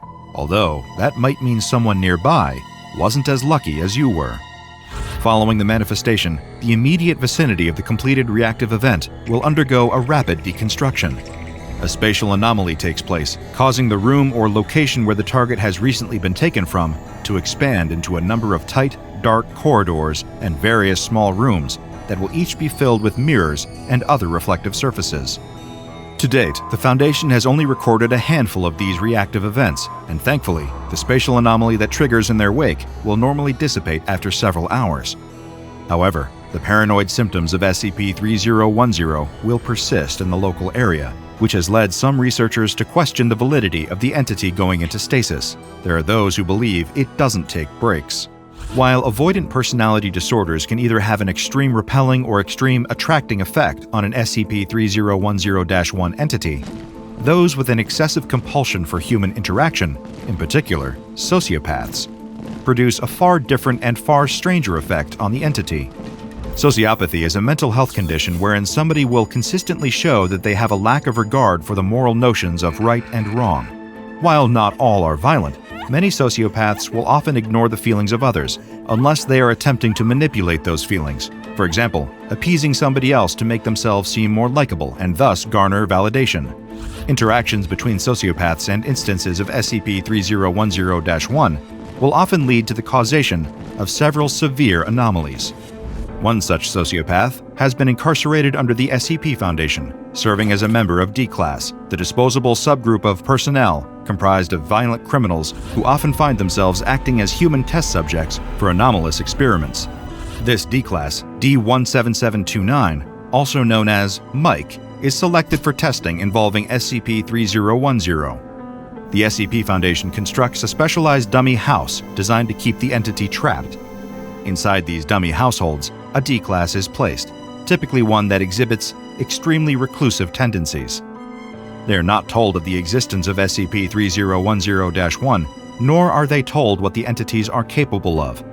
The D-Class in these houses must each believe that they are well and truly isolated, abandoned alone with the entity. Mike, being one of the D-Class assigned to an SCP-3010-1 containment house, has a video and audio recording device surgically implanted within his body before he awakens inside the dummy house. Confused, he examines his surroundings, searching the area for signs of anyone else living in what he momentarily believes is a real household. He traverses from the bedroom down the hallways towards the staircase, leading from the upper floor down to a foyer. All the while, early symptoms of SCP-3010 begin to surface. Mike checks behind himself as though he's starting to feel like someone is watching him. He tries to convince himself that he's alone. There's nobody behind him. Making a move for the front door, Mike finds he can't open it. He's sealed inside the house. Over the course of the next 3 hours, he navigates his way across the entire containment cell, occasionally musing to himself. More rapidly, he begins to experience the unnerving symptoms of causal absent paranoia, developing an aversion to the darker areas of the house. A few days later, Mike finds himself keeping all the lights on and deliberately avoiding mirrors. He has to practically argue with himself that he's not afraid of the dark, just in order to go downstairs to the storage room for food. On his eventual way down there, he thinks he spots something in the house with him. Fleeing for his life, he locks himself in the storage room for an entire day, preferring to stay where there is food and light. Within a day, his SCP-3010 has become so bad that he's convinced there's something in the containment house with him. He fashions the shelving units from the storeroom into a makeshift barricade. Following his first whole week in containment with an SCP-3010-1 entity, Mike has stayed put in the storage room. He uses additional light fixtures to keep the room bright and begins tearing wiring out of the walls with the use of a makeshift crowbar. Thanks to his previous experience as an electrical engineer, after 9 days, he then creates a makeshift suit covered in light fixtures powered by a portable, hand-crank generator.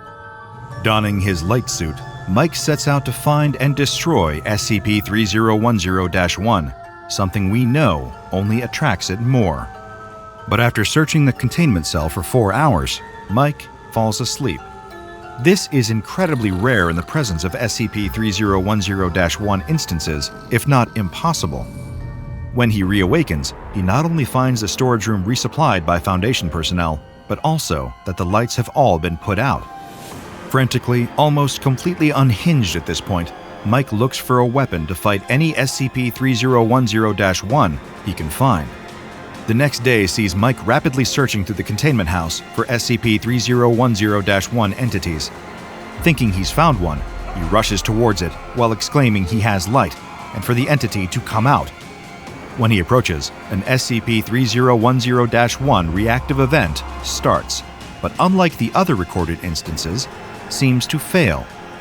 3 mirrors nearby start to produce a low level of light, causing Mike to investigate. The moment he makes contact with one of the mirrors, he screams.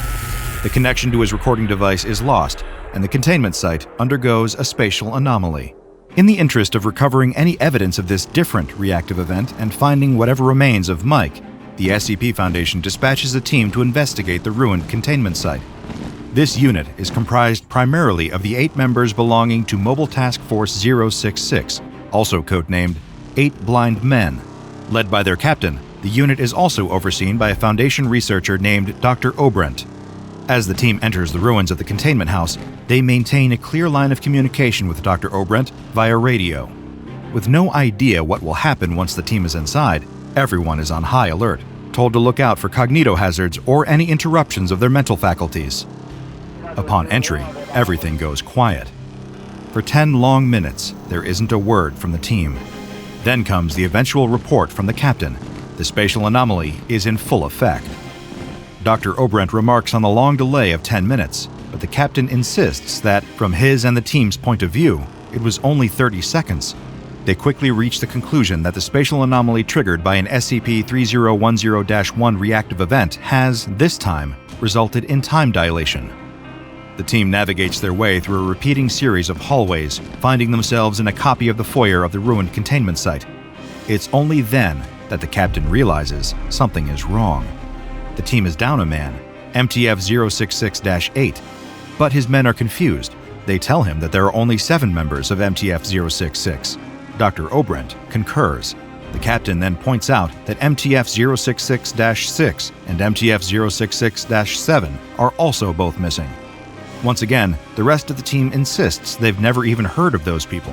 Their team has always had 5 members. It's as if they can't remember, or their comrades have been erased from existence. 8 blind men were rapidly whittled down from 5 to 3 to just 1. The captain was lost and alone, frantic and paranoid. His remains are never recovered, and before long, the Foundation is forced to accept that their mobile task force, the 3 blind men, have all been killed in action, with no sign of the missing D-Class D-17729. But a series of unauthorized addendums have been left on the SCP-3010 file in the Foundation's archive. They seem to have been left by Mike, who recalls his old D-Class designation number. He describes being lost in a series of endless dark halls with only a few small rooms. He says that they probably hate it here because it's a waste of all their eyes. The entity has eyes. They've got eyes in the back of their head. They've got eyes in the back of their mouth. They don't like us, Foundation, but they watch us. They watch us for so long. Why do they hate us, Foundation? Why do they hate me? Why is it so dark? The addendum from Mike ends with him describing his entity coming out of the mirror. He says there's one for every room, right behind him, right behind you, right behind all of us. Check out the DrBob Patreon and become a junior researcher today. Now go and watch another entry from the files of DrBob, like SCP-150, Body Stealing Parasite, Ship of Theseus.